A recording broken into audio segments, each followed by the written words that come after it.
Is this what you want?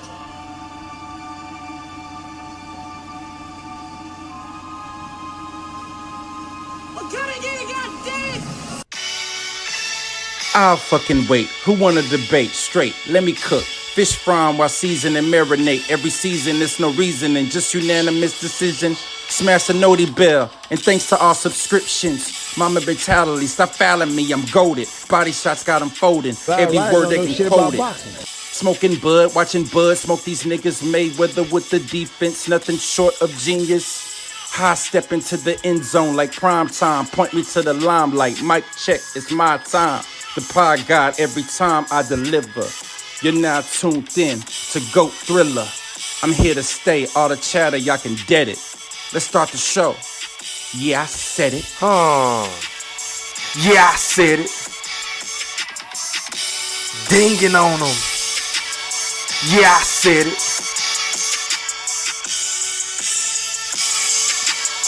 Yeah, I said it. I'm the best ever. There's I never been fucking anybody wait. better. I'm Sonny Liston, I'm Jack Dempsey. There's no one like me. I'm from Nairclaw. There's no one that can match me. My style is impetuous. My defense is impregnable. And I'm just ferocious. I want your heart. Yeah, I said it. Now, before I get into what I'm about to get into, I just want to make sure that each and every last one of y'all hit that like or dislike button. And please don't forget to put some mother effing Coach K Duke full court pressure on that sub button if you're new to my channels. And please don't forget to ring that noti bell so you can be notified via email each and every time your boy E-Thriller, aka Ham Rothstein. I didn't stutter. AKA Go Thriller. I didn't stutter.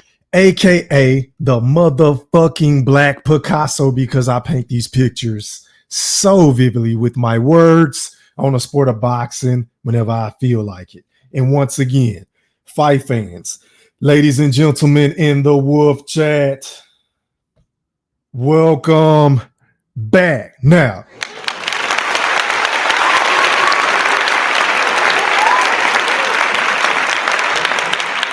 all right, man. First things first. Shout out to everybody that's watching this live stream podcast on my YouTube accounts. Shout out to everybody that's watching this live stream podcast on all my social media accounts. That entails Facebook, Twitter, the Gram, TikTok, motherfucking Reddit. Shout out to everybody on Twitch. I see you. Make sure y'all put some popcorn emojis in this bitch. Put some E3s in this bitch if y'all can hear me pretty crystal clear. Before I get to cooking on what I want to talk about, had a good weekend of boxing. I hope everybody enjoyed it. I enjoyed the 5-on-5 festivities. Once again, shout out to His Excellency for putting on for the sport of boxing, for making these big time fights happen. We ain't really got to talk about purse splits and, you know, size of the street and, oh, this guy deserves this and that guy don't deserve that. We ain't really been talking about none of that type of stuff, you know, lately on these panels and on these channels, is, you know, as far as us being content creators and boxing connoisseurs and savants and things of that nature. So once again, man, I got to give a huge kudos and a huge round of applause to His Excellency once again for putting on for one of, if not my favorite sports in the world, man. So let's give him a big old round of applause. But y'all let me know, man. I'm looking in the chat.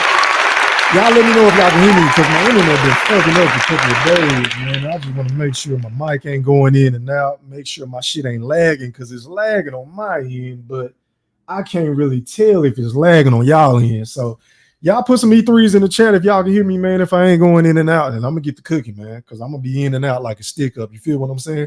Shout out to everybody in this bitch, man. But before I get started, shout out to my guy, man, Lee Mansour, who is a channel member of the Wolfpack, and also my guy, Young Moolah, baby. Young Money.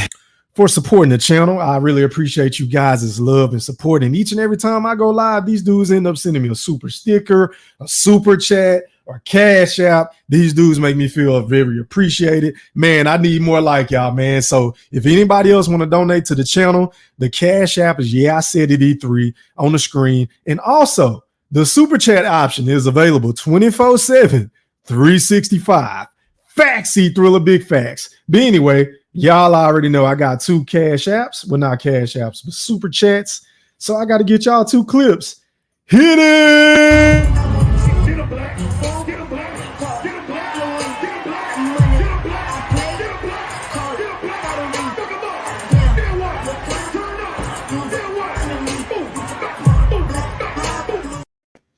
And all right, man. And also, I got to give one for my guy Moolah. I appreciate you, Moolah. Salute.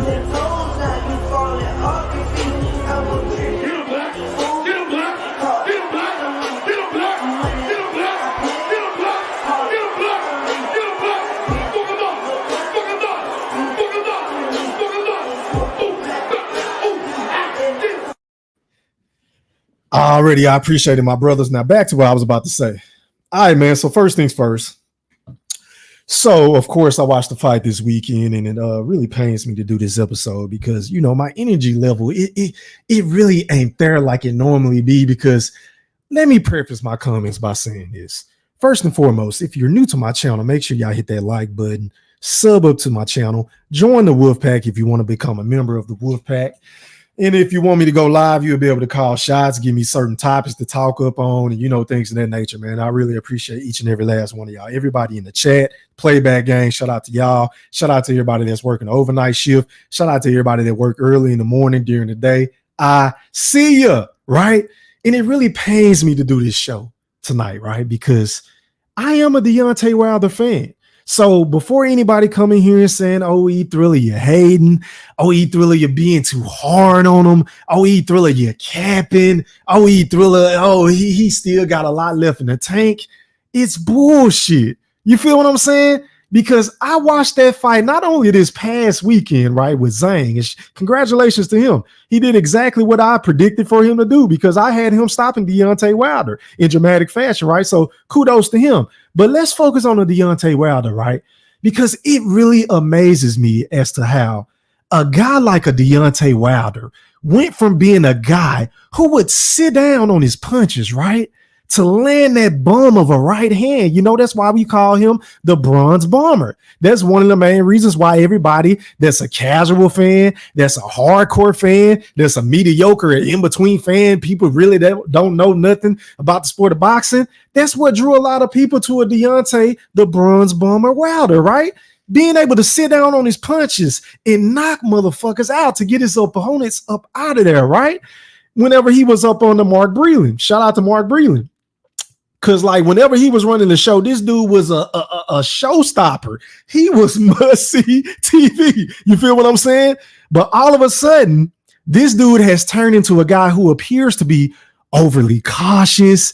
He has turned into a guy that appears to be a back-footed fighter, a counter puncher who is waiting to land that one big right hand. But for whatever reason, the man is gun shy. He can't seem to pull the trigger. He can't seem to find the right space and distance on the fucking jab. And speaking of a jab, he barely even threw the goddamn jab the other night. Yeah, I said it.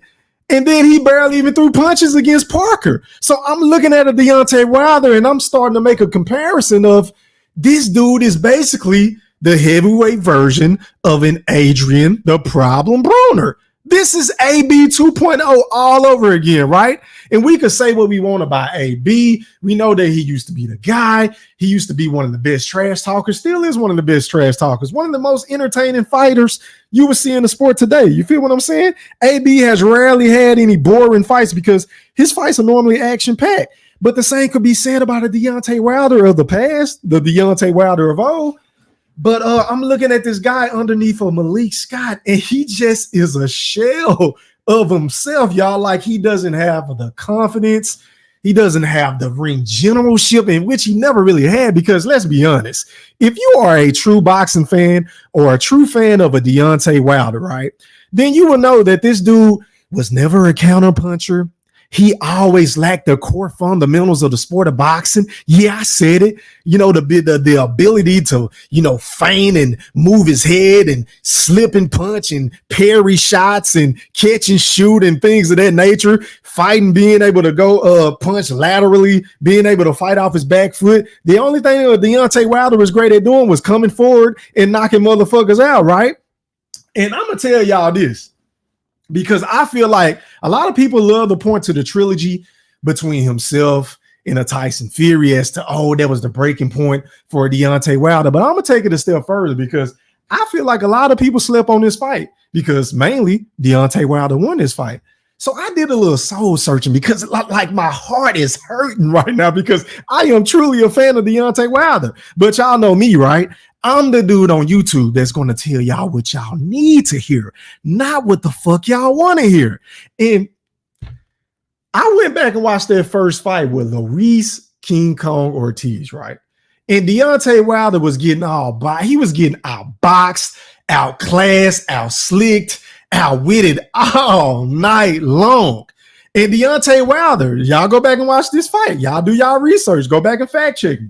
And drop some comments in the chat, whether you agree or disagree. That's what makes for a better show. Y'all know your boy E-Thriller, aka the Black Picasso. I really don't care about that. I want y'all to disagree with me. But I feel like, in my honest opinion, that round 7 showed that Deontay Wilder, if you put enough pressure on this dude, right, he is going to fold like a cheap-ass lawn chair. Right. And if you go back and watch that fight with Luis Ortiz, he was pressuring Deontay Wilder, who his balance has just always been off. I've never liked his footwork. I've never thought that the man had ring generalship. He never had great defense. He doesn't know how to avoid or evade punches whenever you're throwing shots at him. And I feel like Luis Ortiz had a game plan, but he really just didn't step on the gas after he rocked Deontay Wilder, had him out cold on his feet time and time again in that round 7. Go back and watch the fight, because I can make a legitimate argument that the referee could have stopped that fight, because we've seen Deontay Wilder out on his feet like that in the Tyson Fury fights, and I just saw him like that out on his feet against Joseph Parker, and then I just seen him out on his feet against Zhang. You feel what I'm saying? Whenever he got dinged on trying to throw that straight right hand, that premeditated ass right hand, lunging forward in no man's land with his fucking the whole left side of his face was just exposed, just chin all up in the air. And Zhang, being the goddamn counterpuncher that he is, he just basically slipped to the left. But as he was slipping to the left, right, he was already throwing that check right hook, because he knew it was there for the taking. And Deontay Wilder, y'all, this is how bad it got on Saturday night, y'all. Deontay Wilder got clipped so hard. He was right on the bridge of his nose, like it looked like it barely grazed his nose. This man has taken so much punishment, in my Ringmaster Q voice, that the man turned around and did a pirouette in the ring, and he started talking to himself. And I'm thinking, as I'm watching this shit live, like, are you fucking kidding me? Are you kidding me? What the hell is going on? Because to the naked eye, whenever I was watching it live, it looked like he didn't get hit. You know, there's a lot of conspiracy theorists out there on social media, mainly on X and Facebook, you know, in these boxing groups, that felt like Deontay Wilder took a dive. Because in real time, when you see the punch, it was the perfectly timed punch. And whenever I went back and watched the fight in slow-mo yesterday afternoon, I wish y'all could have saw the look of disbelief that was on your boy Goat Thriller's face. It was like, damn, like that had to be some really meticulous film study, because he knew all along that was going to be the shot that got Deontay Wilder the fuck up out of there. He was just setting them up all night long. And it really didn't take that goddamn long, rather, because the fight only went 5 fucking rounds. And speaking of which, Deontay Wilder was doing all this talking prior to this fight, saying that he had to make all these changes. He had to change his inner circle. He is rededicated to the sport of boxing. He's going back to the core fundamentals. You know, he's turned himself back into a gym rat because he felt like he lost his fervor, his way, his love for the sport of boxing, right? So I'm listening to Deontay Wilder, and I'm looking at his mannerisms, and I'm looking at his body language, because I feel like I'm one of them dudes. I just know how to read a motherfucker. As soon as I meet him, I know how to read if a nigga is full of shit or not. And I knew the entire fucking time, as much as I wanted to believe what Deontay Wilder was spitting, as much as I wanted to believe that he had turned over the leaf, as much as I wanted to believe that a Deontay Wilder will all of a sudden turn the hands back on the fucking clock, I knew good and goddamn well it wasn't going to be the case. Because for some odd reason, ever since he's got with that motherfucking OnlyFans star, you know, the guy that trains him, that talks a real good game, Fuck being a trainer. You feel what I'm saying? Malik Scott should be a goddamn boxing commentator because I'm going to be honest, even though I feel like he's full of shit whenever he talks about a Deontay Wilder, because this dude just loves selling us bullshit. He is a master manipulator, right? He know how to fool the masses with his vernacular. And what I mean by that is this. Malik Scott is the type of dude, right, that was telling us prior to this fight that a Deontay Wilder was going to be assertive. He was going to be systematic. He was going to be violent. He was going to be explosive. He was going to be dynamic. Malik Scott also had the nerve, the temerity to sit up there and say with a straight face, and I'm going to show y'all this shit because one thing about your boy Go Thriller, aka the Black Picasso, I always, and I repeat, always come with the fucking receipts. Facts, Thriller, big facts. But whenever I heard this man say with a straight face that a Deontay Wilder was going to be dynamic with good defense and balance, I was like, huh? Are you fucking kidding me? I'm trying to figure out when, where, how. When has Deontay Wilder ever had good balance? When has a Deontay Wilder ever had great fucking defense? When has Deontay Wilder ever been fleet of foot? When has Deontay Wilder ever been a counterpuncher that you have resorted this man into? I mean, the metamorphosis of being a guy who was throw the 1-2 combination with the best of them whenever he was under the tutelage of a Mark Breland. You feel what I'm saying? From going to a guy that's making this dude, like I said 5 months ago, play twinkle fucking toes in the ring. I don't know why is Deontay Wilder bouncing so much on his toes. Why is he circling to the right all fucking fight? Malik, what are you working on? And then I just wanted y'all to keep this in mind because I didn't listen to anything that Malik Scott was saying prior to the fight. I just got done listening to this shit like when I was at work because I knew I was going to do a show on this shit because I haven't really gave an in-depth reaction or a breakdown as to what happened, right? But I seen these clips prior to the fight on X, man. Shout out to everybody on Twitter. And I want y'all to check this out because I was one of the very few individuals on YouTube that was trying to tell my dogs, the OG, one of the OGs on my panel. And y'all know I love him. I really love him dearly, true to heart. And Mr. Golden, aka Goldie Loke.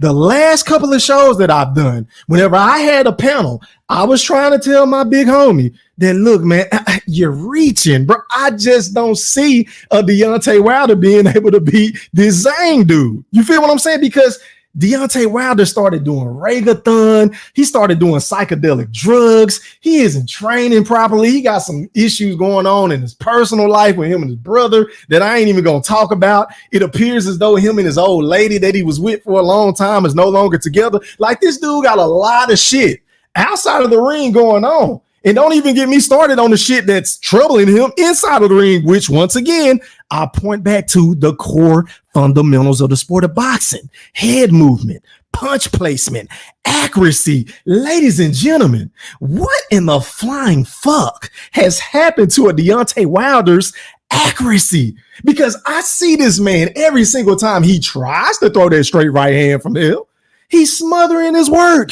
He's smothering his punches. He's leaning forward. He's off balance. He's whiffing. And then there's times within this fight and the previous fight that he's had, might I add, with Joseph Parker, where the dude is punching like a fucking sissy. He's punching like a girl. I'm like, oh my God. But look, I do not own the rights to this content. This is for educational purposes only. I'm going to get back to what I was saying, but I want y'all to see this shit because I knew right here in my heart of hearts, there was absolutely, positively no way that a Deontay Wilder can pull off an upset against Zhang. DJ E Thriller, roll that clip. What the fuck is this? Like, what is this doing? And mind you, I didn't see any of this shit translate inside of the ring. I didn't see any head movement. I didn't see any feints. I didn't see any jabs. All I saw Deontay Wilder doing is trying to paw with the jabs, kind of like a little, you know what I'm saying? Like trying to measure his distance to load up on that straight right hand. You feel what I'm saying? And the shit just never fucking worked. But Deontay Wilder and a Malik Scott, a guy that be talking all this shit saying that, oh, Deontay Wilder is going to be surgical. He's going to be systematic. He's going to be assertive. He's going to be dynamic. We're going to do it smart. We're not going to go out there and just rebuke and just forget about defense. For Deontay Wilder to go out there and put up that piss poor, putrid ass performance on your watch time and time again, my brother, what the fuck are you guys working on? You feel what I'm saying? And this is why I said about 5 months ago, y'all just go back and do your research on and look at my channel on my motherfucking live feed. But I was telling y'all that yes, men trainers are bad for the sport of boxing. And in my honest opinion, Malik Scott is horrible for Deontay Wilder because he's telling them everything that he wants to hear. He's not telling them the shit that he needs to hear, like working on his footwork, not doing this goofy ass shit. Like, look at this shit. Are you fucking kidding me? Are you fucking kidding me? Man, let me take this shit down, bro. So I knew right good and goddamn well right there. And look at the dude in the back. Like, hold on, y'all. I don't even know this guy, but I've seen him in his camp. Right, let me pause this shit. But look at the level of disgust. Look at the look of disbelief on this guy's face right here. As Wilder's doing this shit like he ain't even believing this dude got a chance of winning. Facts, Thriller, big facts. I mean, this shit is embarrassing, y'all. Like, what the fuck? But Malik Scott, you talk a real good game. I mean, a real good game. And like I said earlier, to hell with being a trainer because Joel Osteen ain't got shit on you. TD Jakes ain't got shit on you. Ricky Rush, you feel what I'm saying? All these dudes, Ray Lewis, anybody that can talk you into doing some shit that you know good and goddamn well you ain't supposed to be doing. You're pretty damn good with your words. I must confess, I can listen to Malik Scott talk about other boxers, but I hate listening to Malik Scott talk about Deontay, Pastor, Wilder. You feel what I'm saying? Because he's delusional. It's all smoke and mirrors, saying that the man has assets, saying that the man can challenge a Muhammad Ali and he will be able to knock out Iron Mike Tyson and all this extra hyperbole ass shit that this man has been saying over the years, ever since he's taken over the reins from a Mark Breland as the head lead trainer. And then Deontay Wilder, as I'm watching that fight, I'm like, okay, so you came in at what, 212, 213? I think Zhang came in at like 280 again. So I don't even understand why you would go back into another fight with a big ass dude who is a way better boxer than you, who has just as much power as you. You feel what I'm saying? And that is a southpaw. When you just got your ass kicked by Joseph Parker for all 12 rounds. And prior to that fight, yeah, you knocked out Robert Helenius, but that shit was a fucking fluke. And you didn't even throw that fucking punch with bad intentions. That was a motherfucking schoolgirl punch. Faxy, Thriller, big facts. Like, what the fuck is wrong with Deontay Wilder's technique? It's like he's not really turning his hips anymore. It's like he's not sitting down and just putting that extra and dinging on niggas no more. Whenever I see Deontay Wilder landing these shots, it's like they ain't got no power behind them, y'all. And y'all know good and goddamn well, even if you're a fan of Wilder or if you're not a fan of Wilder, if you hate his guts, I get it. If not, kudos to y'all. I really don't care. But we're just going to be unbiased about this fucking situation, right? If Deontay Wilder don't have the power to land that right hand, he offers nothing for the sport of boxing. He offers absolutely nothing, because if he can't hit you and lay you the fuck out with that right hand, then what good is he? Because we all know that he isn't a defensive fighter. He doesn't have ring generalship. He doesn't have a high boxing IQ, because there were plenty of times within that fight with Joseph Parker where he should have been throwing a goddamn uppercut because he kept dipping his head to the right to avoid the right hand. And Wilder kept throwing the straight right hand like a fucking idiot, like a goddamn Neanderthal, like a fucking caveman in my mosquito spray voice. Shout out to my big brother, Eddie Atlas. But he kept doing the same thing over and over and over again, right?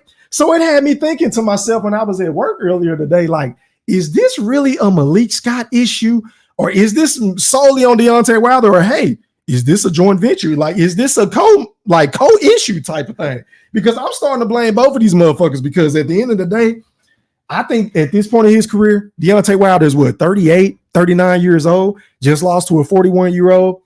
I think this man is uncoachable.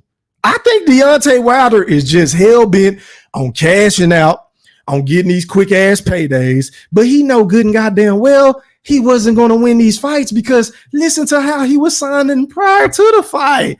He was already putting it out there like, hey, man, this is the breaking point. If I lose this fight, I'm going to retire. You know, this is a must win. He put all of this unnecessary pressure on himself. And for him to go out there and get tired in the first fucking round, like go back and watch that fight because there's always an excuse with these overzealous and overly emotional Deontay Wilder fans. And I'm not nothing like half of you motherfuckers, right? I'm willing to be honest and give constructive criticism. But whenever he got his ass kicked against Tyson Fury for the third time, they said, oh, it was the weight. He came in too big. Oh, he need to go back down, you know, and be slimmer so he could be more mobile, so he could be more agile because he already had the power, right? And now that the man is slendered down to his old self, now we're blaming Malik Scott.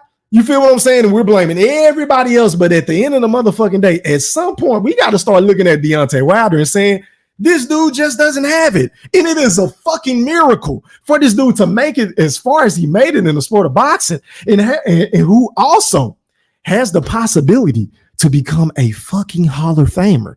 Now, do I believe Deontay Wilder is a Hall of Famer? Absolutely not. I don't give a fuck about his title defenses, him having 10 title defenses. I don't give a fuck about the knockouts, the record, all this extra shit, because at the end of the motherfucking day, whenever he went up and stepped up in competition against the Tyson Furies of the world, against the Joseph Parkers, against the Zhangs, he failed to live up to expectations. He looked like a fucking shark out of water. Yeah. This dude can't box. I'm sorry. He can't box. Deontay Wilder can't box a fucking gift. It is what it is. At some point in time, whether you're for Deontay Wilder or you're against him, we have to come to grips with this shit, y'all. But I want y'all to listen to Malik Scott, right? Hold on. And for the record, I do not own the rights to this content, right? This is for educational purposes only. Hold on, y'all. Share screen. I want y'all to listen to the shit that he was saying. As a matter of fact, hold on, y'all. Let me find this shit. Give me 1 second. Because I had it in my history. Hold on, y'all. Give me 1 second. Let me see something. Hold on, y'all. Stop the presses while I'm doing that. Shout out to my guy, Mr. Maceo, a.k.a. Goldie Low, for that Cash App donation. I appreciate your love and I appreciate your support. And you already know where my shit at. I got to get you right too, fam. Hit it.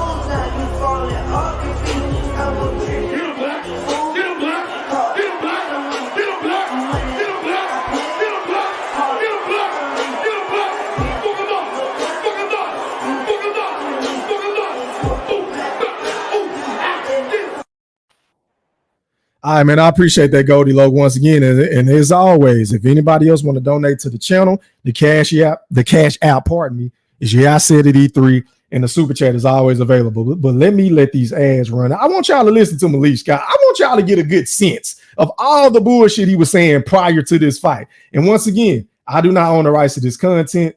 This is for educational purposes only. Let me just play the audio because YouTube be hating. I ain't trying to get my channel flagged. Let me do this.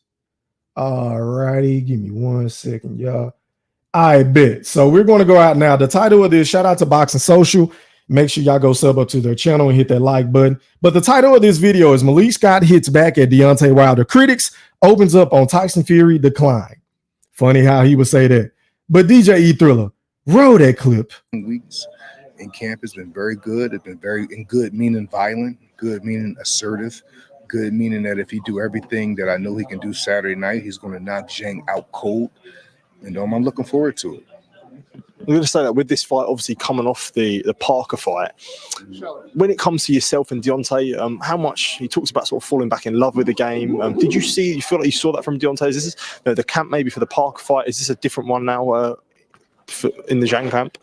Yeah, we trained good for the Parker fight. We had short time to train in. We got about 3 weeks in, and having 3 weeks again against a very busy fighter like Joseph Parker at that time is not enough time to prepare the right way. You see, this is my thing with Malik Scott and the Deontay Wilder. it seems as though these dudes have an issue with taking accountability, right? Because there's always some sort of excuse as to why they lost or why he underperformed as a trainer or why his fighter and his brother and his life partner, all these weird ass names and relationships and these quotables that he be saying about him and Deontay Wilder, how they always fall short whenever it's time to make these motherfucking big ass wins. You feel what I'm saying? Like whenever it's time to go out there and perform, he seems to fall short and a Deontay Wilder. So I'm just getting so sick and tired of him and Wilder always deflecting and pointing the fingers at all these circumstantial situations. And, oh, it was the inactivity. And, oh, we were supposed to do this. And, oh, we only had 3 weeks. Shut up. Shut the fuck up. We did what we could. Andy Lee and Joseph Parker, they had an incredible game plan, but the inactivity helped their game plan to be implemented in, even more. And that happened for a reason. And that happened for a reason, I believe, to reawaken the Bronze Bomber. Because just like Deontay or just like all of us, we all can fall asleep at the wheel sometime. You know what I mean? So we'll see. Did you sense like Deontay having that almost soul search and finding himself again? Did you sense that at all? What, before the fight? Yeah, I suppose now in like the last couple of months, I guess. In the last few months, yeah, because we've been talking every day since basically the fight, like we always do. Like, you know what I mean? Me and Deontay is, a teacher and boxer and brothers at the same time, but we also are very good friends. So we talk about the fights. We talk about things he did wrong. Carry on. Okay, yeah. I talk about, things that he could have did better. Take the loss as a team. He don't lose alone. I lose with him when he lose. When he win, I win with him. So it's it was great, man. It was great. It was a blessing in disguise. I'm glad it happened because it has reawakened the Bronze Bomber. All right, man. So just to put this interview in proper context, and if you haven't done so already, if you're new to the channel, hit that like button, share this content, and subscribe to the channel. But to put this into proper context, this is prior to the fight that just took place this Saturday in Saudi Arabia. Shout out to His Excellency once again for putting on these phenomenal fight cards. We ain't got to talk about the money. We ain't got to talk about other sides of the streets. We ain't got to talk about, oh, this guy need to take this or this guy need to take that. So once again, shout out to His Excellency, the new face of boxing. But this is Malik Scott talking about Deontay Wilder having a great camp, and he went to pre-camp and all this. Just listen to this, y'all. Listen to this shit. And I'm very proud of him thus far because he didn't just sit on that win and become lazy and say what he was going to do. He got back in the gym, became a gym rat, and I can't wait for you guys to see him Saturday night because I keep saying if he do everything Saturday night like I know that he can do, he's going to knock Zhang out cold, and he's going to do it in a very systematic way. Being a Systematic, really? You see what I'm saying? Because I was painting the picture so vividly with my words earlier, right? Because I just got on Malik Scott not even 10 minutes ago for saying that, oh, Wilder was going to be assertive. He was going to be systematic. What part of the game or what part of Deontay Wilder's game has ever been systematic? You feel what I'm saying? See, I feel like that's a part of the problem. You're trying to turn this dude into some shit that he has never, and I repeat, ever been in the fucking squared circle, Malik. He is not you. He is not a Muhammad Ali. He is not a Larry Holmes. He is not a Lennox Lewis. He is not a George Foreman. He isn't any of these great all-time heavyweight boxers. He isn't a Rocky Marciano. He isn't any of these motherfuckers, right? So why are you trying to turn him into some shit that he has never been? I will fucking wait. Good God almighty. Trainer, how much benefit do you think someone like Deontay will have from being a gym rat? You mentioned there about the inactivity playing a factor and not having enough time to prepare. So for someone that now Deontay being a gym rat and always in the gym, how much sort of improvement do you think you can see at this stage in his career? Improvement to me for Deontay with his training camp was him just going back to being assertive, being explosive, being dynamic, being alert. Being cognizant of his balance and things of that nature. So it's not that we did a bunch of new things. Myself, Cuz Hill, JD's, Don House, we've been having them on the track running very, very hard, and having them in the gym putting the rounds in, no less than 12 to 15 rounds. And it's been great, man. He really made I don't want to say a turnaround. It just he made a huge mental adjustment. A huge mental adjustment. So with that being said, if this was Deontay Wilder at his absolute best, as far as having a pre-camp and coming in well prepared and not having any excuses, going back to the drawing board, being a gym rat, falling in love with the sport of boxing again, getting rid of all the outside noise and all of these distractions, and that man, for him to go out there and put up that piss poor performance is rather fucking alarming, y'all. Which is why I said in my TikTok that I made that went viral, man, I had. Make sure y'all go follow me at Yeah, I Said It podcast on TikTok. But look, man, Deontay Wilder needs to hang it up. He just needs to go, because if that was his absolute best in camp, and for him to go out and perform the way that he performed, how does it get any better? I don't see a Deontay Wilder beating any of these top, 1 through 15 fighters in the heavyweight division. I don't. Because there was a particular time in his career to where Deontay Wilder, he could take a decent punch. He could take a good punch. But now his punch resistance is very fucking low. You feel what I'm saying? He used to be able to take something to give a punch, like he would be willing to land his right hand and take a right hook or a left jab in the, right in the chops. But now Deontay Wilder, he appears as though, to me, on the outside looking in, coming from a little old YouTuber who don't know everything about the sport of boxing, but I just try to do my due diligence. I try to do my research and use my common sense whenever I'm watching film on these fighters that, whenever they're about to square off in the squared circle, to make an honest and educated assumption or opinion about what may or may not take place. And I feel like Deontay Wilder, he's scared to get hit. And I think for him to be scared to get hit is very fucking problematic, because, again, Deontay Wilder is not evasive. Deontay Wilder is not a counterpuncher. Deontay Wilder don't know how to slip and move. Deontay Wilder don't know how to exit to the left. Deontay Wilder he circles to the right the entire fucking fight. He was circling right into Zhang straight left hand. And like me and Eddie Atlas were trying to tell some of you fucking goofballs, some of you bias ass Neanderthals that love to clip Deontay Wilder's toenails, that he was going to get stopped. He was going to get stopped. Now, I wasn't happy about saying that because, again, I'm a Deontay Wilder fan, but I am an honest individual. See, that's the difference between me and them. I'm going to call this shit a spade, whether you agree or disagree. To hell if I care. But let's listen to Malik Scott again. Do you think he's got a lot to prove in this fight? Oh, yeah. I wouldn't. Let me see. I would say it's just so much on the line for this fight. You know what I mean? Especially the stage that he's at in his career. There's a lot on the line for this fight, and he knows who he's up against. I know what we're up against, and we're going to handle this guy accordingly. We're going to protect ourselves, but we're going to be very violent and assertive at the same time. You know what's so funny about this shit, y'all? This is his second time of saying we're going to be alert, we're going to protect ourselves. But then you see whenever Deontay Wilder got knocked the fuck out, he wasn't protecting himself, Malik. He got hit so goddamn hard because he was so defensively irresponsible, because he lacks the core fundamentals of the sport of boxing. And you were supposed to be the guy that came in to clean up things and be surgical with the attack and be very meticulous and smart and don't overly exert the right hand, use feints, use jabs, use head movement, use footwork. You were saying all this shit after Mark Breland was X'd out of the goddamn equation. But in the end, you hoodwinked us. You duped us. You led us astray. You feel what I'm saying? Because for one particular moment in time, whenever you came around, I kind of believed it. I said, you know what? Maybe he can listen to this dude and be a voice of reason. And maybe he can teach him a couple of tricks of the trade on defense and, learn how to set up that right hand better. But you have made this man worse.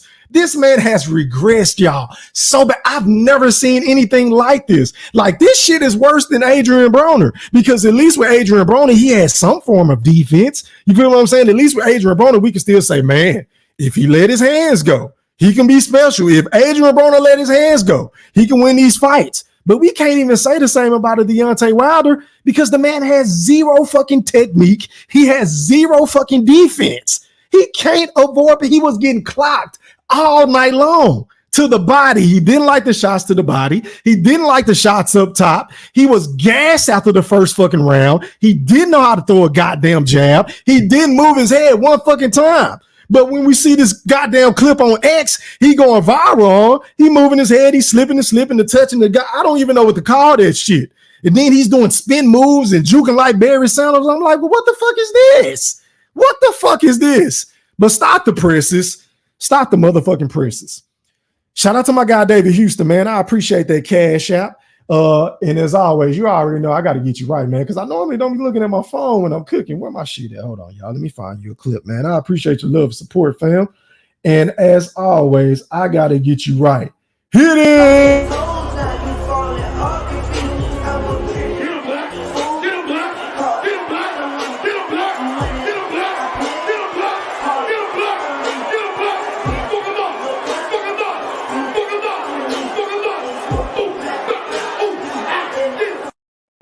Already. And also, man, shout out to Mark Nash TV. I appreciate that super chat donation, my guy. He said salute to E3 and the Woodpack. What's popping? How are you, kind sir? Already. I appreciate it, man. But back to what I was saying, man. Let's finish listening to Malik Scott. Time, but what we're not going to do is forget defense. What we're not going to do is forget jab defense. We're not going to forget good balance, because everything with Deontay, in my opinion, the better his balance is, the better his vision is. The more he can see, the more that he have options to punch. He have bigger targets. And right now we're dealing with the biggest target. Oh, really? That has been hurt by guys that don't even punch as hard as Deontay. I've seen Zhang in all type of trouble with guys that's not even on Deontay's level. So he has his workout cut out for him even more than we do. You mentioned earlier in the interview about sort of the relationship you have with Deontay and that trainer-fighter relationship. And after the Parker fight, Deontay did come under a lot of criticism. Do you feel like you felt that as well, and being the trainer, being so close to him, that you sort of felt that sort of all the criticism that he was getting? Yeah, but I'm well aware that comes with the game. That comes with boxing. Like, you know what I mean? Just under 5 months ago, they were saying Derrick James was overrated, piece of shit trainer. Frank Martin had a win when he didn't look good. Errol Spence lost. They totally disregarded. That's how it go. But I've been in this since I've been 12. I didn't watch them say every trainer has been. You know what's so funny as I'm listening to this shit? And I just thought about this as I'm listening to this interview again, man. It's kind of funny how Malik Scott can point out everybody else's fundamental flaws, right? He can say, oh, Zhang have been knocked out by lesser opponents. He can say, oh, this guy does this wrong, and oh, that guy does this wrong. But he can't seem to come to grips or be, honest about his own fucking fighter and his quote unquote brother in Deontay the Bronze Bomber Wilder.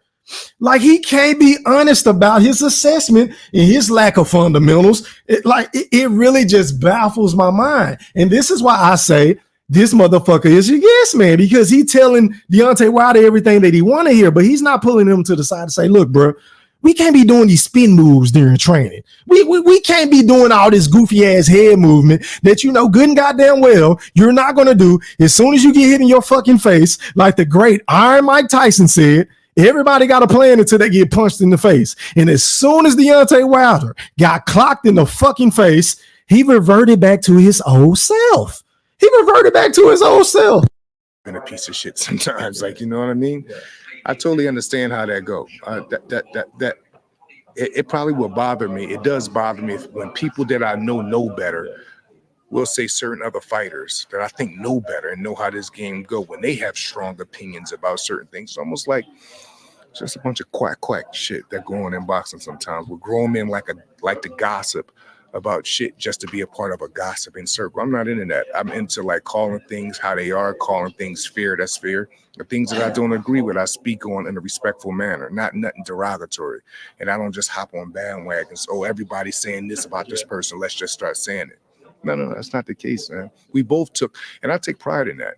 Deontay lose a fight, and everyone come down on him, and come down on the trainer too. Yes, like I'm all with it. I lose with my fighters. I ride with my guys, man. Like I don't. No. My fighter lose, I lose. Like, you know what I mean? So yeah. At this point with Zhang, hard hitting southpaw, and you mentioned he's mentioned about the Chinese power. What sort of ability does he possess when he comes up against Deontay Wilder? And what do you make of him as a fighter at this point? Zhang, yeah. He's very good southpaw, big, strong, not extremely slow for his size. He's not extremely fast neither. He covered good space in short little time. to get his power shots off. What else? He fight in spots, but the spots that he fighting, you got to be very, very careful. And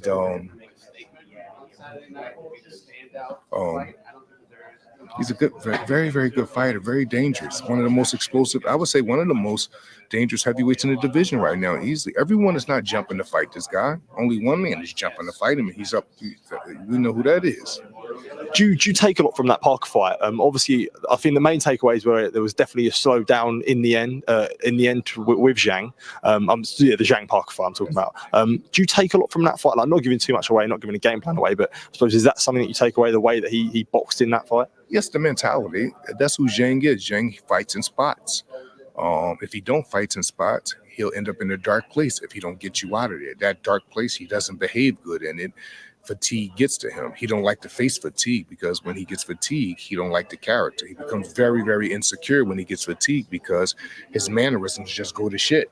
You know what's so crazy about that quote that he just said?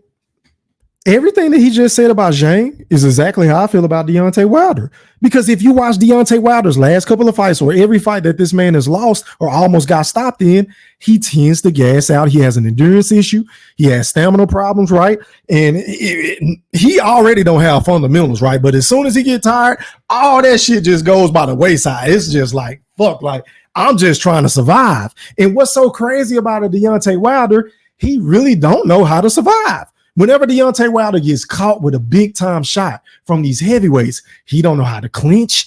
He don't know how to fight off his back foot. He don't know how to buy time. He don't know how to evade punches. He don't know how to use his footwork. He don't know how to do anything. So basically, whenever you heard of Deontay the Bronze Bomber Wilder, he's a sitting duck. Like, that dude is there for the taking. Like, he is chopped liver. So everything that he said about Zhang, we can honestly say about Deontay Wilder. And he's a big man, so you kind of understand that. Somebody being that big, getting tired, falling around, like, you know. But unfortunately, he can't get away with none of that with the man that I train. Because the man that I train and myself, we looking for nothing but the loopholes. And any loophole that we find, we're going to take advantage of immediately. Whilst I've got you, Malik, I did want to ask you about a couple of weeks ago, Tyson Fury defeating, Man, I would just love to ask this dude, like, bro, do you realize every time you go out here and make these bold proclamations and you make these bold ass statements and predictions, pardon me, saying that, oh, Deontay Wilder is going to do this and his opponent doesn't measure up to him because he has the skill set, he has the athleticism, he has the equalizer with the right hand, but we're going to be meticulous, we're going to be surgical, we're going to be systematic, we're going to be violent, we're going to be explosive, we're going to be dynamic. Do you not realize how bad you look after the fucking fact?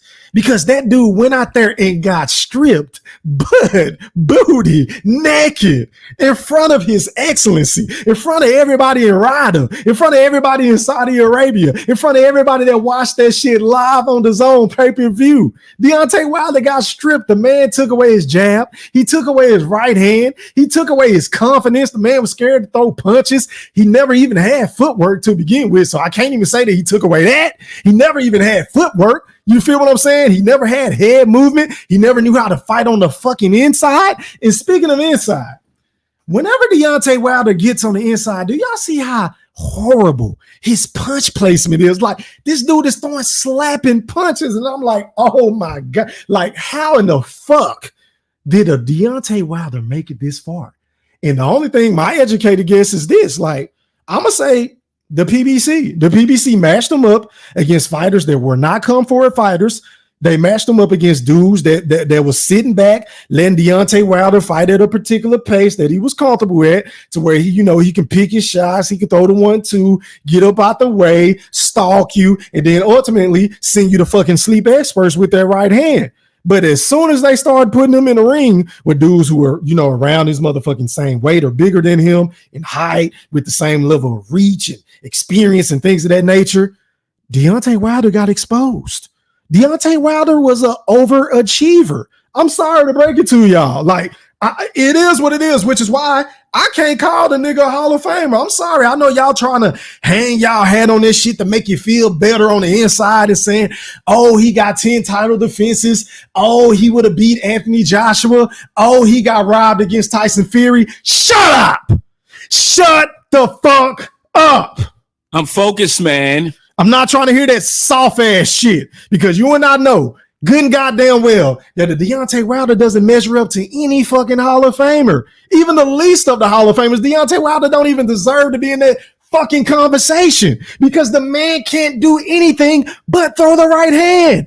And for some odd reason, ever since he's got underneath Malik Scott, he don't even know how to do that. The man doesn't even know how to do it. He don't even know how to get his range, his distance to even time a fucking right hand, right? And the ones that he landing, it looked like he ain't even got no power behind it. So if Deontay Wilder ain't got no power, if he ain't got no fucking jab, he already ain't got no goddamn defense. He already got a piece of shit of a trainer, a guy that sounds way better than he actually trains in the fucking corner. You know, Malik Scott, a guy that be uploading porno flicks and fucking suspect ass pics with him and his old lady puffing on cigars and wearing weird ass shades and tight ass shorts and with his feet out with the toe loops and the sandals and shit. If he got that dude in his corner, he might as well go ahead and hang it up. Like I've been trying to tell you fucking Neanderthals. It is over. Now, that's just my personal opinion. Deontay Wilder can do whatever the fuck he want to do. He's a grown man, but me being a fan, I'm not a hater of Deontay Wilder. I support Deontay Wilder. I've always genuinely liked Deontay Wilder, and I was at one of the lowest points of my life whenever Deontay Wilder got his ass kicked by Tyson Fury in that second fight. I mean, you want to talk about low. That was one of the lowest points in my life as being a sports fan. You feel what I'm saying? But man, I'm just going to be honest. At the end of the day, I feel like the man has made a lot of money in the sport. He's done phenomenal things based off of his skill set or lack thereof. And this man has nothing left to prove because let's be honest, he will never win another world title. He'll never be able to beat a Tyson Fury. He'll never be able to beat a Alexander Usyk. He will never be able to beat a fucking, I don't even think he can beat Big Baby Anderson. I don't think he can beat Zhang. I don't think he can beat any of these motherfucking Herkovic. I don't think he can beat any of these guys in the heavyweight division.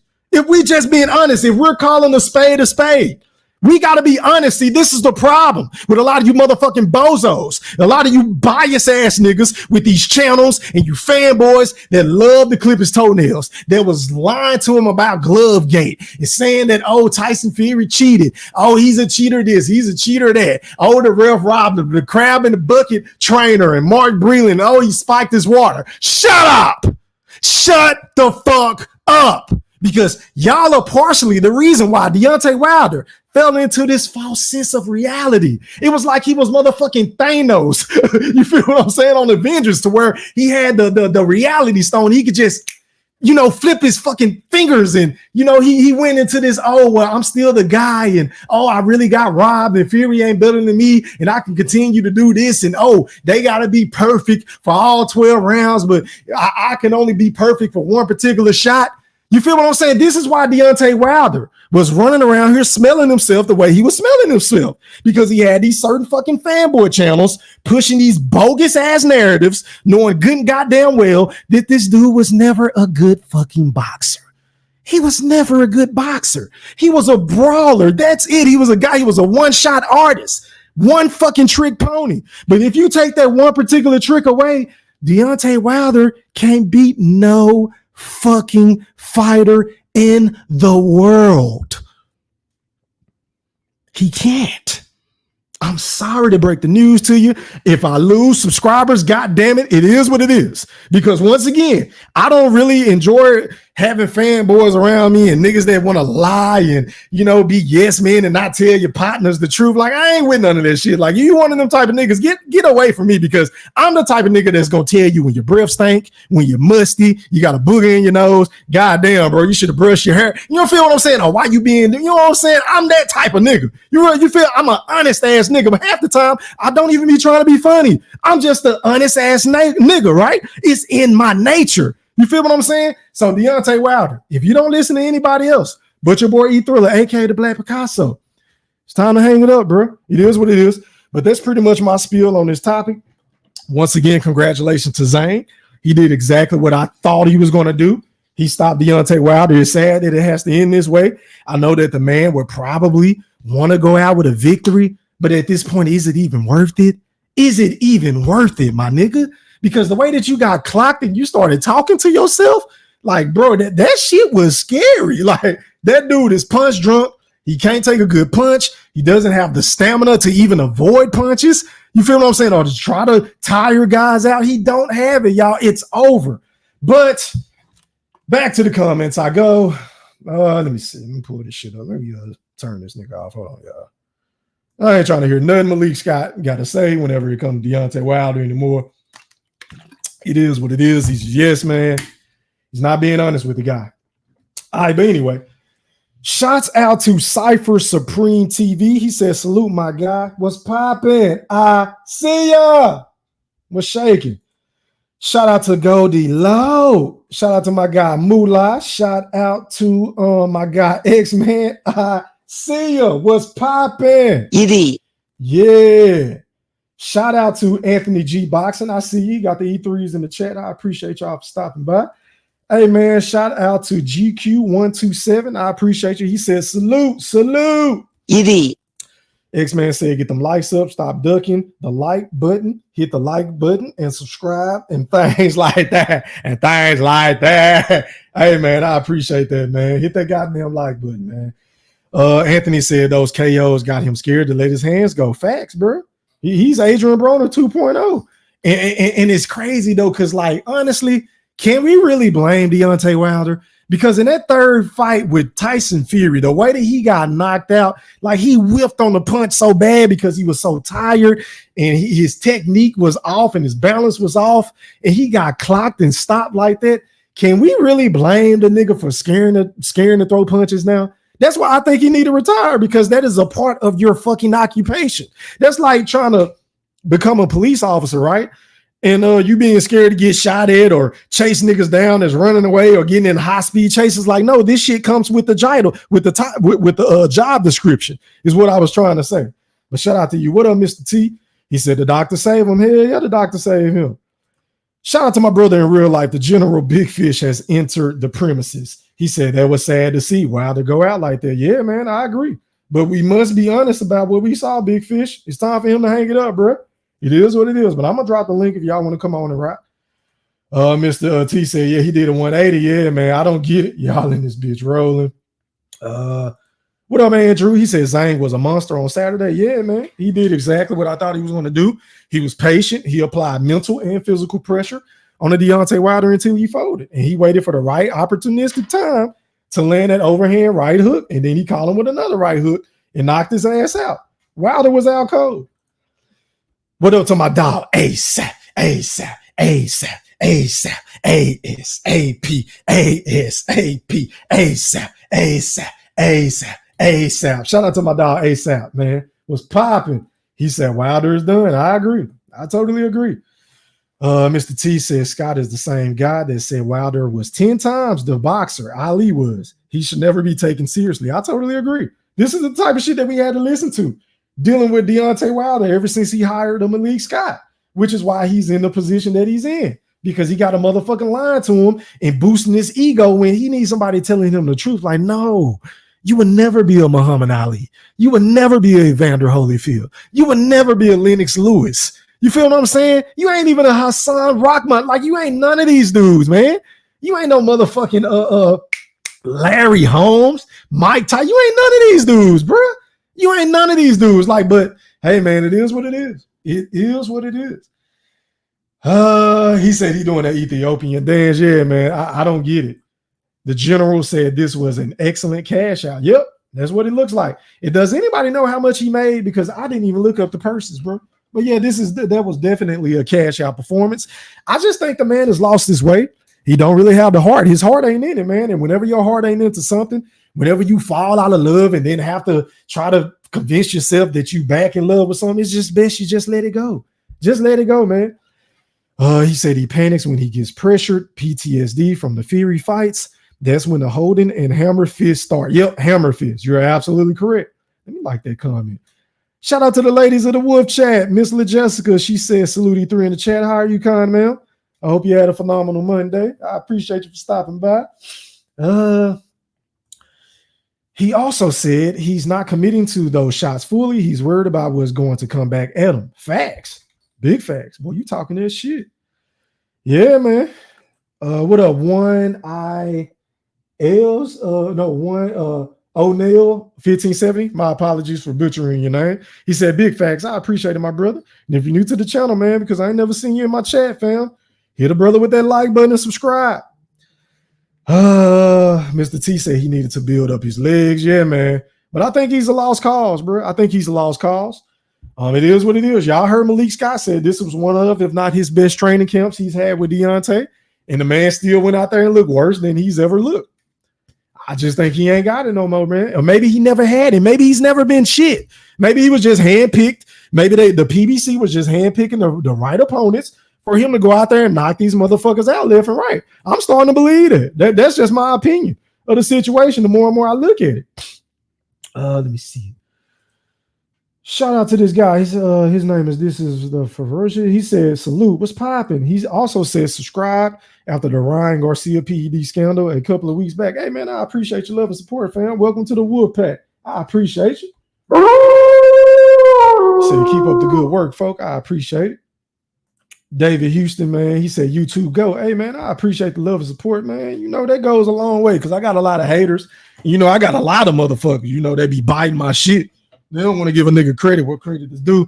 But, you know, I don't really go live like I used to. So whenever I pop out, you know, I pop out. I get in and out. But I appreciate these type of comments, man. They go a long way. And they make you, boy, you know what I'm saying, feel appreciated, man. Shout out to my big brother, Eddie Atlas, a.k.a. Mosquito Spray. He said, salute to E3 and the Woodpack. These Malik Scott quotes never age well. Laughing emojis. I totally agree. And I would love to know your analysis on this fight, Con, sir. So if you're still in the chat, matter of fact, let me go ahead and drop this link. Because I want to hear what y'all got to say about Deontay Wilder. Do y'all feel like the man should retire? Because I think he's done. Hold on, y'all.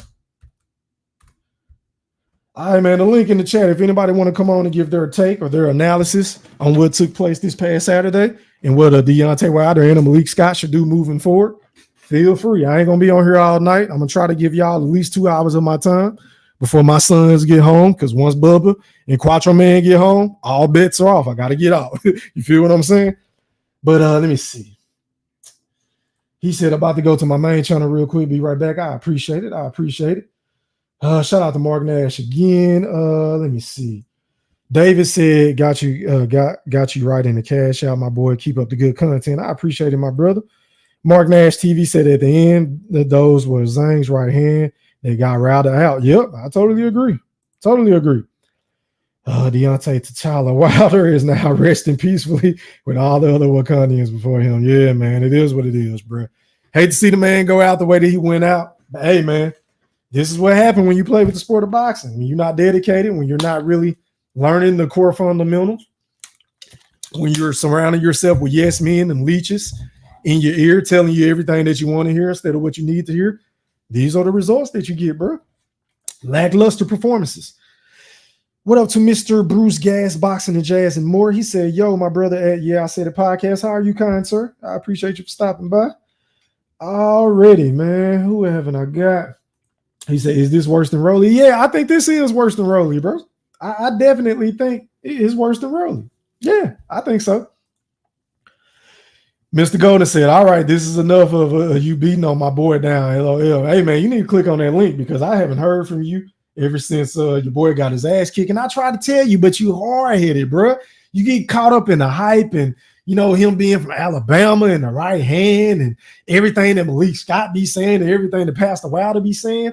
And I get it, but I tried to tell you, and Eddie Atlas as well. And shout out to my nigga D Young whenever he was on the panel. We tried to tell you that the man had absolutely no chance of winning, bro. But you didn't want to listen. Mark Nash said Malik can talk a good fight. I give him that. Facts. I totally agree. He said this nigga sounds like Dr. Umar. Yep, I agree. I totally agree. He's phenomenal. Like, I can listen to him talk about the sport of boxing. I just don't want to hear him talk about Wilder because I know he's full of shit. I know he lying to everybody. He's not telling the truth. He said, but Zhang has fundamentals, something Wilder never had. Facts. I totally agree, my brother. Yeah, man, Mr. Golden got to start being honest with Deontay Wilder. Mark Nash, I totally agree. He has to be honest, man, but he don't want to do it. He don't want to do it. He said, Facts C3, I appreciate it, my brother. I appreciate it.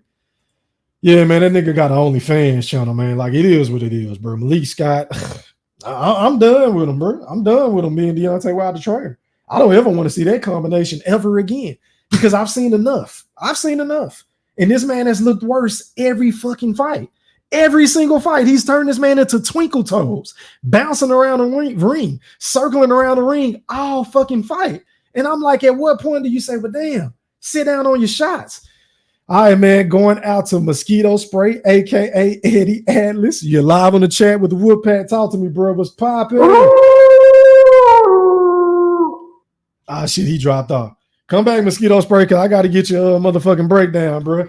Hey, man, before you come on the panel, let me go over the rules. My bad, I forgot. Make sure y'all cut y'all cameras on so I can authenticate who you are. And then after you get done, cut your camera off, man. I appreciate it. Rule number 2, mute your audio until I introduce you to the rest of the panel. Rule number 3, I'm going to give you 2 minutes to speak before we get to open panel. Rule number 4, please don't dominate the show. Rule number 5, no free promotion. That goes without being said. Rule number 6, leave your feelings at the fucking house. So if you a sensitive ass nigga, please don't click on my link. Please just stay where you at because we like to have fun and we like to have the good time on my channel. So if you sensitive, if you can't take a joke or you can't take the nigga cussing you out, y'all going back and forth, please don't join the Woodpack. Pretty please. All right, man, going out to Eddie Atlas, a.k.a. Mosquito Spray. You're live on the chat with the Pat. Talk to me, big bro. What's popping? What's up, B3? Can you hear me good? Yeah, man, I can hear you, my brother. I see you, Voracious. Yeah. Cut your cam off, man. Appreciate it. I see you, Goldie. Cut your cam off. Go ahead, Eddie Atlas. Go ahead and give me your take, man, on the fight. Yeah, I mean, unfortunately, it was what I expected. You know what I'm saying? Wilder just, like Kenneth Powers, man, he done lost his fastball. You know what I'm saying? And without it, he pretty much like he just a punch. You know what I mean? He's a punching bag, pretty much, man. He never been defensively sound. You know, he's fundamentally flawed, but he had that magic eraser. You know what I'm saying? Like Mr. Clean, he was able to start boys with one shot, and I mean, he just tentative now since the Fury fights.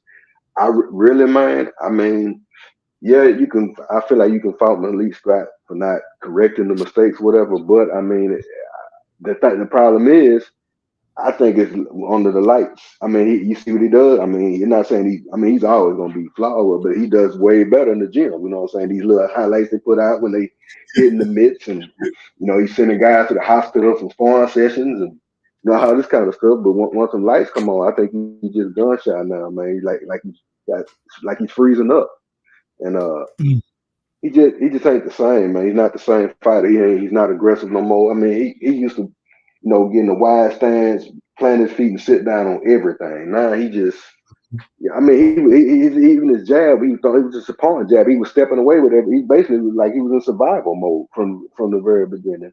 You know, hopefully I can land this one shot. I mean, and the thing is, man, he still throw it hard, but shit, you can see the bitch coming from a mile away. So these guys either able to get out the way of it or brace for impact. You know what I'm saying? They rolling the shit. He ain't letting nothing flush, man, because you see everything. That's all he come with. You know, he taking that big hop step forward, throwing that jab out there, and then throwing that overhand right behind it, just like he did in the Fury fight when he got hit. It's the same shit, man. It just don't work no more, man. I mean, and he, you know, and he ain't got no punch resistance. He ain't got no variety of shots. I mean, I hate to say it, man. He just ain't. And because I mean, think about this. With Malik Scott, so you could, like I said, you could blame him for not correcting the shit. But I mean, Sergio Ramirez ain't regressed. You know what I'm saying? This cat still look good. You know what I'm saying? He's actually improved with Malik Scott. Wilder is I think he just can't execute no more, man. He just don't have it. He don't have it. You know what I'm saying? And I said after the Parker fight, he should step down because I knew what was going to happen with Zhang, man. And thankfully he got up. You know what I'm saying? But it was brutal. And anybody that think Wilder should fight on, man, it's sadistic at this point. They don't have his best in the hand, bro. I don't want to hear anybody saying that he needs to continue to fight, bro. For what? For what? I don't want to see the man. He's gonna definitely get hurt. He's gonna get hurt. That one shot, that last shot when he had his back turned, man, that one shot cut him under his eye and blooded both nostrils. You know what I'm saying? Like, he was wide open. He couldn't even. It was over with. That was reminiscent of that Charles Martin and Luis Ortiz shot. It basically knocked him silly, man. He didn't realize where it was at. And I don't want to see that happen to him again, man. I don't. I've gone for Wilder every time he fights. I just don't have confidence in him no more. I'm saying it sucks to say that, but it's the truth. He can't even knock guys out no more, man. I mean, he just telegraphed everything, man. You know what's coming. Is his power still there? Is his power? Because it don't look like he got it. First of all, it don't even look like he's turning on his shot. Like you said, he ain't sitting down on his punches, so it look like he don't even have the power no more, bro. Yeah, he like he's moving away. Like he's trying to. He's not transitioning smooth from offense to defense. He's he's just being so overly. He's worse. Like he worse than Joshua was after Ruiz stopped him. He's more tender. He's like 10 times more tender than that. He needs to stop fighting, man. Like seriously, he's not. It's not gonna go well. You know what I'm saying? It's just the truth, man. It's the truth. Parker doesn't have no power. Like Zhang, he's like a fucking truck. You know what I'm saying? And he timed him. He timed him with a right hook. As soon as Wilder threw that right hand, Zhang leaned his head over, got out the way of it, and caught him with that right hook, and hurt him that bad. You know what I'm saying? Mm-hmm. And I mean, think about it. Think if he fight the Joshua we see now, or have a fourth fight with Fury, man, I don't want to see that shit. He gets stopped. And you know how I feel about Anthony Joshua, but at this stage of his career against Deontay Wilder gets stopped, bro, brutally. Yeah, he just needed. But I ain't gonna hog the airway. I let the next man go. But that's what I feel, man. Okay, then I appreciate you, Eddie Atlas, man. I appreciate that. All right, man. Going out to Voracious. You're live on the chat with the Pat. Talk to me, bro. What's popping? What's happening? Hey, man. I appreciate you for joining the panel, man, and joining my channel, man. Go ahead and cook, man. Floor is yours. Yeah, man. I'm gonna make this quick because I'm kind of out here in the store right now. Kind of wanted to go last because I'm kind of busy. Like try to buy something real quick, but okay, then. All right, I can go to Goldie and then I'll come back to you. That's cool. Yeah, for sure. Okay, I'll put you back on mute. All right, bet. All right, man. Going out to Goldie Low. You're live on the chat with the Pack. Talk to me, big bro. What's popping? Man, the hell with you and mosquito spray. I've been waiting on this. Go ahead, man. Floor is yours. I'm gonna mute my mic. No, I mean, do I even need to play the clip of me trying to tell you? Hell, you ain't get the play. Look, for the last 2 weeks, this past weekend was going to happen. Do I even need to paint these pictures so vividly with my words? For the last 2 weeks, you've been sending me. For the last 2 weeks, you've been sending me stuff. You talk all this all the time. You know, I'm a Wilder fan, but I ain't no dummy though. You feel what I'm saying? And Wilder don't have it no more. I'm gonna keep it real. Boy don't have it no more, man. He's done. He's gun shy. He won't let his hands go. You feel what I'm saying? And I don't know what the fuck Malik Scott got him doing. All that shit. Look at him, was Zane. That nigga, he thought he had that mop stick. He thought that mop stick when he turned his ass around. Oh, that's what you called it, a mop stick. Okay, all right. I appreciate the education. I didn't know what the fuck it was. That shit just looked goofy, man. But go ahead, my bad. Look, I can tell you that when he did that, he reminded me of two fighters. One was Jab Zuda, when Kazuzuki hit his ass, and the other one was what the boy name was, Charles Martin. When his ass got clipped by routine, that nigga trying to talk to the people. Look at this shit, bro. And then what's with the spin move, bro? The Barry Sanders, spin move. Like, what the fuck is going on with you? Look at this. Look at this dude. I don't want to see that shit, man. Look at this. But go ahead. I don't want to see that shit, man. Man, look, man. My boy just need to go ahead on retire. You know, I take my hat off to him. You know, he had accomplished a lot. You know, from where he came from. Yeah, I gave him that. You know, coming off a bill truck, working 2 jobs and shit. He got in the box to take care of his sick child. I take my hat off to him. You feel what I'm saying? I mean, shit. And I'm going to keep it real. No, he ain't got all the fundamental skills or none of that. But he brought excitement to the game, though. No, he don't have any. He don't. But he Have fought. any. Don't say he don't have all, because that implies he has some. No, he don't have any of the fundamental core skills of boxing. But go ahead.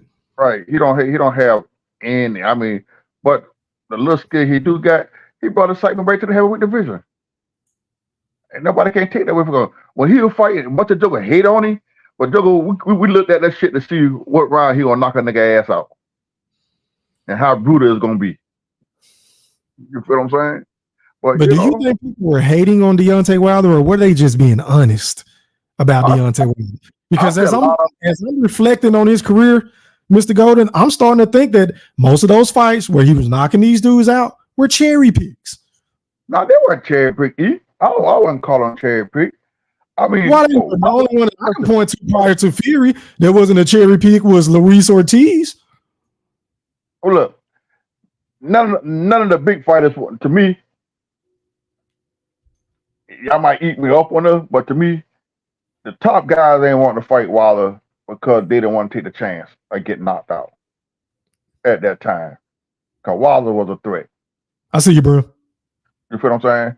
I'm looking at the situation as far as when them boys had them belts, they don't fight Wilder for them titles. You know, I was telling somebody earlier, man, look, Anthony Johnson jumped out the WBC. Cause he was Wilder mandatory. He jumped out the WBC to go. He did the same. Go fight for the IBF, the vacant IBF title. Got Klitschko out of retirement for that shit. You feel what I'm saying? Got that going. Charles Martin went across the water, sold his belt. Joseph Parker had his belt.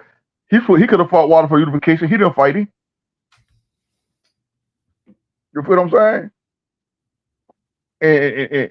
And he fought, like you said, Luis Ortiz. At the time, nobody wanted to fight that man. None of the big boys wanted to fight Luis Ortiz at that time. Wilder took on a challenge.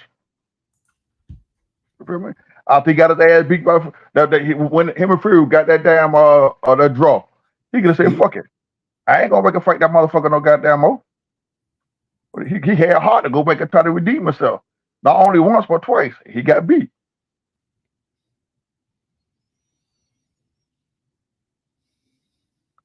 I'm listening to go. I'm letting you cook, man. Go ahead and get it off the chest, man. I'm just discombobulated right now. You know, I mean, you know, I had to listen to all that shit. I know you're gonna call my name in your goddamn cooking section. I'll just wait for you to call my damn name. I'll start to tell you to see my motherfucking cash out bank. I mean, but we was trying to tell you, Goldie, that he had zero chance of winning, bro. Like, I just think it's wanted him to win. I just don't see it, bro. I didn't see it. I looked at that Zhang. Like I said, Zhang ain't no slouch. Zhang's a big old motherfucker. You feel what I'm saying? He's a big motherfucker, man. And you can't go in that bullshit. You coming at motherfucker 214 pounds, not 212 E3 or 214. Give us our 2 pounds. Thank you. Yeah. Okay. Give him my 2 pounds. But he should have came in a little heavier. I mean, you know, and then he had to hit. When Zane hit that, he hit in his chest like he like that. Hey, get your ass out of the way. I don't even think the weight would have mattered. Did you see it? He can't avoid punches. He got tired coming in lighter, so him coming in heavier, it would have been worse. You've seen the personal Wilder, Goldie. You got to stop. I was looking at the way Zane when dangling on that nigga up against the ropes and shit, man. It's like Wilder just like he kept going back to the ropes. Yeah, you're right.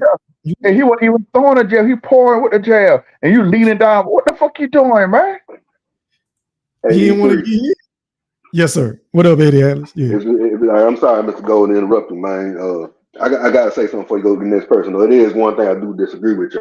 I don't know, because if we're gonna, so you say you don't consider Wilder to be a Hall of Famer. So do you? No, I don't. Consider How about Golovkin? You consider him to be one of Triple G? Ooh. Because you know what? Look at it. Yes. I'm gonna answer that yes, Mosquito, but only because I feel like Triple G really beat Canelo in their first fight. He got robbed. But go ahead. Okay. Well, Wilder got robbed in that first fight.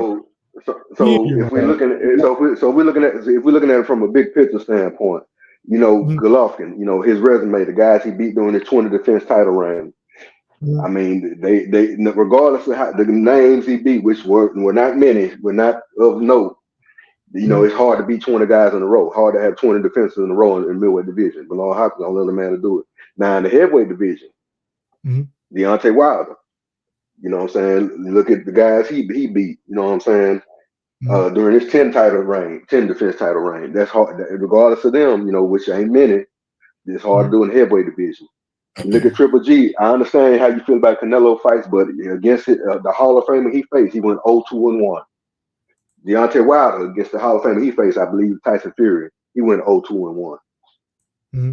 So it's 20 defenses in middleweight, 10 defenses in heavyweight, both hard to do. Both went 0-2-1 against the Hall of Famer. You know what I'm saying? So it's pretty. If Wilder belong in, Triple G belong in, I believe Wilder belongs in. Who just because it's accomplishment based? Do I think he's as talented as other guys that would be, in there with him? Hell no. But I mean, that's what he accomplished. What he accomplished. You know what I'm saying? That's all I got on it though. So so let me ask you a question, Mosquito. So at what fight did it start where the 10 title defenses? Who did he fight to jump that off? Because I got his box. His first defense, it was after because he won it from Stavern. So whoever he fought right after that was okay. So it started with Stavern and so Molina. Okay, I got you. I'm looking at these dudes. Okay. Yeah, there ain't much in there. You know what I'm saying? Ain't nothing to write home about. These names are very. I don't know. Right, but then again, like I said, Triple G. You look at. I'll tell you who won his title defenses was. If you remember in the early 2000s when Winker Wright was a champ at 54, you had another guy who had an IBF belt, Kasim Umar. He was a hell of a fighter, man, but he was a champion at 54. By the time Triple G fought him, he was at 160, and this cat was probably 40 years old. You know what I'm saying? And shot worn by then. So Triple G's, Daniel Gill and the middleweight division, Willie Monroe. And that probably is the toughest opponent till he fought Canelo. Yeah, I mean, I listen, man. I know you know way more about the sport of boxing than I would ever know. But I'm just looking at this resume, Mosquito, and I'm like, it's weak. It's not strong at all. But we got to bring some kind of content because we know the which is why Deontay Wilder was so huge. And he did bring excitement to the heavyweight division. I totally agree with that point that Mr. Golden said. I agree, which turned me into a fan.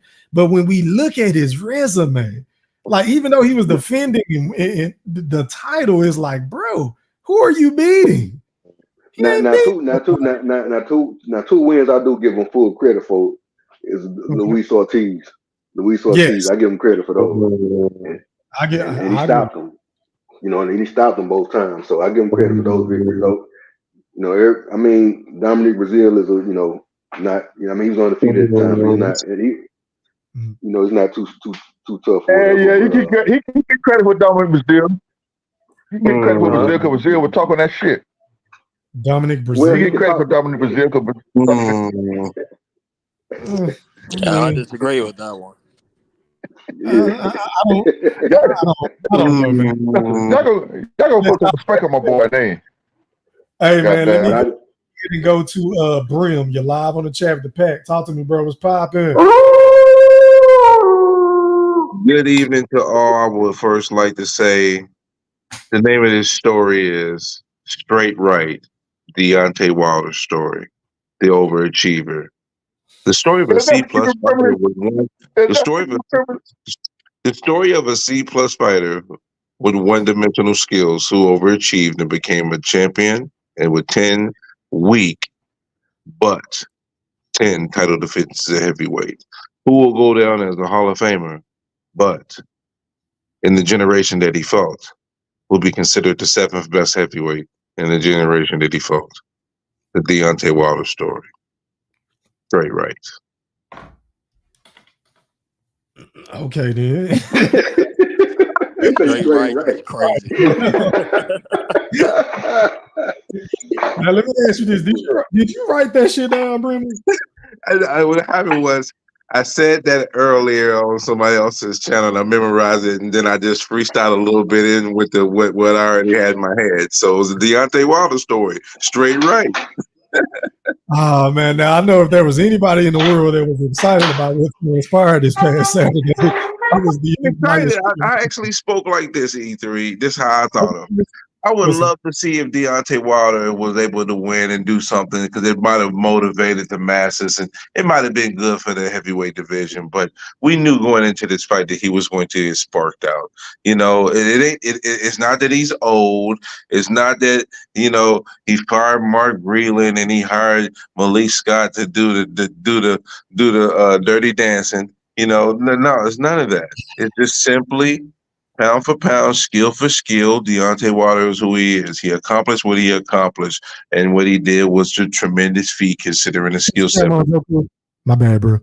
It's all good. But the truth of the matter is, anytime he fought somebody that was on the upper echelon, he would lose. Why? Because he's a C-class fighter. And, there you have it. Salute to him. Congratulations on a good career. I hope you have maintained your health. I don't think you should continue to fight, but that's your decision as a fighter. Yeah, and I ain't gonna even dog him out like that, but it is what it is. He was what he was.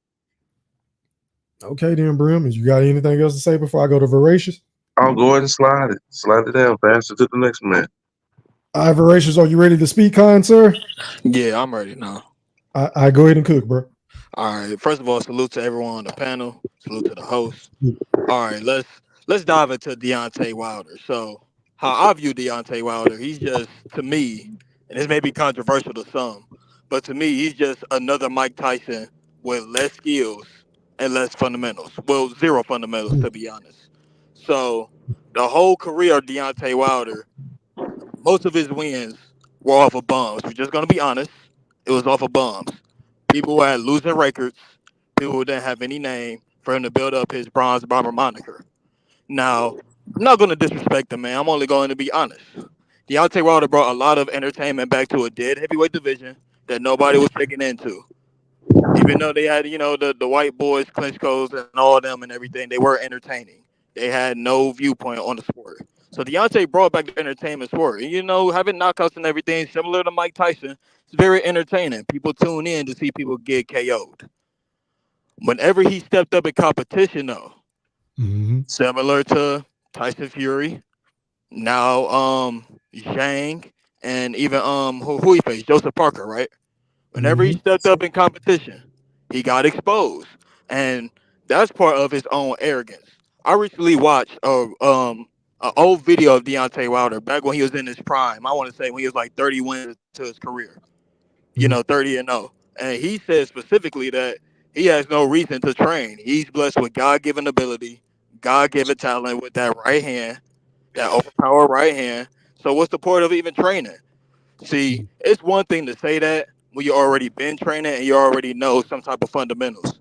But when you just start in boxing late, in your 20s, starting late, and you have no fundamentals, no basis to go on, but just your power, eventually you're going to get figured out by higher level competition, by the ones who's been training since they were younger, since they were kids.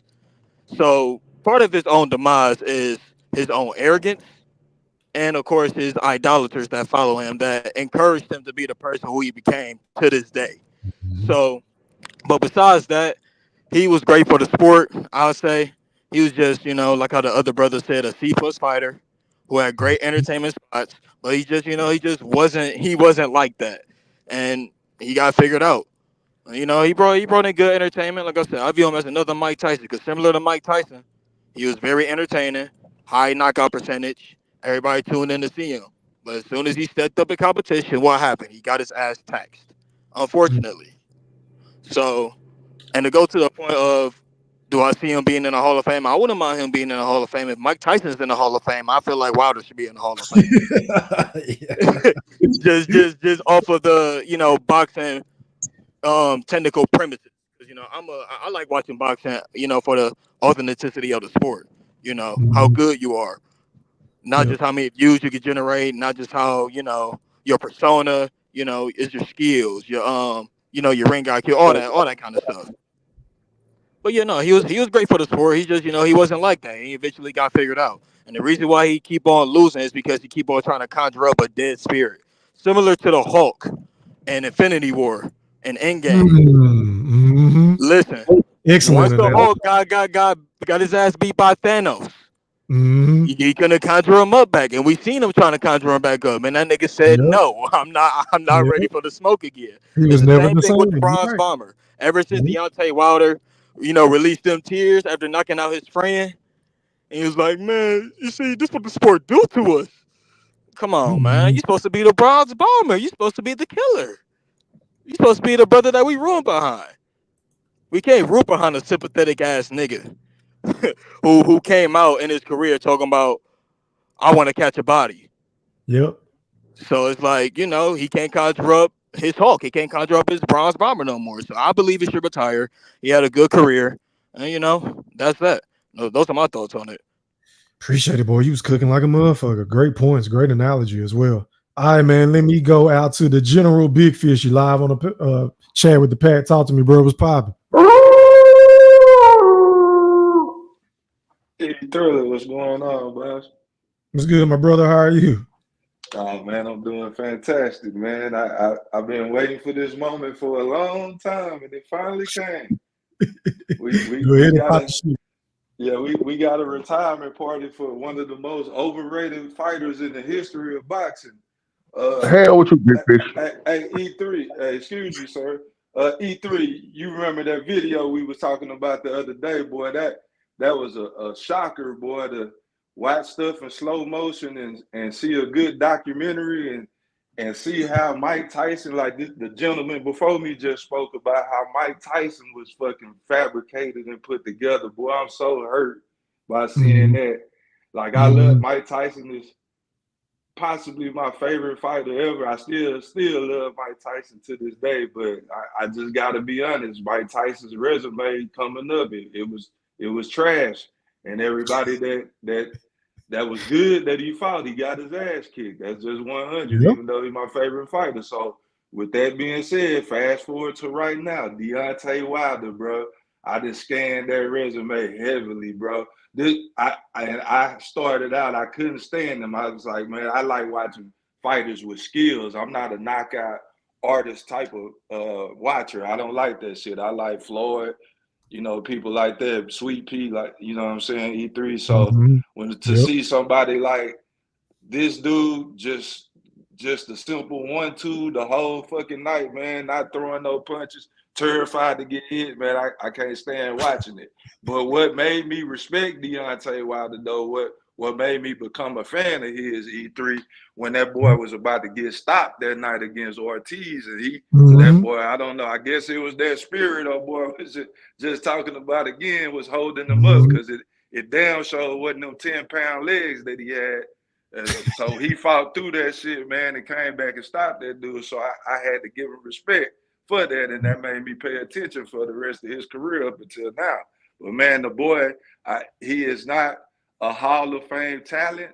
You can go off of the credentials and their, the shiny ornament, him holding on to that WBC belt for that long. But we all know we can't, the people that's against how Earl Spence kept his belt for so long, fighting the type of guys that he fought in-house, you got to show the same fucking criticism when you talk about Deontay Wilder, because that motherfucker was protected from all the cold motherfuckers in that division, which was when he was coming up the weakest division in boxing. Now it's on the come up right now. I can't call it that, bro. But Deontay Wilder is not a Hall of Famer based on skill set. He is a DF skill level with A+ super plus power. So that's what got him to where he's at, bro. But as far as the skills, I couldn't put him in the Hall of Fame ever, bro. Ever. I agree. That's how I feel about him, bro. Especially after what I just saw take place the other day. All right, man. Anybody anything else? This dude, I say this dude doing in sparring, doing spin moves and all of this shit, bro. Yeah, what the fuck was that, Fish? What is that? Like, even with that, he did what he was training. He implemented it. Bro, what are we He doing? got hit, he turned around and they got knocked out. Like, he did what he was training. Bro. Go ahead, Fish. That's Before I go to bro. Can I have a 30-second interjection on the Mike Tyson disrespect? Yeah, go ahead, bro. Go ahead. Y'all got to stop with the Mike Tyson disrespect. He beat five of the top 10 in his way to the championship and his championship reign, and he's a 2-time heavyweight. Well, y'all got to stop it. Talking about Mike Tyson was overhyped and all this. Listen, Tyson did lose to some of the greats, but for y'all to say that it's comparable to Deontay Wilder, y'all got to chill with that. Y'all wilding out for no respect. He beat five of the top 10 Mike Tyson beat. So y'all got to stop. I want to say mean, but they were out of their Who prime. are those 5 guys, Brimley? Who are those 5 guys? Hold on before he named status them were 5 they? guys. What He named the 5 point guys. of their career were they in when Mike Tyson beat them? You talking about with Larry Holmes? Who was out of his prime. Michael Spinks.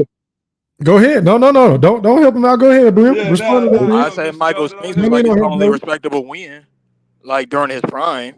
But that wasn't no big win. 170 pounds when he fought him, bro. I don't count. Go ahead, Brim. Go ahead and respond to General Big Fish and Voracious. Go ahead. My response is, I said he beat 5 out of the top 10. Come on, bro. Nah, Google it or something. We gotta hear this. 5 of the top 10 in the heavyweight division. When he came into becoming a championship and while he was a champion, he beat 5 of the top 10. That's Deontay Wilder didn't face anybody in the top 10 until he fought Stavern in 9 on a rematch, and then Tyson Fury, and he lost. He beat Luis Ortiz was in the top 10. He was in the top 10. Okay, Luis. Oh, sorry, I forgot about Mr. Ortiz. Yeah, and that's more of a respectable win than Michael Spinks. You got to be. You kidding me? Are you kidding me? A guy who never won a championship every single step of a fight. But Michael Spinks beat Michael Spinks beat a prime. Michael Spinks beat a prime. Michael Spinks beat a prime Holmes. Stop it. Larry Holmes died his prime, man. You capping, man. He beat a prime Holmes. Stop it, fam. He beat a prime Holmes. You talking about a person that was a champion? That's cap, man. Never was not a champion. Prime Larry Holmes. Oh, stop it! That's cap, man. Listen, I understand that we like Mike Tyson, but we have to be honest, man. No, I'm gonna be honest that he compared to some of the other greats of his era, he's a step below. But to put him on the same plane as Wilder is outrageous. Don't even do it. Stop it while you're behind. Nah, he's better than Wilder, that's for sure. But I'm just saying that it was fabricated. Yeah, he'll knock Wilder the fuck out, Brim. I don't think they. Can I say something? Can I say something in the picture of my boy Wilder? I was trying to say something for the longest, but y'all won't let me say a goddamn. Put your cam on. Go ahead, Goldie. Yeah, I'm gonna go to Joe Cool. We've been waiting. All y'all talking all this shit about Wilder, he step up. Wilder ain't got to the point where he's after that Fury fight. Before that Fury fight, he beat everybody's ass. Because the level of competition. Hold on, Brimley. We can't keep doing Let him talk, man. Let him talk. Let me say what I got to say. I listen to you. Let me say what I got to say. Okay. Joseph Parker beat him now. Why Joseph Parker had 40 when Joseph Parker had that belt? He ran for Wilder then. He would have beat Joseph Parker ass then. Cap. Okay. Oh, ain't no cap. He'd have fucked Joseph Parker ass up right there. Cap hell. He lost bro, even Joshua wouldn't fight him. Then. Will you stop, man, with this Joshua? Stop it, Stop. Just stop. Why in the hell? A lot more money. Hold on, bro. Why the hell Johnson left the WBC ranking? Why he left the WBC ranking and go fight Klitschko out of retirement for the IBF belt? That's bullshit. Here's Wilder. Nobody cared about Wilder. Stop it, fam. Nobody cared about Wilder until Joshua got picked. Stop it, fam. They wouldn't even stop it, fam. Stop it, fam. Showtime was looking for Joshua, not Wilder. Stop it, fam. Stop, bro. Stop it, fam. Stop it, fam. Joshua right there. No, keep going. Let him explain, man. Let him get his bars off. Get your bars off, man. Hold on, bro. Joshua was right there. Contender for the WBC title, to fight Wilder. He hauled ass, the winner got Klitschko ass out of fucking retirement and fought for the IBF. And that's right. I mean, that's true, but I mean, they both avoided each other, if we're being honest. Hey, but they talk about, Wilder was on top of his game. Wilder wanted to be the A side. Wilder wanted to be the A side as the B side. Yeah. He A side, B side? Bullshit. Joshua over was the the man had money man, bro. He would have been. at that time. Joshua wasn't the money maker at the time when he was at WBC. He was the All money man. ass. Period. Man, listen, bro. Charles Martin got $5 million to fight him, bro. He was the They money guy. paid it, Joshua. To get Joshua Williams, he paid. The first competition he got with nigga, he folded out like a rabbit. Whereas a guy that Hershey Kisser eating motherfucker knock his ass out. You see, me personally, I believe Wilder probably would have beat Joshua like the Joshua before he fought Andy Ruiz because that Joshua was very overconfident. So I feel like he would have got his ass knocked out by Wilder. But after the Andy Ruiz fight, come on, man, no. Ruiz And was a after that fight, replacement. that's when they Ruiz was came a back better into winner than Wilder renegotiations. wearing And on his Wilder turned resume. him down to fight Fury the second time. He didn't have to fight Fury that second time. He could have fought Joshua. He chose to fight Fury. So they both avoided each other for obvious Even reasons. after Andy Ruiz fight, that man had. Right, listen. Look how that man act when he lost to Usyk. That nigga lost his goddamn rabbit ass mind. Hey, Goldie, let me do this, bro, because Joe Cool been waiting for a minute. Go ahead, Joe Cool, and cook, bro. Oh, I ain't got much to say, man. How y'all doing? I just want to say, the Fury fight took something out of him, and he was never the same after he fought Fury. So, by him firing Mark Breland, he should have kept Mark Breland. He should have learned how to box. He never learned how to box. So, he basically signed a yes man with the trainer that he has now, and we saw the result. It's time to retire and move on. That's all I got. Already, the panel back open, y'all. Y'all go ahead and cook. Hey, I want to say this real quick. Everybody talking about all this. Fury took all this out of him. The same mistakes he made in the Zhang fight was the same mistakes he made in the Ortiz fight. Ortiz caught him the same exact way with the right over the top. But the difference is Ortiz wasn't disciplined enough, and he got caught later on in the fight. When you fight somebody that's on a higher echelon, they'll make you pay for it and finish the job. That's the difference. And that's Brim, I gotta tell you, you next. I cannot wait till this big stiff muscle bound bum that you fucking praise all the fucking time. Who's a stiff muscle bound bum? Who's a stiff muscle bound bum? Who's a stiff muscle bound bum?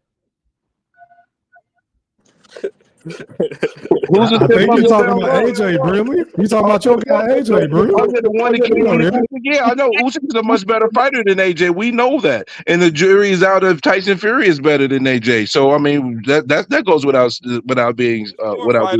I mean, we don't know that. That's go touch. I said we don't know when it comes to Fury. We know when it comes to Usyk. Usyk is the heavyweight of the heavyweight. I take the boy over. Well, listen, they talking about fighting, so we're gonna get a chance to find out. Hey, listen, I called the fight. I said the boy was gonna beat Herkovich because I felt like he got metal on him. He's been tested. He's gained some things. That again, the key component about fighters in the ring becoming better sometimes is about being tested, having metal, and that's why I feel the way I feel about when it comes to Benavidez and Canelo, and that's why I look at Canelo strange. Like, why are you ducking this guy? This guy's never been in the fire. But it is what it is. No, stay on topic with Joshua because he's manufactured as well. He went the Lomachenko route. He got propped up and got to fight an old ass fucking Klitschko. He got his ass fucking dropped and barely fucking won.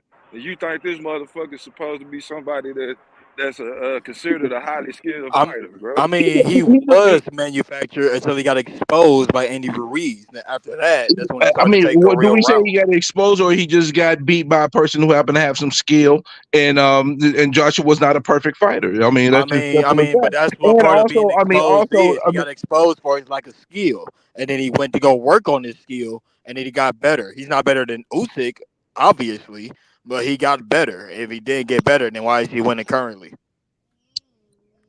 Oh yeah, he definitely have gotten better. I mean, there's still things to be seen because there's other top heavyweights that's starting to show up and show out, and there's fights for him to have. That's why if this divorce fight get made, that's going to be a good fight to watch. I look forward to seeing it. I mean, I do have AJ beating him, but I don't, I can't count him out. Triple D is showing me something, and that's why again I picked him to win this weekend, and he did what he needed to do. But I think he'll take him. Still keeps his head on the straight line too much, and I think AJ will punish him because the same shots that Hergovic landed, if AJ lands them, I think he knocks him out. But we'll get a chance to find out. It looks like. Yeah, that's definitely a test for both fighters. So yeah, we'll definitely see what both fighters are made of. But I mean, AJ's not no Wilder. That boy Wilder done, man. Funeral service, man. He's over with. Wakanda is dead, man. To this day. Ryder could have got beat in the second round, man. When he got caught with that hook, he could have got beat then. He just ain't run over there and hit him again. What the fuck do that mean? Wakanda is dead. What the fuck is that? I'm just saying because, like I said, a part of his downfall was because of his idolaters, as I call it. But his man fans, the people who were same people who was with Earl Spence, same people who was with Tank, same people who was with all these fighters who they become man fans over than just being fans of the sport of boxing. So Yeah, you he ain't told he told you don't people have a to. favorite. So you don't have a favorite fighter. Is that what you telling me? I mean, I have fighters that I view more than often, but no, I don't have a favorite fighter. I'm a fan of the sport of boxing. I'll go just straight off of boxing politics, off of the boxing criteria of what I have. So no, I'm not no man fan of anybody. I ain't no fan of any man. So you will watch me and Brimley fight tomorrow night. Yeah, I'll watch. That's supposed to be We're what we like gonna fight who get to the what? What I'm milkshake saying, faster. what I'm saying is, you will watch anybody, any caliber of fighter. You just go support that because you just love the sport. I It mean, ain't no I'm not gonna support you any don't fight. associate. I'm going to support the fights that I want to watch. I'm not no blind supporter of the sport. I just respect the sport. I don't respect an individual over the sport. I just feel like that's crazy. That's like me putting because I say my favorite fighter right now is Bud Crawford. That's like me So putting so my that's like me putting my personal likeness of Bud Crawford over anything over the sport of boxing. So say if so Bud was to cheat. I mean it's the same thing with Ryan Garcia. Like people put Ryan Garcia over the sport of boxing. That nigga cheated. That's okay. crazy. So let me ask you this: Are you a football, basketball, baseball? Do you follow any other sports? You a fan of any other sport? I used to, not really anymore. I only follow But boxing and UFC, to be honest. but you know people that are fans of basketball, football, and have favorite football teams, right? Yeah, So fact. so just because you're a fan of a team, you're a fan of a collective of men. What's wrong with supporting your favorite fighter that's from your city or went to the same high school you went to, or you just randomly met him somewhere? What's wrong with being a fan of that person? Well, I mean, me personally, I'm from Cleveland. I'm from Cleveland, Ohio, and recently I met up with Tiger Johnson, so I can speak on this from my personal experience. It's not wrong supporting a fighter or a team or a specific person that you like or is fond of or that you want to see succeed. It's an issue when you put that person or that team over the integrity of the sport. It shows what you really in it for. Are you in it to praise this man? Or are you in it because you love this sport? Like I said, it's the same thing with the Brian Garcia fans. These niggas know that he cheated, know that he took pets, and you see they are still putting him over the integrity over the sport. Is that right? How do you know that though? Without all the facts, you getting second and third and fourth and fifth and tenth hand information. So how can you make that determination so I fast mean, in that every Ryan comment section Garcia I cheated? see, whether on Twitter or on YouTube, is niggas saying, "Oh, Haney, just take the loss, just take the L. It don't matter that he cheated. This Ryan Garcia, our savior." I mean, I see it. I see it in every comment section. They No, put that you fighter over misunderstood. the No, no, sport. no. You Uh, misunderstood the question. can I How answer do that you? question for you, How bro? no. Come on, bro. You interrupt. Go ahead, I'm bro. sorry. Go ahead. I was just going to answer the question because I know the answer. When Ryan Garcia's legal team says, "Yeah, we would like to get a 4 month suspension," they'll let you know where it's at. Because if you get suspended in any capacity, that it just basically means that it's in your system, regardless if it's contamination or if you intentionally took it. You're going to be suspended to some degree, so you're guilty of something, even if no matter how you slice it. Facts. But that's not how his idolaters are going to look at it. I mean, some people are idolaters, some people are supporters of the sport. I can't speak on everybody. I can only speak on myself. I'm just a supporter of the sport, of any sport that I watch. How do you feel about Roy Jones fan base since he's a steroid cheater? I mean, he's one of my favorite fighters ever. So like, he's in my top five. He's a cheater. I can't cap. He's a cheater. He's not over the sport of boxing. He cheated. So that's a stain on his legacy. He But can't you be still a the GOAT. fan, right? He You can't you be the still a fan. greatest. But you still a fan. You still a fan, right? You just said that. I'm a So why supporter. can't Yes, Ryan? definitely. So yeah, a supporter, whatever you want to call it. So why can't Ryan Garcia fan base still support him, even though he got caught with a small amount of that shit in his system? So do you notice your I'm not. I'm hypocrisy, not bro? saying that it's an See issue. my hypocrisy only goes so far because I can do it with the best of them, but I don't cross a certain line. So I'm just not gonna blatantly fucking do something and then criticize the fucking same shit I just did. But that's kind of what you doing right now, boss. See, you have a point about Roy Jones over the integrity of the sport of boxing. I never said that. Oh, the greatest of all time. I never said that. So it's not hypocrisy.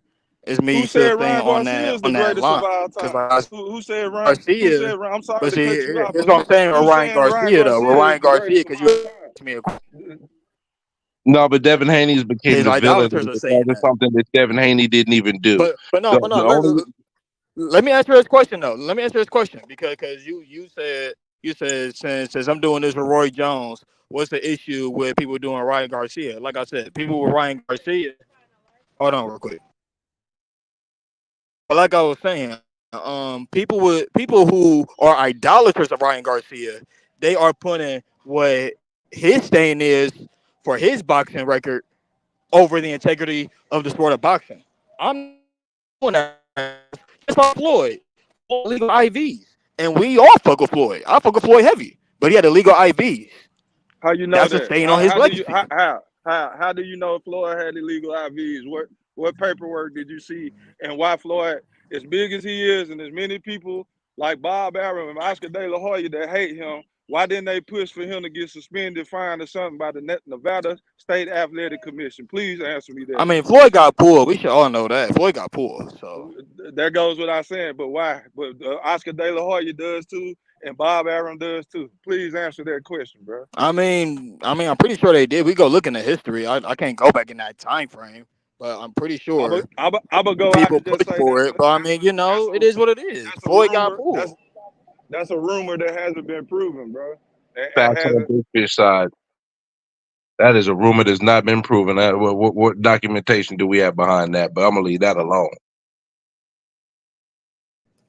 I mean, it's just stuff that I seen. Like I said, I just seen that he had legal IVs. That's all I see in the report. That's rumor mill. Yeah, So You gotta say it's rumored. you have to say, hey, you gotta say allegedly when you say shit like that, bro. Yeah, I know. Yeah, you Allegedly, gotta say it. he had alleged IVs in his system, and he so who encouraged Brian to take who IVs think too. so who thinks Ryan Allegedly. Garcia would lose to Devin Haney if they fought again? I think the same shit would happen 9 out of 10 times. Can I I answer mean, that I first? mean, see, with that fight, if Devin Haney just would have boxed Ryan like how I expected him to, he would have won. He fought the wrong game plan. That's why Which I has think he nothing lost to that do fight. with the He fought the drugs. wrong game plan in that fight. Which So has nothing to do with the drugs. The jury is out on Devin Haney. See, that one thing I can separate the two. I can look at Ryan Garcia's the case and be like, well, it's not a good look, doggy. You know, what I mean, I'm a little desensitized to the pet stuff, but I do feel like, if you can prove any case part of contamination, you get a 6 month suspension. We keep it moving. But the fact of the matter is, Devin Haney got drilled, and he showed toughness, but his ability to recover makes me worry about the young man if he faces anybody like a Matthias in the ring. If he gets drilled again, will this happen again? And what effect does it have on his career as he moves up in weight? Because now the advantages that he have in regards to his size, those go away. And if he doesn't have pop in his fist like that, and he has slow recovery time from high quality shots from high quality opponents, what does that leave you for Devin Haney? That's the question mark. Will happen with his career as he continues. Yeah, I agree with that. And like I said, I'm not a fan of any man, so I just look at everything objectively. I'm not a fan of Devin Haney. I'm not even a fan of Bud Crawford. He's my favorite fighter. So I'm always going to be honest about anybody because that's just how I move. So it's like Devin Haney fought the wrong game plan. He came in there trying to be aggressive when that's not his fighting style. Regardless that Ryan Garcia took peds, he fought the wrong style because niggas have taken peds in the past and have lost because niggas fought their right fighting style. Devin Haney tried to be something that he's not, and he paid the price for it. But that doesn't excuse that Ryan took PEDs, and that's what I'm Nah, saying. With idolaters of Ryan Garcia, they are going to ignore that, no, and we no, all know in no. the integrity Well, sport of boxing, taking a performance enhancing drug is frowned upon, regardless. It didn't change the fight. That's facts. Regardless, he took the peds. Can't ignore that if we're just being fans and supporters of the sport. Now, you being a that can't man be fan, you true. can ignore that shit. Nah, I'm you Now not let me going can't. to. just say this. Let me ask you something. Well, let me clarify something because I just want to get a better understanding of what you're saying, Veracious. I hope I'm saying your name right too, bro. But Yeah, whenever you're you saying it say a, right. You one of the only ones that say all it right, right, but go ahead. I bet. All right, so you just said that you was a Terrence Crawford fan, right? Yeah. I fuck with Bud Heavy. I won't say I'm a fan Okay. of him, but he's like, Hold on, I'm going somewhere yeah, with you. So if you know, you're a fan of go. Terrence Crawford, because I am too, then you're a fan of a man. You feel you follow what I'm saying? Like you're supporting this one particular individual. That don't mean Yeah, that you're biased or that you are over the top fan because I'm not.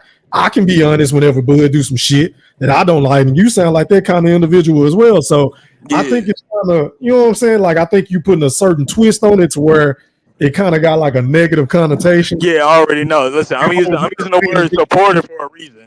I'm using the word Yeah, supporter like for a it's cool to support an individual fighter, but if you're not honest whenever they do some shit that you don't like, or then that's being a man fan. exactly, and that's my whole point. All right, Like I I said, got it's you. a difference between a fan and a But supporter. I'm a but this supporter the of these thing. individuals, but I'm not a But I'm not this a fan.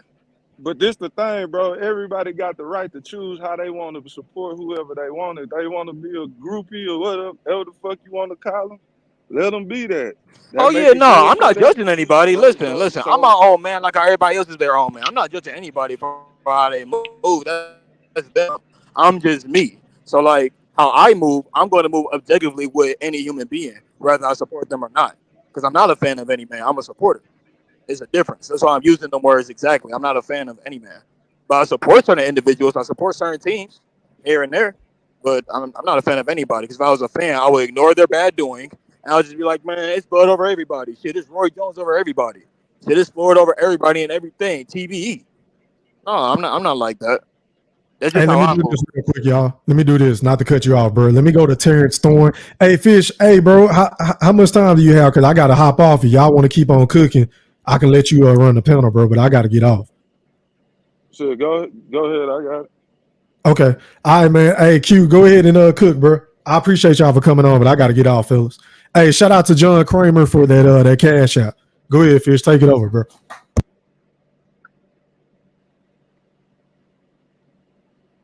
Yo, Terrence Thorne, go ahead, boss. Oh man, what's up with it, man? I'm listening to y'all. Y'all bringing up some good topics, some good points, especially with the Mike Tyson, his resume, right? But hey, man, Ryan Garcia, Devin ain't get his ass whooped because the man took pads, man. The man got his ass whooped because he fought the wrong game plan and he couldn't stay out the way of that left hook, period. I done seen people take pads and still lost. Hell, Frank Martin just beat Michelle Rivera. He popped dirty, so I don't want to hear that. He got his ass whooped, period, point blank, man. Wilder, he had Wilder had a decent career for as where he come from or whatever, man. I think he should retire. I think it's it for him, you know.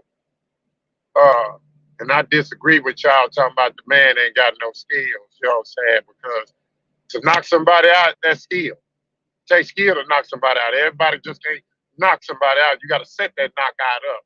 That's skill. That's all I got to say. My response to that is hard work beats natural skill every time. Sometimes Allen Iverson didn't practice, and it still worked out for him.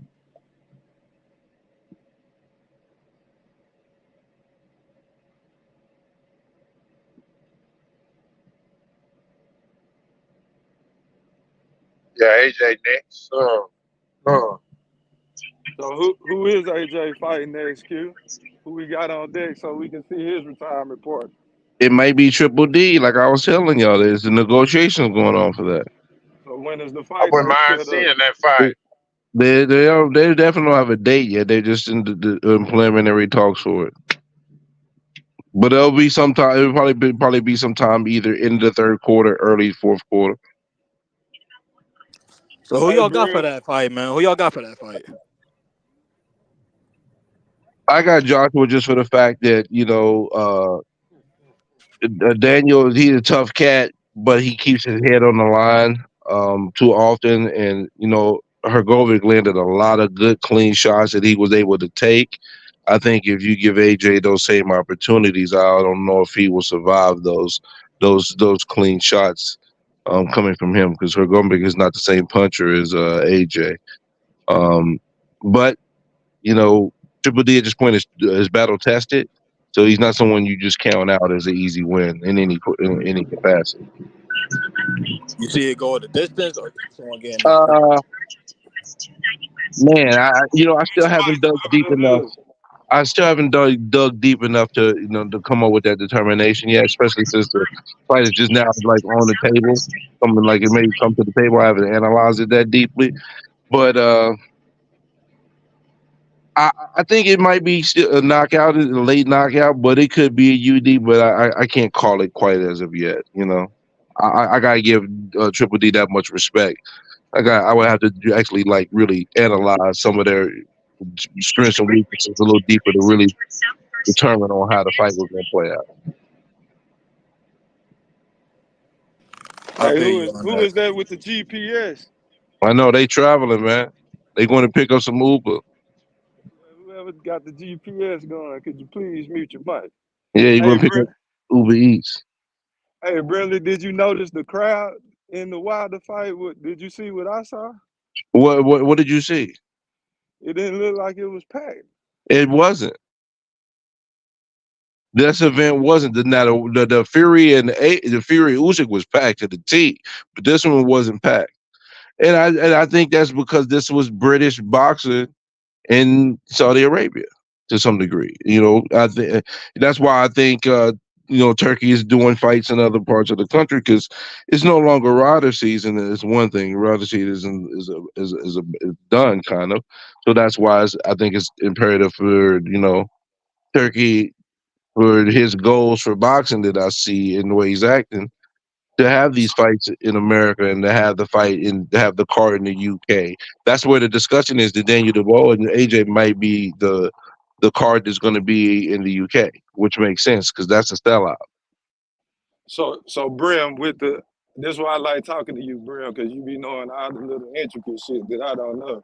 So as far as like the demographics of the crowds that's been participating in these events, His Excellency has been putting on. Who make up these crowds on these sellouts that we've been seeing? So, since you said it was a British boxing card, who normally makes up these events? I think it's a combination of some core boxing fans who got money, people that's living in the Saudi Arabia, and then some of the people from the UK that come to. Now, when it came to the Undisputed, it was just big. It was big enough to where it got the attention where everybody came down there for the fight, and that's why it was a full packed arena.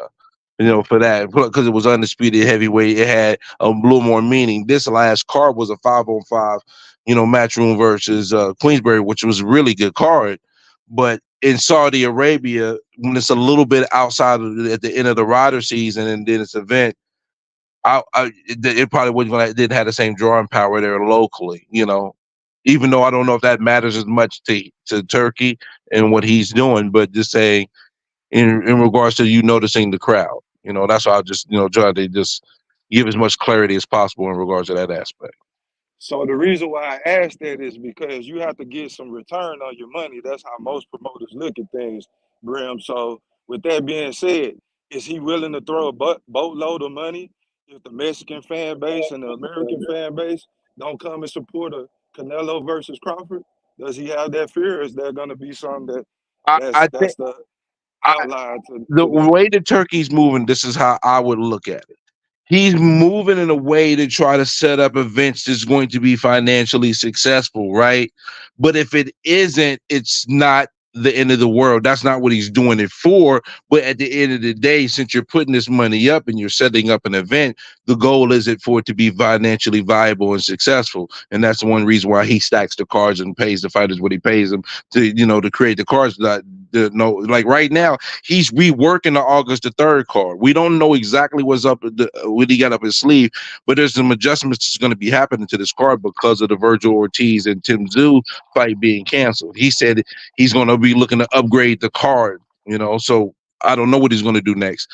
But I think at the end of the day, if the fights don't generate, it doesn't matter as much to him because that's not what he's doing it for. He's not like a promoter. His finances is not tied to making a gain, but I think he aims for the event to be financially viable because that's just how you're going to do business, but he doesn't need it to be.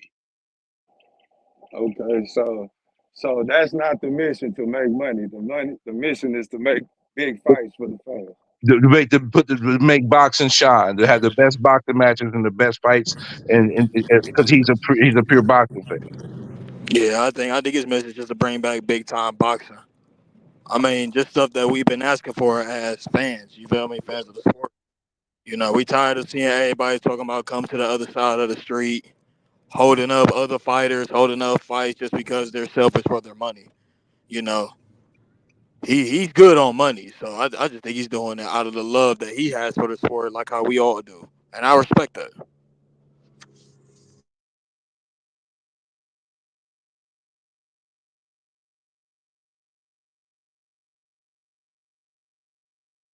Any other questions, Big Fish? I want to bring something to Big Fish and Q's attention because I don't say that you guys was particularly saying this, but there was people that was telling me I was being a fanboy to Terrence Crawford. They were saying he was holding the belts hostage.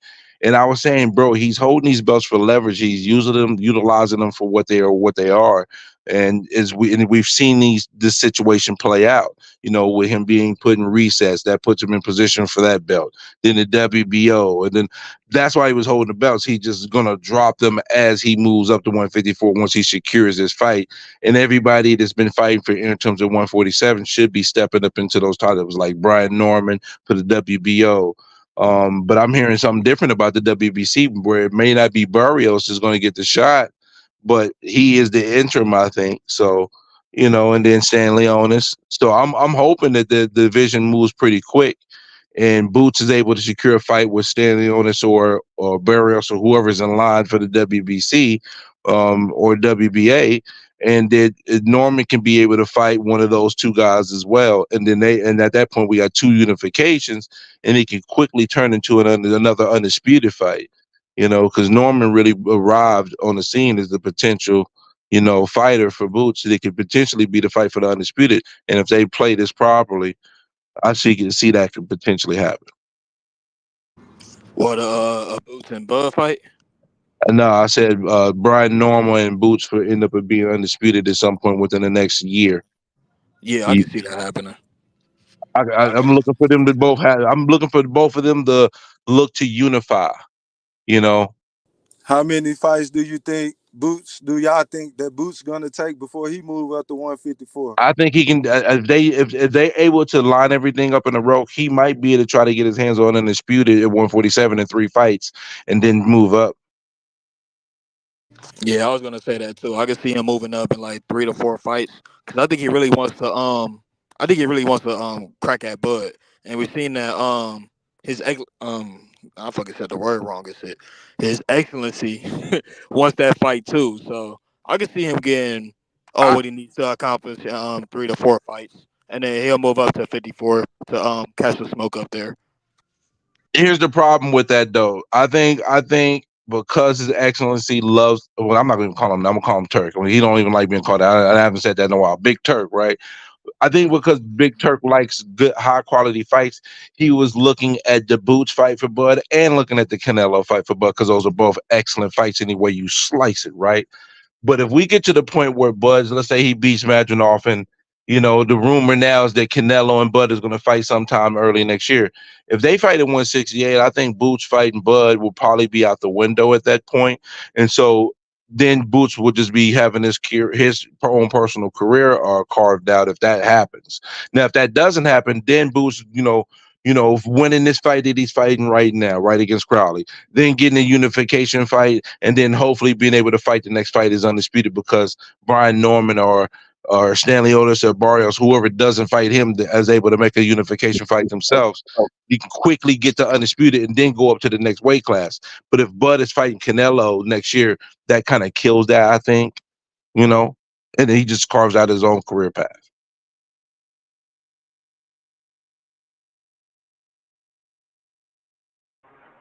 That sounds about right.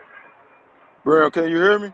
Yeah, I can hear you. I didn't hear you for a second, but I can hear you now. Okay, yeah. I was having some audio issues, but Yeah, you clear, bro. So based on what you've seen so far, you think the Canelo and Crawford fight gonna happen now just because the man saying he trying to make it happen?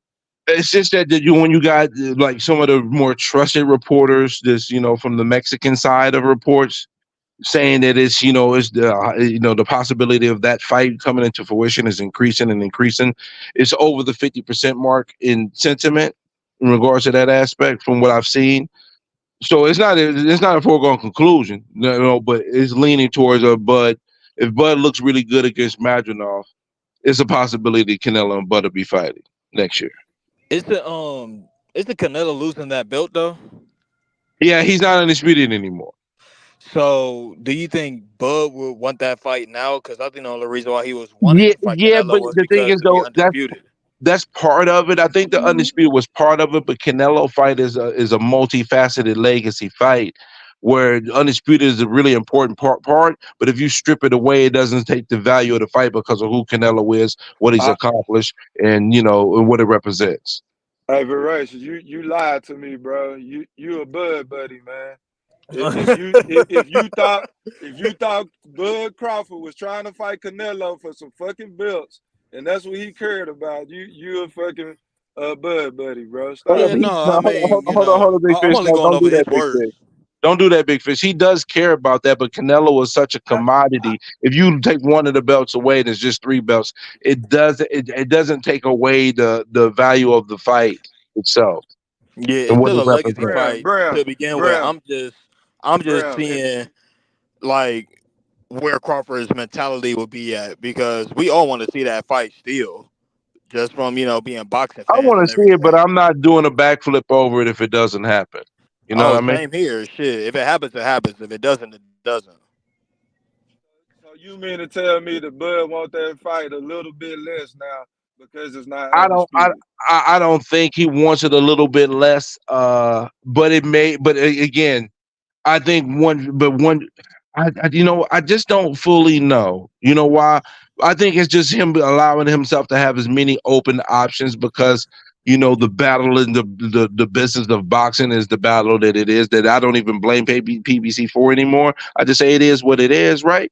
So I think he's just having as many options available. So if Canelo is an option, cool. If not, he can still be to go to undisputed for 154.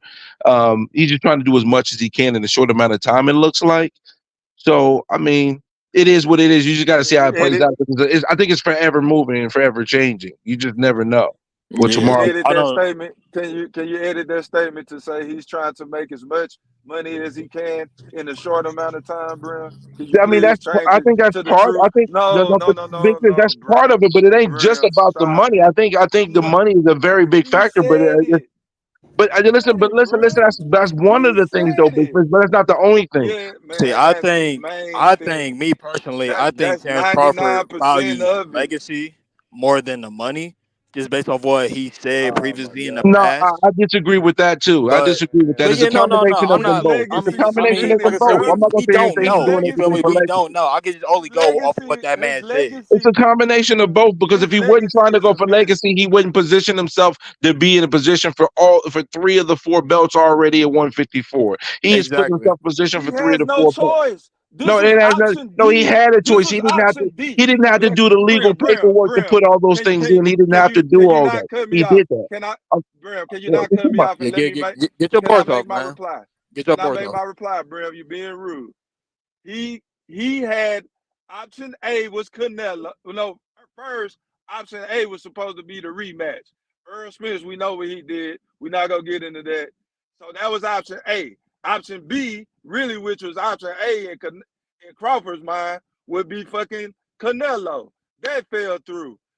Option C would have been fucking Charlo if he wouldn't have fucking put on the piss poor performance. That was option fucking that's 3 right there. Number 4 was the winner of Tim Zoo or and Findor. So this is not something he's doing because he just wanted to fucking add on to his legacy. Man, y'all fucking lying, man. He wants to Who's fucking big lying, money Big fight. Dick? I mean, Brim, but see Who's Brim, that lying? goes against what Bud said himself though. So like I said, I'm only going off of what he said man, we can't himself. go off of what somebody say. You going off of It's what his they trying words. to do. Like we He gotta was go off of trying. what he say. Nah, man, you go off of where he's at. The fights that actually get made. You can't call out And fucking Mike the Tyson. fight that's getting made is by Turkey putting solid money in his pocket, stacking the card up, and him putting in position to get 2 belts. And he's So also like the brother said, he's positioning himself to get 3 belts already at 154. but that was Legacy option is And D 2 definitely though. more fights. important than But the my money, point but is it's both that was the important. last option. That was the last option. The most important How do we option know that was the for last the option? money. Maybe that was the best Because option. that's We what don't know. you won't let me finish again. You won't I let me was telling me finish don't again. let you No, you finish. cut me off. The best option is because of We the got this money. freestyle. Earl Spence was the biggest money fight, and Canelo was the biggest 2 money fights. There was options A and B. So that's how I know money is the most important. He went the fucking belt route last. But see, Okay, did Bud so it say is that what it though? And I'm is. not a I mean, Bud. if I'm not that's a what it Bud is. buddy. Pause. I'm not a Bud buddy for just going off the man's words. Did he say that? I don't think he said that money was more important than him getting the belts. I think being 3 times undisputed, something that has never happened in the sport before, is more important to him than money. Not saying that money's This not happened in the important, sport because we before, still too. don't know. Pretty sure both is important to him. But for what he said that he wants to be 3 times undisputed. That was the entire purpose of him wanting to fight Canelo in the first place. Was to be 3 times undisputed and to fight the fighter of this generation. It was like a win-win. Now since Canelo lost the belt and he's looking even more sluggish, I mean it's still a legacy fight, yeah. What do you But mean he's looking even more sluggish? I don't understand that. I'm a little confused by that. I mean I watched the Mungia. I don't know if you watched the same Mungia fight that I watched, but I know this he was much, okay. Yeah, he was okay in that fight from bro. my If he wanted to knock Mungia out, he could have knocked him out. yeah, no, he definitely carried the young boy. He definitely carried him for sure. So what are you talking about? I'm just talking about just off He's of not. Is he prom Canelo? no. No, but to sit here and say, "Oh yeah, he's a shell of himself," I would not be saying that. I'm sorry, I can't say that. No. So I respect it. I respect hey, it. so V, so who you got? Crawford. If Crawford and Canelo fight, who you got? Who me? Yeah, you. Not who me in China. I'm Oh, talking to you. oh yeah, no. I'm just asking for clarification. I seriously don't know. Just off of my boxing criteria, I'm picking Canelo because weight classes are there for a reason. Okay, thank you, sir. Brim, who you got? Man, this is a tough one, bro. I've been wavering back and forth. I'm still going Canelo split decision, but I don't know, bro. Because Bud had, if anybody can do it skill wise, IQ Yeah. wise, Bud can do it. But I think this Canelo might just have a little bit too much oomph on the punches to allow Terrence to be able to do it. But Terrence can do it for 12 rounds. I think he can. But we'll see what happens, bro. I say it's a 55-45 in Canelo's favor So going you into think no? Yeah, I So agree with that. so so Brim, you know, no matter what, Bud gonna end the fight on his feet is what you saying if it's a split decision. So you, so that's saying he gonna avoid the power for 12 Well, rounds. Is that what you telling me? again, Terrence Crawford is a dog, so we don't know that if Canelo drills him a good time, that the fight's over. Might be able to knock Crawford down, right? And Crawford might be able to continue. There's the unknowns in this fight, which adds an intrigue to me on multifaceted levels. But I think Terrence Crawford is very much. He's skilled enough to be able to pull it off because he has the ability to utilize two of the fighters who were successful against Canelo. He can do both of those fighters' things. He can do some of the things that Mayweather did against Canelo. He can do some of the things that Bivol did. Why? Because Terrence Crawford has the reach of Bivol. He has a very long reach. And Canelo's not much bigger than Crawford naturally. He's bigger than Crawford, but not much bigger. And to have that type of arm reach, and if he actually is comfortable with the weight and knowing that you can actually be at 162 and fight the man at 168, where he may not have to go all the way up to 168 to be sluggish for that fight, which gives him the flexibility to possibly go back down to 154 as well when you're looking at the landscape on how to utilize weight and making the weight and fighting someone that's bigger than you. It's just a lot of unknowns, bro. I mean, anything can happen. See, I just don't trust it, man. That's why I say there are weight classes for a reason, V. man. So I just V don't trust V. it. How do you see it stop? You see him getting stopped since you saying it's a weight class for a reason? That's got I to be mean, what I you're wouldn't saying. be. I personally don't see him getting stopped, but if he were to get stopped, I wouldn't be surprised. I wouldn't be surprised if he got stopped at all. If Because Crawford weight was to classes. win, if Crawford was to win, use your imagination. How do you see him winning? I see him winning by a split decision. I think it'll be a split decision either I way. mean, like technically, like No, what technically, we yeah. what we have to do technically.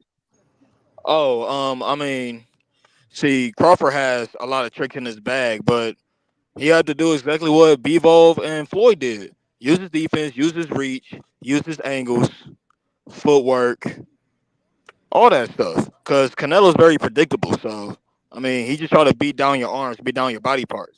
What's so crazy? I think part of the key is him to be offensively first and then defensively pull back quickly. Do you Basically, think he should start southpaw first or Immediately, orthodox first? immediately southpaw from the very beginning of the fight. Take dominant lead foot position, lead with the jab, keep him at the end of the stick, and be able to back out when contact's in. You don't really start engaging until you get into the back end of the fight. You spend the first 6 rounds utilizing your length, keeping them on the wheel. And you trying to pile up points and take rounds because you're keeping them at bay. And then when you get a little deeper rounds, you get them a little tired. Then you can try to trade, win them, land shots, see where he stands at. Because one thing about Terrence Crawford that he does well is his alternate speed of shots, which can put him in a position to get to gauge. And he can be able to do that in a way where Canelo lands a shot on him, and he can gauge on how he can be able to utilize to attack him because the speed of his punches and utilizing the proper footwork and being dominant in the lead foot position. Yeah, But and his ring IQ on top of that too. I definitely agree. but see, the thing is, Canelo got a very good ring IQ too. That's the thing that's so dynamic about this. Canelo's ring IQ is not low end. It's high end. Yeah, I'm not saying it's low, but I don't think it's on the level of Bud's. It's not. But when you're dealing with the additional weight class, the certain things that Bud has done has made him successful at the lower weight classes. Will he be able to execute them in full mode without that 1/15 of a second delay from the loss of speed from the weight? But sometimes a shot landing is millimeters of seconds, and that little Exactly. bit of extra weight could prevent him from getting into the proper blocking position on a certain, a counter shot from Canelo. That's another interesting thing. They're both counter punchers. So who's going to lead? And that's why I think Terrence Crawford might lead and then pop, like do a lead, but quickly go to defensive. So lead to be to get his shot in first, so he can build points and get a lead, but immediately go back into defensive mode so he can be able to try to counter Canelo because Canelo's going to be looking to counter Bud. They're both Let Yeah, me I ask agree with let me that. let me ask y'all this. Let me you first, bro. So for you to know that Bud to be able to do this, you have to seen some tests that he's passed before. I don't think he's had any tests to go to know for sure that he can pass this one? Who has Bud Crawford fought that's been impressive to you that you know that would prepare him to face Canelo? Oh, the truth of the matter is, Big Fish, this is all based off the natural grit that we see from Terrence Crawford. It's not evidence to him. I mean, because he got tested and got some metal early in his career, which played a role for the dog that he is, it's today. But Canelo's a different beast. So maybe this Madrimov fight at 154 can show us something if he shows a certain level of dominance in the fight and he's looking sizey and looking comfortable, then that can be to give us some more signs. But bro, we don't know, bro. We don't have any true evidence in regards to a Canelo fight at 168. We don't. It's really just based off of his natural dog, the fact that no one has been close enough to be that competitive that let you know how good he is as a fighter, but it's still not proven against Canelo at a 168. It's an unknown. We have no evidence, sir. That's facts. You agree with that? Yeah, I agree Has with it. V, you don't think Bud has been that great? He's never been had a real test. Is that a true statement, or you disagree with that? I mean, he's definitely been tested in the ring for sure. I mean, By that who? the whole fight with Earl Spence was a Well, test Gamboa, until we seen that he took Gamboa, advantage of it. Gamboa. That was a tough fight for him. That's really the only. And the guy Benavidez. There was That his wouldn't two hardest fights, but in the my thing opinion. what I mean by test is it's closely contested fights in the balance in the midst of a fight. That's what I'm meaning. Every fight has its own test in itself because sometimes you win the fight, in a training camp. That's when you mostly win the fight. But I'm just talking about the fight itself when you're looking at the balance of the fight. If you're getting into the 10th round, who's ahead, how close the fight is. Terrence Crawford has not had a lot of fights where it was in the balance. Where we were like, Yeah, we don't know. well, me and Porter the kind of. me and the guy, I forgot to add one. Porter was a tough fight because me and the guy that yelled at Bud, hey, you losing right now. We thought Bud was down at that moment, but he came out and stopped him shortly after. But that was a tough competitive fight for him too. What you talking about the Sean Porter fight? My bad, I was kind of doing something. Yeah, the Sean Porter fight. Was that a tough fight in your opinion? I mean, he was losing that fight, right? No, I mean, he from was he what they were was saying. he was losing the fight after 6 rounds, but he won 3 out of the last 4 fight rounds going into that round. So 2 of the 3 scorecards had him ahead, but Yeah. it was closely contested. Where some people might say, "Hey, Sean Porter might be ahead in this fight." Brian, why was I Sean Porter mean, so friendly that fight? Why was he like tapping them on the back, doing the clinches, and just dapping them Well, the up truth of all the the matter is, time? that, the It truth of was the, like they're really good friends, mostly though. The truth of the matter is, bro, they're really good friends. They really get along in real life. Like, they care about each other's family type of close. I mean that, and on top of, I don't think he just had the same animosity that he had towards Bud, like how he had against Spence. Yeah, because at one point Bud wasn't really trying to fight Porter. I think that the fight with Porter was more of a litmus test, of a fight that could be made worse versus a name that was quality enough. And Bob Arum at that point wasn't really putting in the moves and working. Bud knew his next move, so he might as well go ahead and fight Porter for the litmus test because he's a high quality opponent. So I think it was a multitude of different factors in regards to that, though. My man, Big Fish. One person was looking at a person like a piece of ground beef, and the other one was looking at him like a friend. So that's what I'm talking about. Sean Porter. Sean Yeah. Porter didn't put the friendship to the side. Bud did. He Well, laid hold his up, hold up. ass No, out. no, Bud didn't And, until the and 10th round. Bud didn't he was until the 10th he round. wasn't initiating them daps and doing no hugging and all that. That No, was but did, one did you sided. hear me Yeah, though? but Because he he didn't wasn't until really he he wasn't wasn't going really hard to taking the paint. It was a fight nice, like all the way serious it was a to nice the other little brother's fight point, until the because until they the are 10th good round. friends until that 10th round came and they said that he was down, even though he most likely wasn't. Because even on my scorecard, I didn't have him down. But they told him that so that he could up his pressure. So that's when he took the fight all the way serious to get Sean up out of there. Yeah, because to me it was a competitive, friendly fight. That's what it looked like. And then at point, Bud, I'm what? Oh, I gotta handle this now. Okay. I can't just trade and have a nice little fight with my man here. I gotta go. I gotta close the show. Do That's V that was a turning point for me. Again, I told y'all that moment was the turning point for me where I knew that Errol Spence couldn't beat Terrence Crawford. I still had questions at that point, but right then and there, that's when I knew that Errol Spence couldn't beat Crawford. So V, do you remember the Sugar Shane Mosley and Floyd Mayweather fight? Yeah, of course. Do you remember how friendly Mosley got? What was that? The third, fourth round? That's what I'm talking about. It was like Porter kind of conceded. If he wouldn't have been in that mind state, I think he could have pushed the fight a little bit harder than what he did. At least not get caught off guard like that. I don't think he was on his A game at all that night. No, Big Fish, he blew I his load in the think second I think he round. was on his A game. He blew his But he load. was on his A plus game. I can agree with that. He wasn't all the No, way aggressive like how he was no, against he blew Spence. his load in the second round after he caught Floyd with a really good shot. He kept on gunning for the knockout and he blew his load, bro. Yeah, yeah, definitely. But yeah, I mean, I can agree with that. He didn't really have that. Like I said, he didn't have the same ferocity like he had against Spence, against Crawford. I could definitely agree with that. But to say he wasn't on his A game, I don't know. I disagree with that. I think he took the fight serious. It's just like how the brother said. He blew his gas tank, and then after that, Bud upped the pressure. And then once he upped the pressure, it was just Oh no, it I was only wasn't a talking matter of about Porter time. with the blue gas tank part. I wasn't talking about Porter with the blue gas tank part.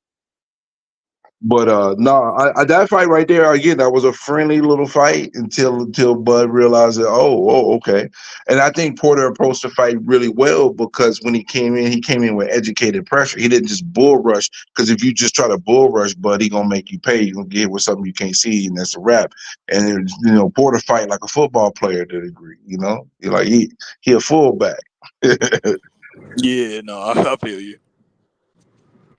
Hey, Brim, I wanted to ask you, how did you like the premise of the card Saturday night? The Oh, five it was versus dope. five or It was dope. whatever. It was crazy how bad Matchroom got their butt whooped. It was funny. And plus, Eddie Hearn was a good sport. Frank Warren had fun with it. Been on the plane flight back. He was like, "I'm in aisle 5." He said, "Give me a high five," because all 5 fights they won. So I thought that was hilarious. It was dope. I did think Ford did enough to beat Nick Ball, but Nick Ball was put a lot of pressure on him early in the rounds, and even some of the shots that wasn't landing just was eye catching because he was letting him get off a lot of flurries. But Ford is a tough character, bro. That guy's a good boxer. Tough loss, but he's going to 130 anyway. That fight was the most competitive fight for me. Ammo got his butt whooped. Scherzer's definitely a player at 160. Hopefully, he can bring some life to a boring 160 division. See, I'm upset. I was working and everything, so the only fight I saw was the Wilder fight. So I don't even know how all the fights really went. Yeah, I saw them all from the beginning. From Hutchinson now you say beat the dogs now, but he really just just outdone in that fight. I only got 3 out of the 5 right, but I did okay though. Did Bivol raise his stock in your eyes, or is just the same? He just another day in the office. Now B-ball inadvertently raised his stock, and I think it has more to do with the fact that Beterbiev is coming from another injury.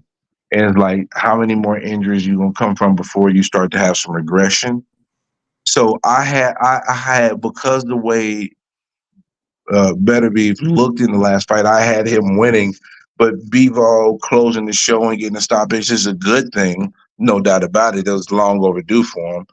But I think his stock rose in regards to more because of the delay going into the fight. Now it's going to be in October, and now it's got people that probably had Better Beef winning now looking at it like, man, Bevo might win. So some people that swayed back to from Bevo might be coming back to Bevo because of the injury and the delay. So inadvertently the stock raise, but more not because of his performance, but more because of the scenario for the undisputed fight. So I would love to see Benavidez fight Bivol. How many fights do you think he'll be ready to fight Bivol? And really, Benavidez. when it comes to Benavidez. I'd probably say one, two no, fights. You one, said one. I mean, one. He I has mean, to it could win this possibly fight. be He one. has So to yeah, win this fight. I definitely see. I definitely agree with that. He wins this fight, and the thing is, if they get this undisputed fight done in October, Turkey may be looking to get that fight to get that fight next, and he gets a chance Benavidez to versus undisputed match on the top. Bivol. Who the winner of Bivol and Peterbian? The winner don't I matter. don't know. I That's don't know if next. I see Benavidez fighting Better BF. It Better BF wins. Well, that's on him, but whoever wins, I think, is who Turkey's going to put on the table, though. So we'll Yeah, just I see V, who what you got? Benavidez and Who you nothing. got in there, V? Who you got in there? Better Benavidez. Oh, you say it again. Hypothetically, if they fought David Benavidez or Arthur Beterbiev, Better BF, definitely, without both win. without a doubt in my Why? mind. Why just? He's definitely winning. He just got the power. He got the power and the skill. In Benavidez, they never faced anybody with that type of power. That too. That is at the same size or big, or just as big as he is. Now, if you want my opinion on a Better BF Bivol fight, I got Bivol winning. And I think that's kind of controversial, but I got him winning. It's not controversial because that's a 50-50 fight in the truest form, bro. So you think Benavidez can get Bivol? He got a better chance of beating Bivol? See, now I, that's a I think he fight loses to both that's like of them. another 50-50 fight to me, but I'm leaning more towards Bivol just because he's more active in his jabs and straights. So I think he can keep Benavidez off of him, and he has power too. So I mean, I don't know. Has Bivol ever touched the canvas? No, Yeah, so if he don't touch the canvas, I'm swinging I Bivol. I'll think probably say Benavidez loses to both of them. 65-35. 65-35 Bivol over Benavidez. But I won't be I think surprised if I Benavidez. think Benavidez loses both to both of them. But here we go. The fight that's coming up is going to tell us a lot, though. A lot. There's a lot. There's a question marks about Benavidez in regards to him fighting at a larger weight, fighting opponents his size, fighting people who have punching power on that higher grade. This fight is a phenomenal litmus test and a true challenge for him. Actually, this is no gimme fight to be had. It's not a Yeah, foregone conclusion. definitely. This is the show where he's at amongst the big dogs. And say if he what's the dude name? I forget that he's fighting. Who you Um talking? Who you talking about about? Benavidez. About Benavidez. Who's the dude that he's fighting? I forget his name. Shit, Bram. You know, I don't know who he fighting. Yeah, well, whatever the man's name is, if he dominates him, I think that would be a good conversational piece with him versus the winner of Better BF versus Bivol. But if Better BF wins, I mean, I don't see any way how Benavidez can be Better BF. I just don't. I can't see a way how he can do that.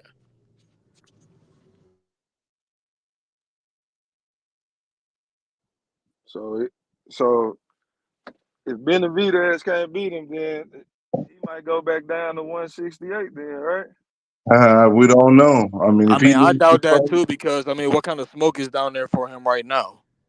I mean, still, he has some names still down there, but I mean, I don't think he's really interested in staying in that weight anymore.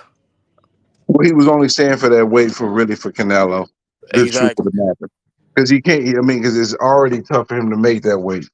The man that walks around at over 200 pounds. So Exactly. So I think he's gonna stay right where he's at and just I don't know, build his name more there. the truth of the And matter is, I think he should stay in that weight. if he wins that fight, and let's say he gets the undisputed fight and he wins it, then he got him a Canelo fight in a gigantic fight. That fight would be. Listen, if Benavidez wins this fight, right, and let's say Bivol beats Beterbiev. If he beats Bivol, him and Canelo fight is worth double the amount it is today. Yeah, but will Canelo take it? If That's the question. 175 for undisputed, you damn right he will. I would hope so. I would love to see it. You damn right he would. I mean, that wouldn't probably be to the end of 2025 though. Hey, as long as we get it, I don't give a fuck how long it takes. As long as we get That's to it. see that fight, because that fight But been anticipated that for a will few probably years get now. to win two big fights though. Hey, I got a question for y'all. Is the Earl Spence fight locked in yet for Dora, or It they still seems in like talks? it is. It seems Yeah, like it's it. locked in. See, here's my question to both of y'all: who is training Earl Spence right now? Who is training him? Is he That's training a himself? They said it was not a high end name, but I got a feeling that in regard to PBC, it could be Diaz or Shields that's going to eventually be training them. But I don't know for certain either. But I got a feeling it's going to be Ronnie Shields though. I That's just going think with that. I think this is Earl Spence retirement party, similar to Wilder. I don't think he's gonna beat Fedora. I think that's controversial too. I just don't see yeah. him That's being not that tall, controversial either lanky because a ass lot of nigga, people man. are asking that question too. A lot of people are asking that question. Yeah, this It's this do or die might for be, Spence too. especially he did that tweet talking about this. This might be our last time seeing me. And if it look anything like that fight did in July, oh my goodness. If he loses to Fandora, I think I mean he's in the It's same position as Wilder. Unfortunately, in the sense that if he loses the fight, his career may be done, it might be close to done. If he wins, then we have a different conversation. if he win for sure, but yeah, if he lose, what else can he do? Where's there? It's nowhere to go after losing. I mean, I don't think it leaves him without another title shot at this point. So it's like, what are you going? What's there for you to be to accomplish without you having to grind your way up? And I don't know if Spence is dedicated to that point to be able to do that consistently You know, and to do that. Yeah, give Fundora a grade, fellas. Give him a grade. A B C D E F. B What? I say C plus B minus. B minus. He's a B minus. He's a good fighter. He's a B You minus. know, he's similar B to Spence, man. He goes in there. He doesn't really go in there with like technicality. He goes in there just try to wear you down minus. or give you little Really? You punches and said shit. It's no the really? bare You bones. said a B minus? He's a B minus. He's a B, C Straight plus B B. minus. And the thing is, he showed B minus. He showed B minus capabilities with him being able to utilize his jab versus Tim Tszyu, even though there was a cut involved. But I saw Man, something he did something he has not done in man. his fights, and it looked like he's learning from his sister. We know for a fact, if it wasn't for that fucking cut, Fandora's about to get his fucking head knocked off, man. That Yeah, I dude thought is so too. I a thought C I level. don't disagree. That dude is a C level fighter. So if Earl Spence, in my opinion, so you got the right to your opinion. You may know it better than what I do, but from what I see, he's a C level fighter to me. But where do you And, think and Spence is today, right now? Do you think the current Errol Spence? Do you think he's higher than a B level, a B minus level fighter at this point right now? Earl if we Spence. go, if we judging him based off his last fight, hell nah, he fucking I worse than mean, the we C can't. based on his last fight. But yeah, you got to go out based on who he fought. So that was Yeah, his Terrence body of Yeah, work he and all Crawford. fought that a plays a So he, role. I he think fought so a A-level fighter. So like, he I went don't know. so to me. I can't He really went have from a judgment on that until he we went see no, him in this fight and see how he come out for the first 6 rounds to see if he's a C plus fighter now or still a B plus level so fighter. So I can't yeah I can't so give a judgment on that right now. I really can't. yeah. So my point in saying that was, I think Fandora is a C-level fighter. So if Spence lose to him, there's no further down you can go. To me, just because it's for a title shot, you know how I feel about that, Brim. Fandora not really wasn't really the best fighter in that ring that night he fought Tim Tszyu. Tim Tszyu fucking was failed by his fucking corner by not stopping that fucking fight when they were supposed to. and Tim Tszyu was fucking lining his ass up for them straights all fucking night. the Up first two until that rounds. cut happened. The first 2 rounds he busted his nose in 2 rounds. You know, Mm. Yeah, Fandora, and yeah, the Fandora cut was about to, happened in the yeah. second round. Yeah, So so I mean, like y'all off saying, off paper, Spence should definitely be Fedora on paper, But but right now, that fight is a 50-50 fight but now. yeah, right now I'll probably say it's 60-40 Fedora. Wow. you'll put your Yeah, and, money that, and on that's kind of Fandora. crazy to say, but I mean, just off of Earl Spence talking about retirement already, it seemed like his confidence has been shot. So, and then he Yeah. was having talks to Ryan Garcia about fighting him. So like, I don't know what's going on with that man's head. Pause. So like, I'm leaning 60-40 Fundora, but Earl Spence should win. He should win if he was what we seen him as or what the media saw him as. You know what that is, Big Fish? That's the Bud Duck Bowl. You know that, right? The Bud what? The Bud Duck Bowl. What you mean? Like a bowl game. That fight is the Bud Duck Bowl. Yeah, I get it. Yeah, It is yeah. though. Hey, it's a money grab for both of them. It's the safest, easiest way to get a Mm-hmm. nice payday. Fooey schmooey. It's Then always about the money. That's what I was saying earlier. Terrence Crawford told you. It's always about the money. That's the one thing that it's always about. Yeah, That's most people secondary. in their professions they do it for the bag. I mean, that goes without being Yeah. said. That's why I was saying like with the whole legacy and money aspect. Like I was only going off of him just saying he wanted to be 3 times undisputed. I don't really remember him saying that it was about the money with Canelo, but I mean I'm not surprised. Everybody wants that payday with Canelo. he want to get So as much money as possible, but I mean, does he? But he ain't gonna fight Joe Schmo. You know, even if the bag is big, he still got to have some value. But yes, the bag is utmost important.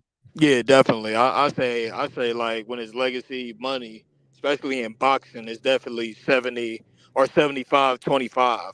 Like and that kind of split.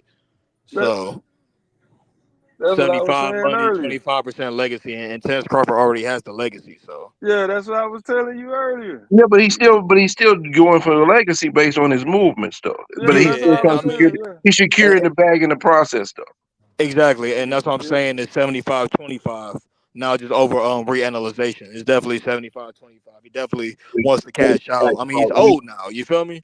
Shit. You I think only he's got trying to get the you most only money got he a can few more get fights while left. still trying to be I three only times I think undisputed. the most we gonna get out of Bud is 3 more fights, bro. So yeah, Yeah, I can see that. And I don't see an Earl Spence rematch happening. I want Errol Spence don't want that smoke, bro. Come on, man. he never wanted that smoke. No, Errol Spence did want that smoke. He just was being acquiesced to his company demands until he's figured out, hey, I got to do what I got to do. I got to make this fight. This I is the money mean, fight. I can say he Regardless of what y'all somewhat want me to wanted do, it, I but I got mean, to he do this said it fight. himself back in 2018. Why wouldn't I take the easier route? Nigga, Yeah, if you saying that, you don't want the smoke. Like, I'm past that 2018 stuff. Is at the end of the day, I give Errol Spence credit because he made the fight. Because at the end of the day, PBC and Showtime and all the operatives wasn't yeah, no, really. it's They were kind of pussyfooting around a little bit, and then eventually Spence said, "All right, I got to make this fight." And he made the fight. Period. yeah, Like, no, definitely, it's that's what he forever said. respect. You feel me? He just wasn't respectable beforehand, but he definitely made the fight. He made the fight, so that's respect. You feel me? He didn't have to. He didn't have to take it. He could have, kept on avoiding him, but he didn't. But He, if like he I said, he didn't, wanted the smoke. He just didn't want it like how Bud wanted it. I say. but if he didn't make the fight, though, his everything that he stood for would have been null and void. Strap season. You were making money on shirts and all that. Strap season. You got to live up to that strap season name. That's what it came down to. Exactly. And he lived up to it. He just died by it. And the shit that I didn't like with the whole buildup was him calling him top ranked Toby. We gon' buck break you. We gonna do all this other stuff. I didn't. I ain't like that shit. Hey, Brim, you see this right here? See, this what's wrong with the Bud Buddy Nation. They don't never want to give Earl Spence his props. Look at LaJessica, the number one Bud Buddy in the world. His fans backed him into the wall. He had no choice. We didn't do shit. Earl Spence don't listen to his fans. He wanted to fucking fight Bud because he wanted to do it. He had every out possible to not fight Bud, and he went against the grain and did it anyway. Ain't that right, Brown? I can't disagree with that because you got to remember they did petition the WBC for Thurman to fight Spence. They had it lined up. So I mean, Yeah. again, Spence lost some of my respect for the action afterwards, but I'm gonna call it like I called it. He made the fight happen. Period. Hey, but we know why his actions did that was like that, Brown. The man was devastated, bro. That's one of the worst ways you can fucking lose in front of So the he should have whole never world. reacted to rematch clause then. Yeah. See. Then to Yeah. pop There up is with no an eye excuses patch for in the that world shit. 7 months later, bro. And then hop in the ring, then pop out some. I don't take no. I don't do. I don't do waiting in lines. Man, get that goofy shit out of here, bro. It's goofy as hell, but I'm sorry. This shit was goofy to me. But he didn't. He proving it right now. He It's ain't. still He didn't goofy. wait in the He line. proved it because that's the nature of the business when you're connected to some of the powers that be to have a little positioning, but it's still goofy at the end of the day when we're looking at the essence of the sport. Still goofy. Yeah, How it's come? still How come? corny. I mean, he got Hey, connections. Yeah, he got hey, hold connections. on. Go ahead. Why you not? Why you didn't call it corny when Joshua was just get the hover around the fucking top three and all the fucking sanctioning bodies when he was fucking crying and throwing tantrums in the ring like a lunatic and shit.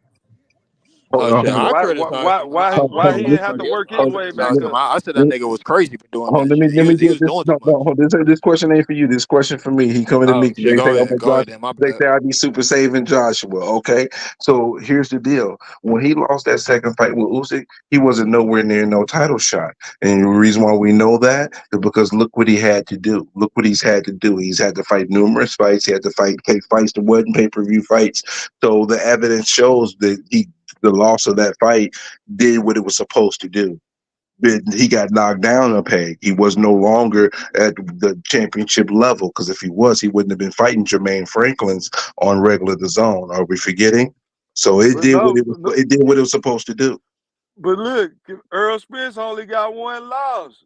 That's the hypocrisy in what Yeah, you but saying. no, you You saying caught. Hold hypocrisy. on, hold on, hold on, hold on. Earl Spence got one loss, and he skipped the line and got back at the title shot. He had a rematch clause that didn't get active. Well, that didn't go through because of his own doing. But that's regardless of my point. So the point is, AJ lost fucking 2, 3, 4 times before he finally had to go back up the fucking ranks like you trying to act like that's how the shit happened from the jump. No, Nah, he no, got no, big chance fish, after big fish, chance to big fish. redeem I gotta himself stop. with title shots. I gotta stop you, big fish. Here's the problem with what you're saying. You gotta remember, he fought Ruiz, had a rematch clause. He fought the rematch and won the title back. Fought Usyk, had a rematch clause and did not win the rematch. So you can't say, "Oh, he got shot after shot after shot." No, it was within the contract and the deemed in the terms that was set up. But once he lost to Usyk the second time, then he had to rebuild himself, and then he ended up fighting 3 fights that were not title fights against the opponents that were not title contenders. So again, as I was telling you, everything played the way that it played, and also Errol Spence lost in such a dramatic fashion. And you're dealing with no. You tweet. No. You gotta let me finish, please. And also, the circumstances are different because you're dealing with Errol Spence, who has not been as active as a fighter, who his health has been in question as well. And then you have somebody like Joshua, who has been consistently in the gym training, at being active, fighting multiple fights. It wasn't championship fights to build himself back up. So the circumstances are different. So to try to compare the two is a little bit off base because, again, the circumstances leading into the losses and how the losses happen are not the same, bro. I'm sorry for interrupting you, Brim. I just have short term memory. I be trying to get a point in because you be going It's so all long. good. My But bad. I am long no, winded. no, but I was riding with you all the way until you tried to use the fashion of which Earl Spence lost to justify your criticism of why he shouldn't have the right to get back in the front of the line in the same manner that Anthony Joshua did. He So didn't yeah, do it in the same manner as Anthony Joshua did. Anthony Joshua was fighting obligated, not obligated, but the contracted rematch clauses. yeah, yeah. This wasn't a contracted rematch clause. This is a man moving up to another weight class that he was not even ranked in after having a tremendous loss, and then boom, he's number one, and then he gets the title shot. That's not the same, bro. It's So not. so so a man. So we all know that Anthony Joshua has never been considered pound for pound ever by people that know boxing. Well, So a that's because man that was he hold started on, hold on. heavyweight. See, hold on. Remember you said let me finish the point, I'm please. Let sorry. me finish. All So Earl Spence was a pound for pound fighter, top 5. Some people had him 2, 3. Some dummies had him at 1.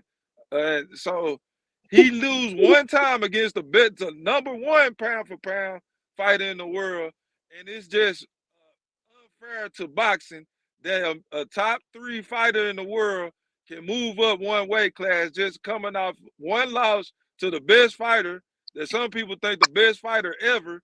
You telling me that's an injustice to boxing and that's corny? Come on, Brim. I didn't go as far to say it's an injustice to boxing, but the fact of the matter is, Your guide is going up to another weight class. You have no sanctioning body belts to utilize super statuses to move up in front of the line, and you automatically get put up in the front of the line in the next weight class, coming off a devastating loss. I'm sorry, my brother, but you to try to compare that to a situation with a person that was a titleist that had a rematch clause, won one, and then on a rematch and lost the other rematch. It's not the same. If Errol Spence had a fought Terrence Crawford and lost the rematch or something like that, then we could have that conversation about that. But it's not the same, brother. I mean, I understand what you're trying to get at, but using Anthony Joshua to compare to Errol Spence just doesn't quite match. It's No, completely different circumstances. I'm not trying to say the circumstances are the same. It's just the basic principle of an elite fighter getting to skip the line because they earned that right to do that. That's what's the same. That's why I use Anthony Joshua as an example. But the situations are What definitely line did he skip? different. What line did he skip? What line did he skip? He didn't. Who? Anthony Joshua? What Yeah, line did I he told skip? you. I told you earlier. I was with you that I was wrong. I was wrong about the context of how he kept getting those opportunities because they was contractually obligated to rematch. So I get that, but still, Earl Spence only lost one fucking time, bro, and he was a top Yes, sir. 5 fighter in the world. So I don't think it's fair for you to criticize him for getting a shot or calling it corny. Just a little bit. I'll give you something. I'm sorry, my bad. I thought I had myself on mute. Hey, listen, end of the day, man, we'll get to see what Errol Spence got left in the tank. You But sound like Deontay Wilder trainer over there, man. yo, you stupid. Deontay Wilder, bull. Y'all stupid. Don't be dumb. Don't be dumb. What's his name? Well, I forgot. I drew a blank. What's his Malik name? D? Scott. Yeah, Malik Scott over there, Y'all dumb. Don't be Man, dumb. I think Malik Scott set Deontay Wilder up for the woo, man. I think he set him up, man. I think he set the bull up for real, for real. It didn't set him up. Deontay Wilder, who was Deontay Wilder, man. man. How could you Everybody acting submit? like Deontay Wilder changed or something. Deontay Wilder was who Deontay Wilder was, man. Oh no, I ain't saying that he changed them. I'm saying that he took advantage of a fool. Like you see a fool and still take advantage of him. I think he took advantage of him because he got knocked out by him before, and he played like he was his friend, like he was really there for him. Especially with the Bronze Bomber being put into retirement after the third Tyson Fury fight. He's like, okay, this is my perfect time to sweep in and get my revenge. And look what happened. Nigga lost 2 out of his last 3 fights, man. We doing conspiracy theories now? Lord have mercy. I'm just saying, man. I'm just saying. I don't think that's a good brother in this corner, man. Hey Even man, though I don't Deontay think Wilder isn't a good brother himself, he slept with his brother's girl. So, nobody that evil. B. Come on, man. That's a hell of a plan if that's what happened, but hey, you'll be surprised. yeah, that's what E Thriller told you earlier. When you say stuff like that, you got to say Allegedly. allegedly, man. Yeah, There you go, yeah, man. allegedly, Ah, allegedly, God. allegedly, my Yeah, Malik Scott is a double agent. Allegedly, like Brim but say, no, I'm man. just joking, man. I'm just Why? Yeah, just nah, I talking know shit. you is. Yeah, I know you is. Deontay Wilder has 100 flaws in his boxing game, bro. It's no trainer in the world that can help him because he just thought he was the man. He thought he was complete.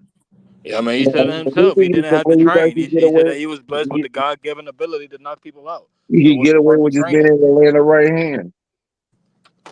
Like E- right hand is not gonna get you through the night, brother. It's just not. Every fight that I watched him fight, he was down on the cards up until he knocked him out. Every time, I was like, man. But that knockout always came every time, Yeah, it came every every time time. against C minus competition. Suppose he Yeah, landed see, in the yeah, for when he sure. landed in the B and A range, it Okay, changed up. okay, let's go to grades again, and this is just opinion based. Y'all don't get your blood rate up, blood pressure up. What do y'all think Ortiz's rating was? A, B, C, D, C F. at his C, what peak. you think? At his peak, C plus. You said who again? Ortiz. Um, at his peak. Now, when Wilder fought him, what was his? What Oh, do you have Luis him ranked? Ortiz. Oh, Luis Yeah, Ortiz. What you talking about? You talking about King Kong? I say his peak was like. I think his peak was like the second fight, and I'll probably agree with the brother C plus B minus. No, he don't get no B minus. Yeah, C plus at best. hey, Matter I'm of very fact, he's reluctant to even borderline say B regular minus, C. but I He's say C borderline plus. regular C. Yeah, I say C plus definitely. I even probably say C minus because I mean, like he had the tools, but he never utilized the tools. So it's You like forgetting the same fighter lost to Ruiz as well. right.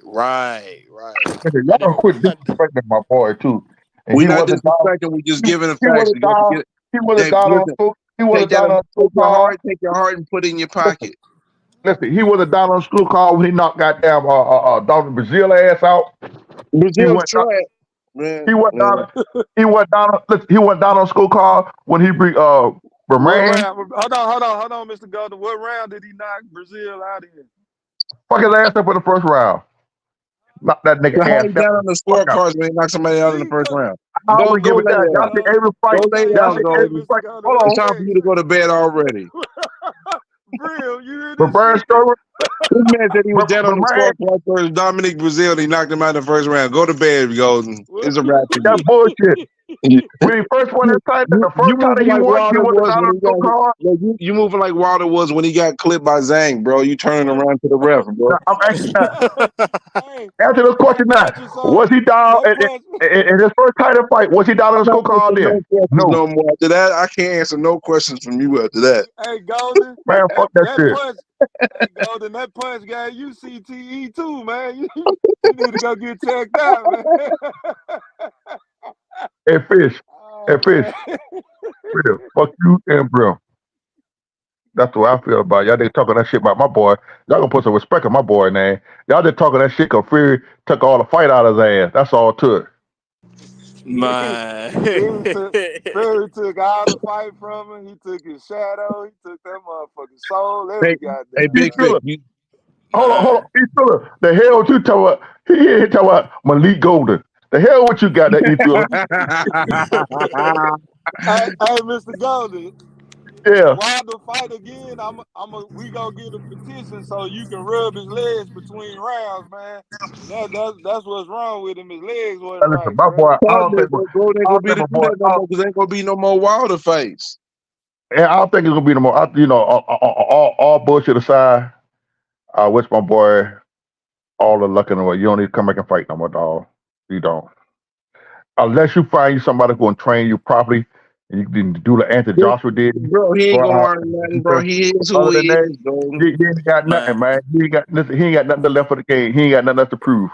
He gotta hang him He up, never man. proved He he gotta didn't hang prove him up. that Wasn't much. gonna suffer severe brain damage, man. He gotta hang him Hey, up. Mr. Golden, if he wanted to prove something, he couldn't do it. So he ain't got Thank no you. choice. Y'all just having y'all fun. That's all right. It's Y'all not done go. fun, bro. I'm not having fun, bro. It's I'm fun. just keeping it Y'all in the just book. having fun. He Y'all love. Y'all he love had seeing my bro, goddamn he face had in it. 10 title defenses. He's gonna be a Hall of Famer, bro. So it is Y'all, what it Hey, is. hey, Mr. Golden, I wanted yeah. Wilder to win. I wanted Wilder to fuck Anthony Joshua up. I've been wanting that for the longest. So I became a Deontay Wilder fan when he beat Ortiz that first fight, bro. He showed me he had some heart, a whole lot of heart. So I'm not happy Yeah. about losing like that. It's just fun to give you a hard time and see that you got Listen. CTE from this fight. I know you listen, Chris. Listen, your brother before the fight for the last 2 weeks, if it wasn't every day, every other day, he been sending me clips of Wilder talking shit, and we've been going back and forth on the goddamn phone, all during the fight. We talking shit. I told her I wasn't coming on this motherfucker. He told me he gonna drag my ass. You said My all God, like that, you said for all 15 minutes he was talking shit. man. Fuck you, bro. You can't talk that shit.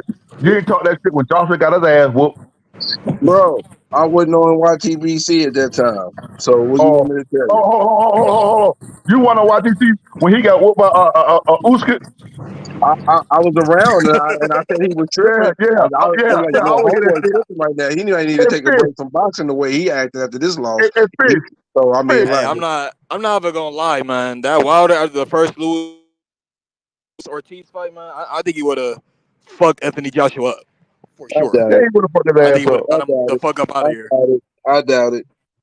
He would have beat I mean, Joshua. Listen, I doubt it. listen. I Hey, can listen. see why you Joshua doubt the it. only Like, motherfucker. I listen, doubt it. man, listen, man, his Hulk powers was activated. He couldn't lose. Yeah, Yeah, yeah. no, he It's couldn't easy lose. to say that now, bro. He couldn't lose to C in lower competition. Yeah, you're correct. Oh, stop that But bullshit but up. see, but see, that's Hey, what Fish. Anthony Joshua was at that time. He was sea level. No, he wasn't. No, Hey, y'all Fish. ain't put no respect Hey, on Fish. Ruiz. 'Cause Joshua the Ruiz, I only think, best a motherfucker. B plus fighter. Joshua the only Ruiz, motherfucker I see catch another Ruiz has man flag and consistently run out the been ring with that motherfucker.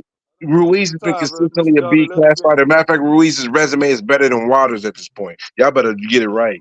Got your regular ass mind, nigga. I gotta look at their resumes. No, I you gotta gotta look at look the at them. resumes and look who they won against. That's where the resumes.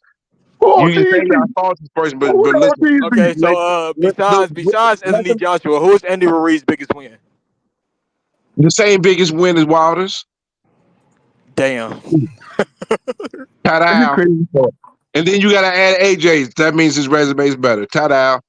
Listen, AJ was having Parker beat his ass. If No, Parker didn't beat Wilder, Parker didn't beat Wilder, AJ Tuck gonna get that that in. next Tuck fight. your heart in. Put your heart in your pocket because your heartstrings is getting real deep. Man, fuck that shit. Fuck all that shit with my goddamn boy. Fuck you, come to New York and fuck your I'm ass not, up down there. I'm not talking shit. I'm just That's giving you the raw crazy. data, bro.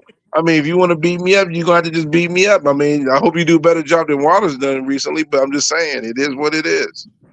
Oh I yeah. just hope you don't turn around in the fight, man. But listen, AJ, that nigga had to pay the man off for AJ to win that last fight. That shit was set up. Oh, stop it. Here we go again with the conspiracy gold. He's And in the building now. that shit was Conspiracy fluke. gold has arrived. That shit was fluke. Yep, That shit was sure. fluke. What you call him, Brim? What's his name? Conspiracy gold. Conspiracy Goddamn, that Gold. shit was fluke. The wolf chat. Hold on, everybody. Mute your mic, Mr. Golden. Let us hear the conspiracy. What conspiracy? Man, that man got a Joshua soft. Joshua soft as motherfucker cotton. The next motherfucker you get in a fight with is tag that nigga jaw, he gonna fold out like a motherfucker pretzel. And we know that shit. He the only fighter in the history of boxing lose, snatch another countryman flag and run around the stadium like he won some shit, like he Batman or some That was some. Yo, that Golden. was a crazy ass situation. I don't know what the fuck he was thinking. Golden, can I He's ask you a disappointed in question the real quick? loss. Go ahead. Golden.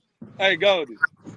What do you think about Earl Spence just losing one time and then going to fight Fedor up in the next weight class, and Brimley called that corny, but Anthony Joshua will get chance after chance after Oh chance my God, to you redeem did. Oh himself. my Hold God. on, Brim.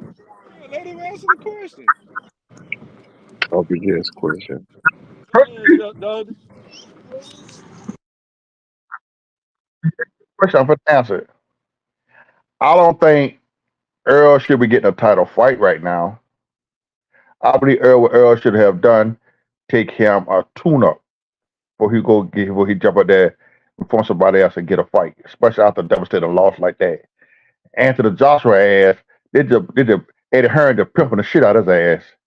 That's all the fuck he doing. Joshua don't have how many opportunities Joshua don't have? See, Huh? hey, Your Honor, strike this from the record.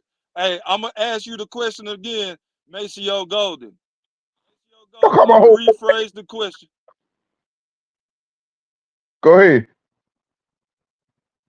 What you say? Brim criticized Earl Spence for getting the title shot. Uh-huh. He didn't criticize Anthony Joshua. Do you see the hypocrisy? I mean, he don't have no room to criticize nobody with Anthony Joshua record and what Anthony Joshua would get. They're trying to make Anthony Johnson something that he's not.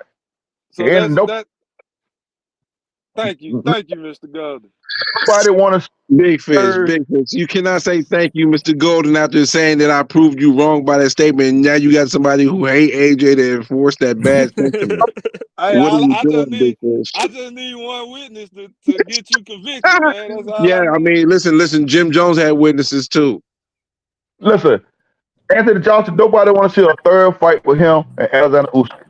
Nobody wants. Yeah, I'm not trying to see that either, man. I mean, I'd watch it if it happened, but there's something that's on my list held to the now. But I mean, I mean, with Golden, listen. The fact that you're agreeing with Big Fish and that bad question and viewpoint, it says a lot. Because the thing is, Anthony Joshua got those shots because they were rematch clauses. He fought Ruiz again because it was a rematch clause. So then he got avenged his loss, and then he fought Usyk, which was a rematch clause, and he lost a rematch clause. So then after that, he has had to rebuild himself back up appropriately after losing back-to-back fights versus the champion. So he didn't fight. He fought fights that were non-title fights. He fought fights that wasn't on pay-per-view, that was on regular DAZN. So his losses got shown in reflection within the actions of those losses based on who he had to fight afterwards to rebuild his career again. So it wasn't like he was just given every opportunity in the world, because after losing those fights with Usyk, he has had to rebuild himself to get back in his position that he may be in now, fighting Triple D. But I don't think that's going to be for a title either. That's going to probably be for an interim, because IBF is not going to strip Usyk. I'm very proud of them not stripping Usyk for this Fury rematch. It's going to be for undisputed again. So there you have it. Oh, they're not Grim, stripping them now. They letting them keep the belt. They're letting them keep the belt. IBF did a good thing finally. Since he lost to Alexander Usyk, what top fighter did Anthony Johnson fight? Well, we can't say he fought a top fighter. He was rebuilding himself to get back into title contention. So Jermaine Franklin, who actually is a pretty solid American heavyweight, by I might add. The only loss he had was against Whitewash, which he really won that fight. And AJ was not as confident self that he is at this current moment, but he still beat Jermaine Franklin in the 12-round decision. And then he beats somebody who gave Tyson Fury trouble, and he beat him very soundly.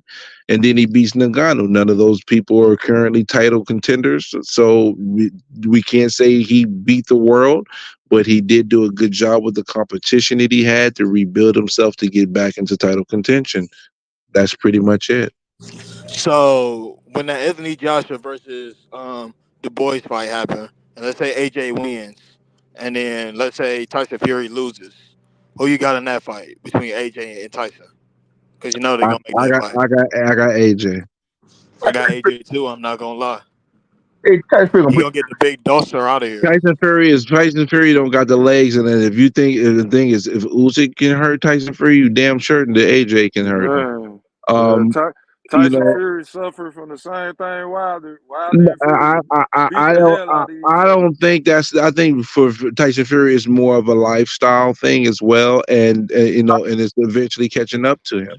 I think Fury's biggest you don't think strength in the ring was to weigh his body on his opponents, and now since people know how to counter that, I mean, he's getting exposed. His feet are not the same though. His feet hasn't been the same since when he made a conscious decision to play bully ball against Wilder, because he knew he had chicken legs and didn't have any good lateral movement and capabilities to overcome that.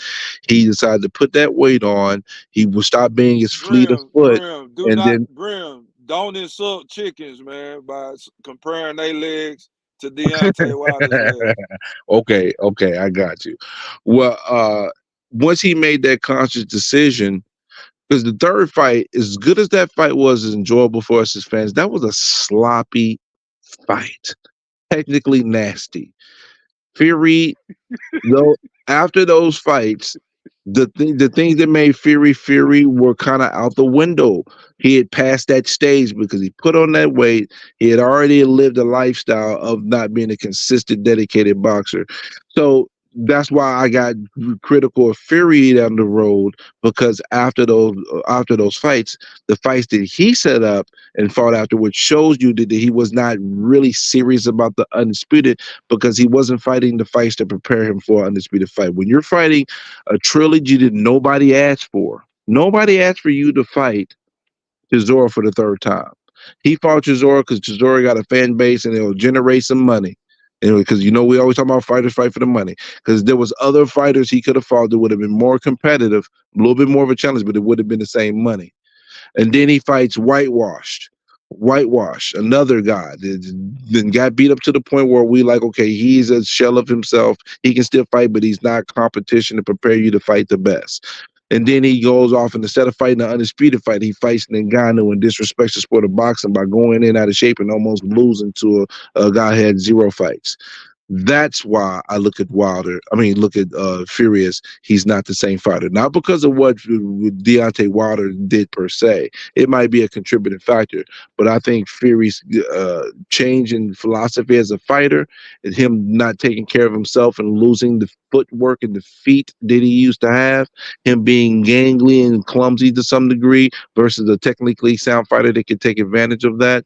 That's what we saw with the Usyk fight, and it just came into fruition. I've had Usyk beating Fury for a good deal, and I said that Fury and Wilder are both two pretty solid fighters. But at the time when people were screaming the number 1 and number 2 heavyweights, I said they're not number 1 or number 2. When it's all said and done, they'll be at best number 3, one of the two.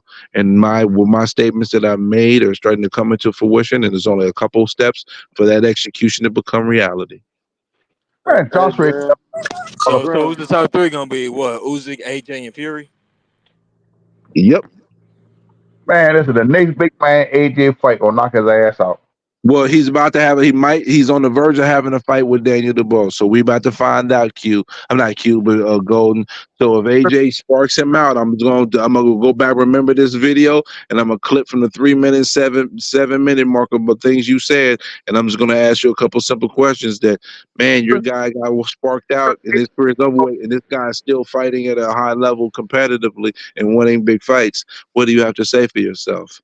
Soon that man touch AJ jaw, he gonna fold up like a motherfucking pretzel. I'm telling you that now. That sounds good. I mean, that's what you want to happen. You're Yeah, I projecting. You're mean, projecting. I doubt that, man. You're projecting your want so you can feel good about how bad Wilder went out. So if AJ can have some similarness, it can make you feel a little better. But if AJ continues on and does have championship fights and ends up being a titleist again, it will only hurt your soul and your argument to talk about how doo-doo AJ is in regards to Wilder. It only hurts that for you. All the way AJ get another title they did like they did before. Pay for them belts. Oh, here we go. Explain Explain this conspiracy, Gold.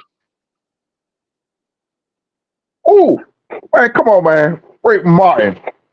He sold that motherfucker belt to AJ. He laid out like a little bitch. He laid out. That's what happened. Charles Martin. He sold that belt. He matter of fact. So Frank Martin laid out like Wilder laid out just Saturday, kind of like similar type of things. Is that what you're telling me? Charles Martin sold that fucking title. So he sold his title like Wilder sold his 4th loss just Saturday. Is that about the same? Is that the same thing? I ain't say why. Wilder sold. Wilder got his ass beat. All right, then he didn't sell his either. Go sit down somewhere. Conspiracy Gold. For real. That sounds crazy, man. I got a question for you, Golden. Who would win in a hypothetical matchup? Mike Tyson, Deontay Wilder. The way Wilder fighting now, Tyson beat his motherfucking ass. No, prime. Oh, come on, of course, prime Tyson versus a prime. The only way I can see if Wilder would beat Tyson, Wilder would have to establish him a jab. That's the only way. So that he doesn't have. Listen, I'm just hear what I don't see any way how Wilder could ever beat Tyson. Ever. What great heavyweight can Deontay Wilder beat in his prime? Who would you? Michael Moore, maybe. wouldn't even put. He wouldn't even be on my list. Is what I call great. That's Yeah, what I call him mine. But I guess exactly my point, Big Fish. Goldie, who you got?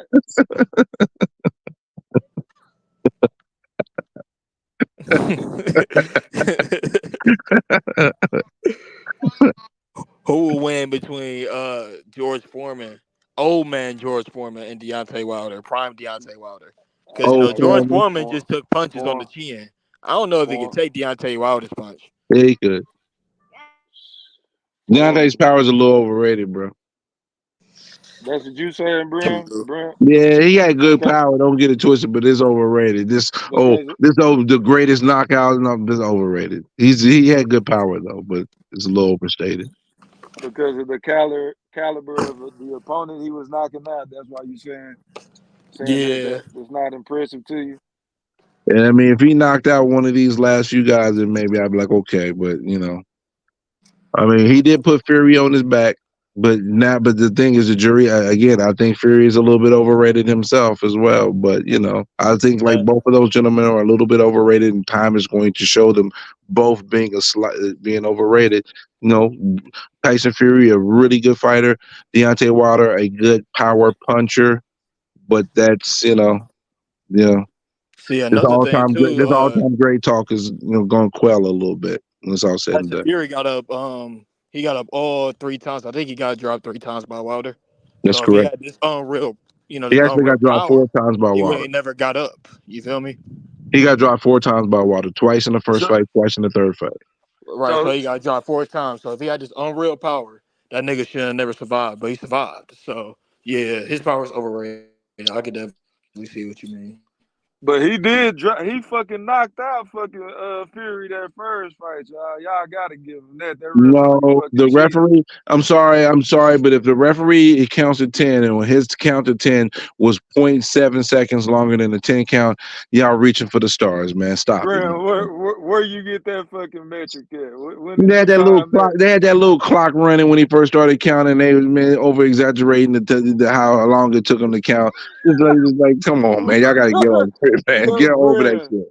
Bro, that dude was laying down for about 20 seconds, bro. No, he wasn't. It wasn't no damn 20 seconds. It was about 11 seconds when they did the stopwatch clock with him counting to 10. It was about 11 seconds. It wasn't no extreme long ass count or nothing. Just Tyson Fury found a way to get up somehow, and he made it just in time. And he kept his faculties. He didn't get up stumbling. He got up. He stood straight, and he was able to conduct himself enough to continue to fight. It was damn close, but.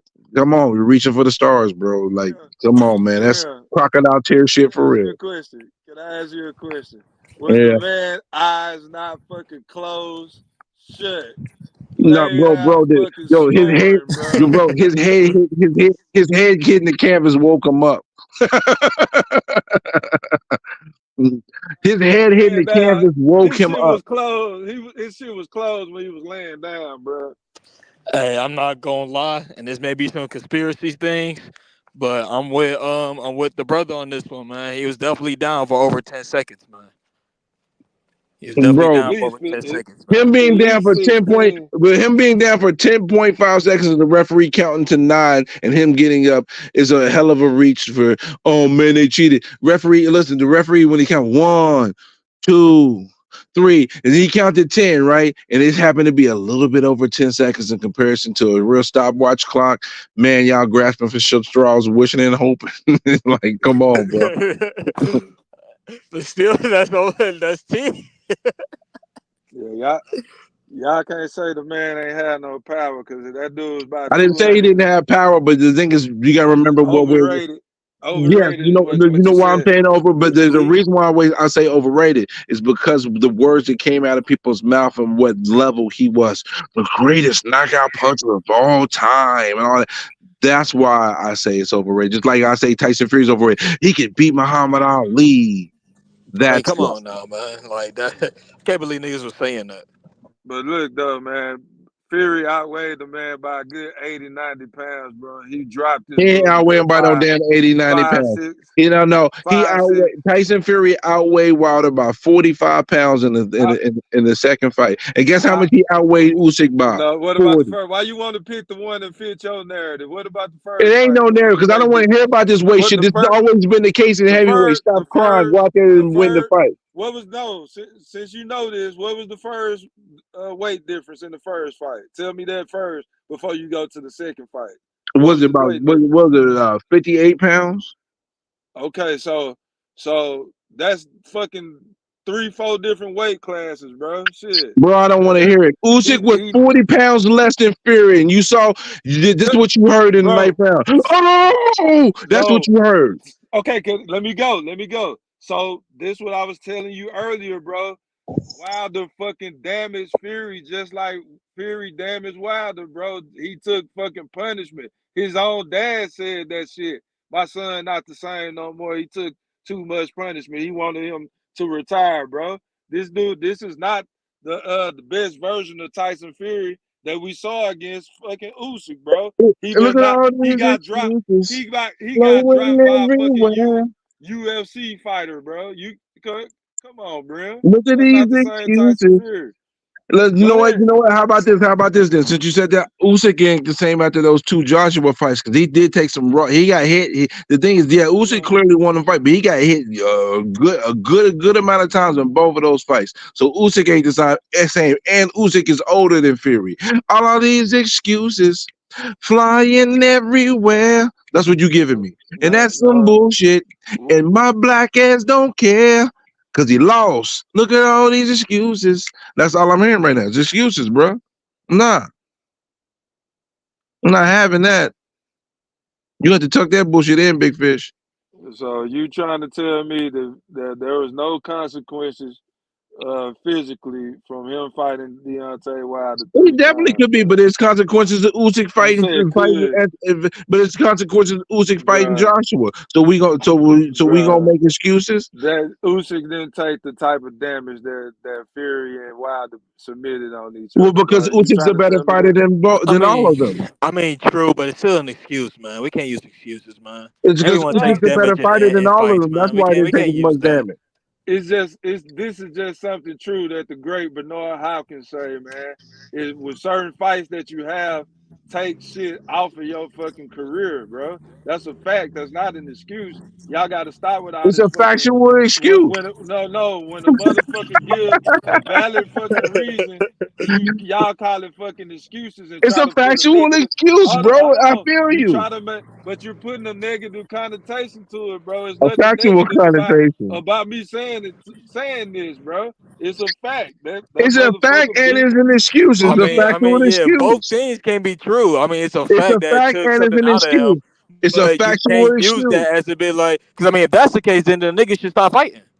Yo, the Celtics are in the finals because all the players on the other team had their best star hurt. They still lost. Hey V, that's like telling me telling you don't go to work tomorrow. Come on, bro. Just cause you not gonna put up a good performance, you not going to work. Come on, But see, here's the man. thing though. If I do go to work, I can't be like, oh, I'm not performing at my best because I'm sick. I Man, can't get the say that fuck because I'm out of at here, work. man. Man, come on, man. You know you can bullshit at work, man. Stop fucking playing. Yeah, but if you bullshit boxing, you go to sleep. Everybody, yeah, that's what happened. But they still got paid, though. So Yeah, what they I'm got saying, they got paid more. They got I'm paid not more than one disagreeing way. with that. They Like I got said, both paid and things they can be paid true. for getting in the ring. But hold up, big fish, big fish, big fish, big fish, big fish, big fish. I can't believe you trying to drop these factual excuses out here in this world and let's for us to eat these up like Pac-Man pellets. factual excuses. Let me look. Well, you lucky I ain't in front of a computer because I would Google that No, shit but you know right what you are in front of? A bunch of straws, because you pulling in straws right now. So you must have a bunch of straws in front of you because you show pulling on them. No, I'm just telling you. My whole point is, I think Usyk is the best fighter of this heavyweight era. The past 5 years or so, 4 years. How long Usyk been a heavyweight? 3-4 years now. He's only been a heavyweight, Dip. He's only been a heavyweight for a little while. Yeah, I'd say 3 to 5, somewhere between that time. But if we talk about this era, his name would eclipse Wilder, Fury, and Joshua. That's a fact. Got to be the best. Facts. Yeah. So, but to me, he never fought He what? a version. He He never never fought fought what? Wilder. Fought Deontay Wilder, Usyk. He never got to fight a prime Deontay Wilder. Who cares? So That we, guy's not even a so what? Okay. Hold on. Prime Deontay Wilder or not, that nigga's never beating an Usyk level fighter ever. I'm not saying who would win or lose. I'm just saying it didn't happen. So I'm just trying to say for sure, can we crown Usyk as the number one guy Yep. in this era? Yep. Because he didn't fight in my opinion, like I was saying earlier, he didn't fight the best version of Tyson Fury that's ever existed. Boo. I'm sorry. I mean, can we crown AJ or Wilder as the number two because they never fought each other? Yeah, so that's what. So yeah, Nah, man, stop it, man. This man Wilder done lost to Parker and Zhang. Don't even do it no more. Just give it a rest, man. Usyk is that guy. You don't have to fight Deontay Wilder to prove he's that guy. Deontay Wilder can't even beat Parker. Yeah, it's nobody that would take. Especially if he beats Fury for a second time, it's a super fajita wrap. Grab some beans, grab you some rice, grab you some really good seasoned chicken, and put it in a wrap because that's what it pretty much is at that point. But to me, y'all, I don't. We didn't talk about this fight, Brim. I want to talk to you about it. Fury started dominating that motherfucker. Oh man, he won 4 rounds in a row, bro. Let me finish, please, sir. In your voice, let me finish speaking, please. Damn. The man, in my opinion, you don't have to agree. I can hear it already. In my opinion, Fury took over the fight. I was scoring it. I had Usyk up early, first 3-4 rounds. First 4 rounds, I think I had Usyk up 3-1. Then the next part of the fight, Tyson Fury took over, bro. I thought this motherfucker Usyk was about to get stopped, bro. In the 6th round. I was on the phone with Q and I think Mr. Golden too, man. We all thought Fury was about to stop this motherfucker. He lost respect for him, bro, and then keep it smart and doing what he was doing to keep him at bay. And he got overconfident and got clocked. That was the difference in the fight. He got clocked around before that, though. You know, in the 8th round, he got clocked in because the thing is, you saying Tyson Fury did take over the fight for 4 rounds. Round 4, 5, 6, and 7. Those are the 3 rounds, the 4 rounds he took over. But then in the round 8, he got his nose busted, and then round 9, he got drilled up, and then it was So I mean, Usyk is a second half fighter. He has pulled out quite a few fights in the second half against Briedis. He won the fight in the 12th round in the cruiserweight. So this is not uncommon for Usyk to have second half comeback fights because he digs deep and has more intestinal fortitude than the person that's across from him. So this ain't something that's like you giving me these analyticals about how Tyson Fury was dominating the fight. He ain't got that much intestinal fortitude because he done had the same referee save him twice when he got hit in them fucking intestines. Same referee saved him twice. What twice? There's only been one fight, and that's a controversial, questionable borderline shot that from one angle doesn't look low, another angle it does. Give it a rest, bro. And then the thing is the same, and then we talking about the same fight where the guy gave up afterwards and lost by a jab. Now he learned from that fight, but became a better fighter. But this Crimea River move on this. Stop it, 5. Not hearing it. Boo, boo, and boo. Now, I'm not saying you crying. This is me talking to the masses who have complained about that. This is me addressing the overall sentiment. Nah, we just bringing up facts, man. We know there's corruption. We know there's corruption in boxing. I know that's how we know because Errol Spence is number 1 at 154 coming off a devastating loss. We do know that there's corruption. That's one that you would go to, you fucking mud buddy. But what do y'all say to these motherfuckers that be on this internet capping talking about ain't no corruption in boxing? That is, the judges don't cheat and the commissions don't cheat and the referees can't cheat, and it would be this big backlash if they didn't have integrity. And all well, that I mean, we got Sugar Barroso for the evidence, man. The belt that is on Pitbull Cruz, and now he's becoming a superstar, should be on the waist of Sugar Barroso right now. Yeah, I said it. Team Sugar Barroso for life. So what's the most vicious robbery y'all have ever seen in boxing? I just named one of them. I'll name another one. The old man get robbed against Rolly. That's what I just said. Sugar Oh yeah, Barroso. yeah, that one. All right, let's think of another one. I mean, it's a lot, man.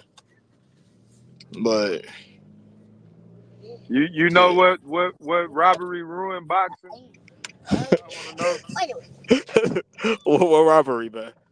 Triple G beat the I knew fuck he out of wasn't say Canelo. Canelo. Oh, big When he fish. beat the fuck out of Canelo, and now we got to see this fucking diva ruin boxing by ducking all the big fights. Oh, He's one of big fish. You letting your the hate face show right now. You're the letting your face of Canelo hate boxing. show. Then fought all these fucking scrubs.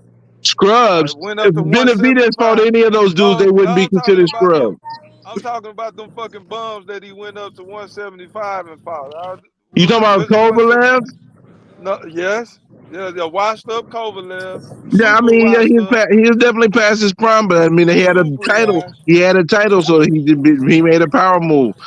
You know, Man, like Benavidez right now. allegedly Benavidez is Kovalev going took a for an dive. interim right now. Allegedly Kovalev took a dive, man. Allegedly. No, here we go. I've had enough conspiracy for the night. Y'all giving me a headache with all these conspiracies now. What conspiracy? I Man, that heard nigga took a different. dive, yo. He was in there for the bag, man. He's in there for the bag to make it look good, allegedly. Kovalev He took didn't a have to dive. take no dive. He was past his prime. He didn't need to do shit but be himself. And he was coming off a fight like 2 months before. But when you think Triple G would have been a more worthy champion, Brimley, he would have fought. I'm not going down this rabbit hole with you, big fish. I'm not gonna go down this rabbit hole with you. I'm telling you this in advance. But that was a You're robbery, going down a rabbit hole, big fish. You got a fishing pole in your hand, but you're fishing for rabbits. You're in the rabbit hole. Nah, I'm not letting you. I'm not rolling with you on this one. A career was ruined because of that corruption, bro. You said a career was A ruined. man's legacy, yeah. It was a close fight. Triple G's legacy was fucking ruined. Wow. Fucking You know, bullshit. Triple G could have just won the second fight, though, right? No, it wouldn't have been I a need. disagree with It wouldn't that. have been a need for a second fight. The man got fucking washed. He got washed? I thought it was a close fight. I thought Watch Triple is G won a crazy. close He didn't fight. get washed now. He It was a won. good I fight. thought Triple G won He a didn't close get fight. washed. I had Triple G 7-5. That's one round from being a draw. The fucking ringside score, her fucking Lampley, Roy Jones, every fucking body fucking mouth dropped when they announced the fucking scores. Dan Raphael, every goddamn body. Me, every fucking body thought that shit was fucking ridiculous, bro. And then you had that fucking one judge had that shit, man. That shit was fucking crazy. Get that pain out. Get that pain out, big fish. Come on, get it out. Keep going. That was the biggest fucking cheating I have ever fucking seen, Yes, bro. honey. They cheated that man, bro. The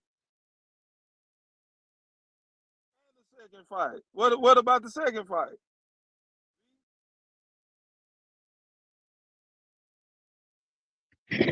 Big fish, get that pain out. We're gonna just let you keep going. I can hear the pain. Get it all out.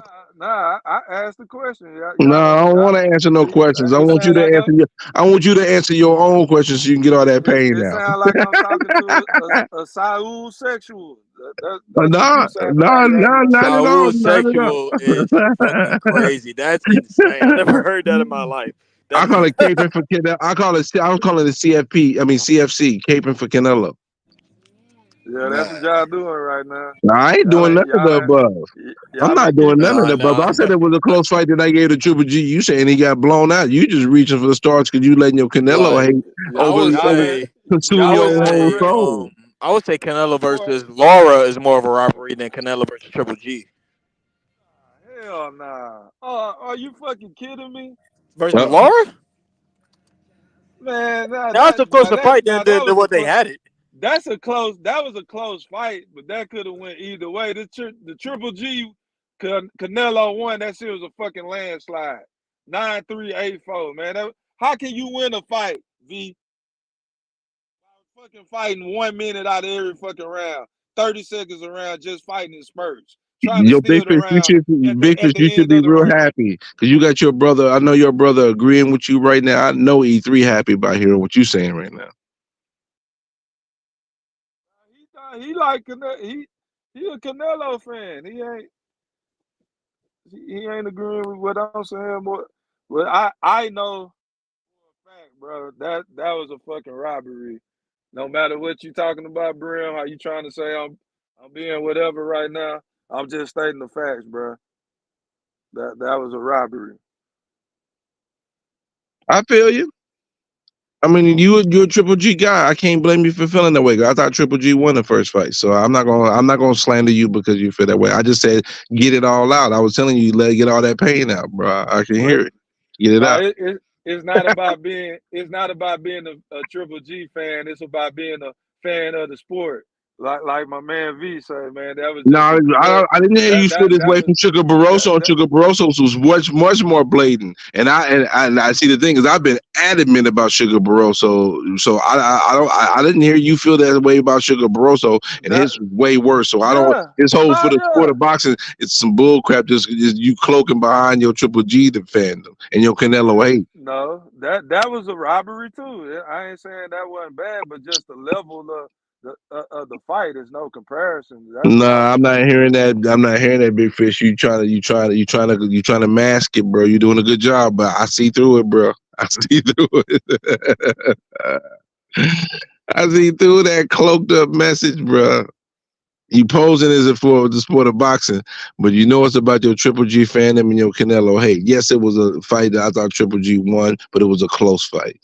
But your feelings towards that fight had you screaming robbery and bad for the sport of boxing, and it increases your Canelo dislike, and so it has your slant Another one, on a whole another nother one. level. I meant because I mentioned one before that. The Fury and Wilder. That changed the landscape of boxing. That prevented us from getting the AJ and Wilder fight. That didn't Fucking prevent us from getting a fight. That didn't yes, it prevent would it. have because it And, wouldn't have been no the fuck. wider No, decision to hold fight on. theory in the No, first place Yeah, no, what prevented it. I no, no, mean, see, no. He Wilder knocked could that have fought motherfucker out. AJ when he fought Fury the second time. That's why he got demolished like that, man. He chose to fight Fury the He second time. had to fight him again. He He didn't have to had do He to. didn't nothing. have to. No, He he didn't didn't. have No, to. he Man, Bull could have come on, corn. fought. man. Fury He could fought have. two Man, times in remember, Y'all between would have that. been Stop it. talking Fury back about to him like, back to big time boxing after he was strung out on coke, Fury fought twice in contemplating about between killing us fights. himself. Stop it, Well, he bro. said that. That's what he said. Big y'all would have fish. been talking You shit. gotta take your No cape off. big fish Big fish, shit. you gotta take your No, cape off right y'all now. would have been talking. No, Brim, especially you. How you talking shit about Earl Spence not taking the rematch with motherfucking Yeah, but he Crawford. got demolished. That fight was a draw. Stop it. I Here you want go. to hear. See, I wouldn't have been No. talking shit because I You wanted to trying see to Wilder draw a versus line in the AJ. sand with bad comparisons. no You love drawing a line no in the sand with bad no comparisons, no big fish. no You can't do that. I'm not Yes. letting you get away with that. See, You I Like you wanted like to see your lying. Wilder versus AJ. I didn't want him to see. I didn't want to see another Wilder Fury fight. I didn't want to see like that your shit. like your brother would say, big fish. You trying to go to the Pro Bowl? No, that's what you fucking doing Nah, right that's now. you trying because you trying to I do ain't these even baloney you comparisons, bro. answer. You trying to go Nah, to Pro Bowl. You trying to compare bro. Deion Sanders to Merton Hanks, bro. Like you just come on, bro. You trying to go to the Pro Bowl? Yeah, I can't let you do that. Yeah, man. I see right now. You covering up the corruption in boxing. That's what you Is that what good I'm for. doing? Is that what I'm doing? Yeah, you like freebies for Joshua, but nobody else. So What freebies did he get? Tell me what freebies he got. you see what we don't know what he lined up for. He lined up for something right now. He getting preferential treatment right now. Is that He what's about to fight. happening? Is that what Yeah, happened? he shouldn't be fighting to get the deserve to fight Daniel Dubois. Oh, really? Yeah, he should be behind him. Daniel Dubois should be be next in line to fight Usyk or Fury with him. That's Hold up. Dubois lost to two different fighters, just like Joshua did. What are he you talking did. about? We just see we tired of Joshua, man. Oh, We see want to that see here him we versus Lake. see more slants. Yo, this not football. You can't be running these slants like this, bro. You running a lot of slant. You run it, AJ slant, like So you think what more do you want to see from Anthony Joshua? He can't beat Usyk. We know that. He probably can't beat Fury. So like, I think he what do sparks you out Fury, homie. what do Yeah, I you want to see see? that fight. I want to see AJ versus Fury, man. I want to see that for sure. So who you got, V, in that fight? I got AJ for sure. I got Huh? AJ in that fight. I got AJ in that fight against Fury for sure. Definitely. He's improved a lot. He's getting Fury the fuck up out of here. He might knock that nigga out. Big fish. AJ sparks Fury out. Yeah, he Mark my might knock words. that nigga out, like, to be honest. Do He you might hear get him me? the You fuck know up how out of when here. you take a piece of melon, you hit it on the concrete, you see sparks fly. That's what's going to happen. He's going to Hey, who spark did him out. Anthony Joshua just fight? I forgot. Who did he just fight? Nagano. Okay, who he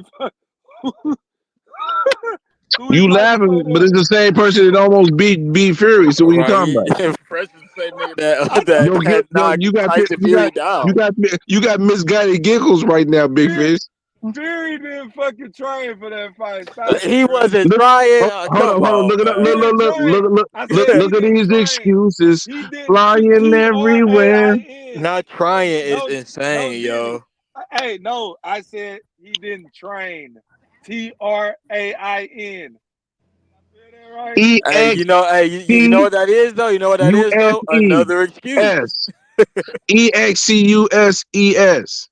Look at these excuses flying everywhere. I got a question for you. Is it an excuse or not? Did Tyson Fury train for Ngannou? No, he ain't trained. No, he ain't trained. Nor did he How take we it know he serious. didn't train? He didn't train and he didn't take it serious. From the fucking visuals, he had fucking Homer Simpson body. What you talking about, man? Still, that's He had on a him. Homer Simpson body in the third Wilder fight too. He was supposed to be putting on for big time boxing. That nigga let us down, man. Really? Why you acting like Stevie Wonder tonight, man? Fucking stop playing, man. You seen I that definitely, motherfucker. you right. I'm acting like Stevie Wonder because I can't see that bullshit you kicking. You right. So you telling me Fury was in shape for Ngannou? Bro, I don't want to hear these excuses, bro. Really, you got to participate in the show, man. I'm here. I am participating by telling you I ain't trying to hear that bullshit you Answer kicking. the fucking question, man. Okay, the answer is Fury came in and he almost lost the fight because he's a sucker. Okay. That's my You going answer. to the pro? You going to the That's pro my bowl, mother my nigga. beeping answer. Yeah, you Deion Sanders son right now, man. Touchdown. What's Interception for a touchdown. Punt return for a touchdown. Yeah, man. Put your ass on the bench, though, man. You ain't Nah. I'm starting, homie. I already went to the Pro Bowl 5 times. Yeah, so I don't see how y'all fucking think that Anthony Joshua can be anybody fucking elite, and he just proved himself against Ngannou. Fucking Don't man, laugh about that. Hey, but He see, fought here's the Ngannou, thing. but the only reason why the Ngannou fight became about is because Tyson Fury. He had to clean up Tyson Fury's mess. He knocked out Ngannou. He knocked out Francis. Tyson Fury almost got knocked out by Francis. We ain't doing the triangle theory. I'm not gonna do that triangle theory shit. Okay, thank you, bro. 'Cause I was I'm waiting for you just to say that. saying, though. I'm just saying. I'm not gonna do that. I'm gonna base it on the style of the fight. I ain't gonna do that triangle theory. I mean, if we just going off the boxing criteria. I mean, Fury, yeah, because fucking no, man, no. I got AJ by unanimous decision. Man, I got AJ by knockout. Is a bodybuilder, man. He ain't gonna win no Listen to me, Big Fish. I want you to hear me. Yeah, I'm listening to you, but V tripping talking about decision. No. Gotta fucking knock Fury out. Listen to me, Big Fish. I mean, that's my first thought going into it, but I mean, I can see it going the distance too. Big Fish, I want you to listen to me real quick. Check this out. You know how you have the basketball goal where the one is portable, that at the bottom it got the sand in, you got to pour water in it, and it gets hard and it puts weight in it. That's Tyson Fury's feet. So every fight we pour more water on his feet, and that concrete, that cement in there starts getting harder and harder and harder, and his feet are turning into cement. So he gonna get in that ring with AJ, and he gonna have cement in them brick feet. And he gonna get laid out. I'm telling you now. Mark What words. did Fury feet look like this last fight Did it look like what Brim's saying to you? Because I didn't see that Um, until I he got mean, clear. even with that fight, I kind of missed that fight till I was working, man. You know, I was working late night like I am Ah, now. fuck. But I mean, from the highlights I've seen, he wasn't that elusive. I mean, he looked like Tyson Fury to me. He Hey, he was Your he was Honor, he was Your Honor, elusive, but he Your wasn't that Honor, strike. elusive. It looked like he lost his Your step a Honor, little bit. Your Honor, Your Honor. This isn't a valid witness. Strike this from the tape. Yeah, I'm not shit. I ain't gonna lie. He I was didn't say the working battle shit. when he said strike this What witness. time did that fight happen? It happened at like 5 o'clock, right? 5, 6 o'clock. Yeah, you Yeah, missed the that's when I good. Well, just blew off clocked the in. best. Shit, I can't. You missed. I gotta You watch this missed it. shit. You missed Big a Fish good don't ass want me to fight. be a witness. He don't want me to be a witness. He gonna Yeah. consider me a hostile witness. But no, but like I Nah, said, you a witness. from the highlights I've seen, I mean, he looked like the same Fury to me. I mean, he was elusive, yeah, but I mean, I can't really give Elusive, a really accurate description. I didn't really watch the fight. I only elusive, watched highlights. elusive. V, he started dominating. You need to go watch the fight. He started dominating this Yeah, motherfucker. I'm gonna go rewatch it tonight, man. Bam, bam. I'm talking For about four fucking him up. rounds. And in sixth round, he Can, landed can as I a two good can body I shots and a can I nice finish, uppercut. Brim? I'm Can just I telling finish, you. Brim? I'm trying to give him He, some details. next time we talk, V, tell me if I'm wrong. Fury lost respect for that motherfucking. It was like I'm about to stop this bitch. And that, Yeah, shit. Well, like I said, when I watch the fight entirely, I'll give you all my thorough opinion. But yeah, I can't give an opinion right now because I ain't watched the fight, so I can't go off of highlights. I choose not to go off of highlights. So. Big Fish. This whole I lost respect for all that. You know what that is? A big, gigantic, all capital letters, EXCUSES excuses. He's in the ring with this guy who was a champion, and he said, I don't respect this guy no more. So I'm gonna, man. that don't happen, Brim. Well, guess what? I mean, no, you talking Brim, about you talking about Brim. for Usyk? Hey, hold on, V. I'm gonna ask V because I know you ain't gonna keep it 100 because you trying to win your point. V, don't we Yeah, see go ahead. this all the time when a guy figure out that this motherfucker can't hurt me, or I just hurt him with a shot? They start walking them down.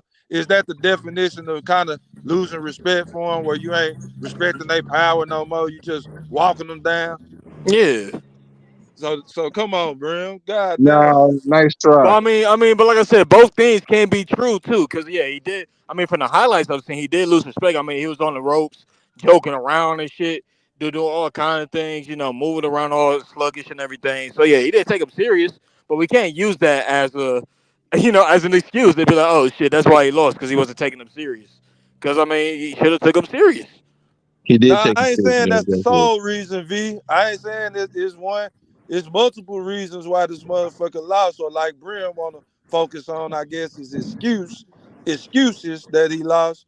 But yeah, it wasn't just one thing. But in my opinion, the man had swung the momentum of the fight, and from what I saw, I was like, oh shit, Usyk about to get stopped, and I was rooting for Usyk.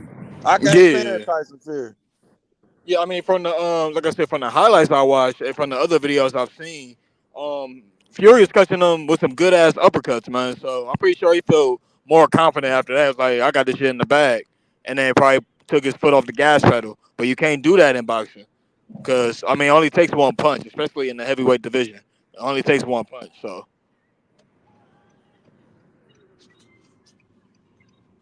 Well, yeah, fellas, man, I'm gonna go ahead and close this show down, man, for E3, bro. I appreciate y'all hanging in with me, man. Go ahead and Appreciate you having me, brother. Y'all be blessed, man. Hold it down for the crown, and remember, man, Errol Spence is a sucker, bro. So ain't no way else to slice it, bro. Let me hey hop man, in the salute. ring. You know, he's facing the big dog now. Fuck out of here. Hey, salute to the panel. Salute to everyone who came through. Remember, hit that like button, subscribe, turn on all bell notifications, and stay blessed, man. That's all I gotta say. I Shit, I'll see y'all appreciate. on the next one. All right, shout out to you, Go Thriller, man. I'm gonna go and shut it down, Wolf Pack.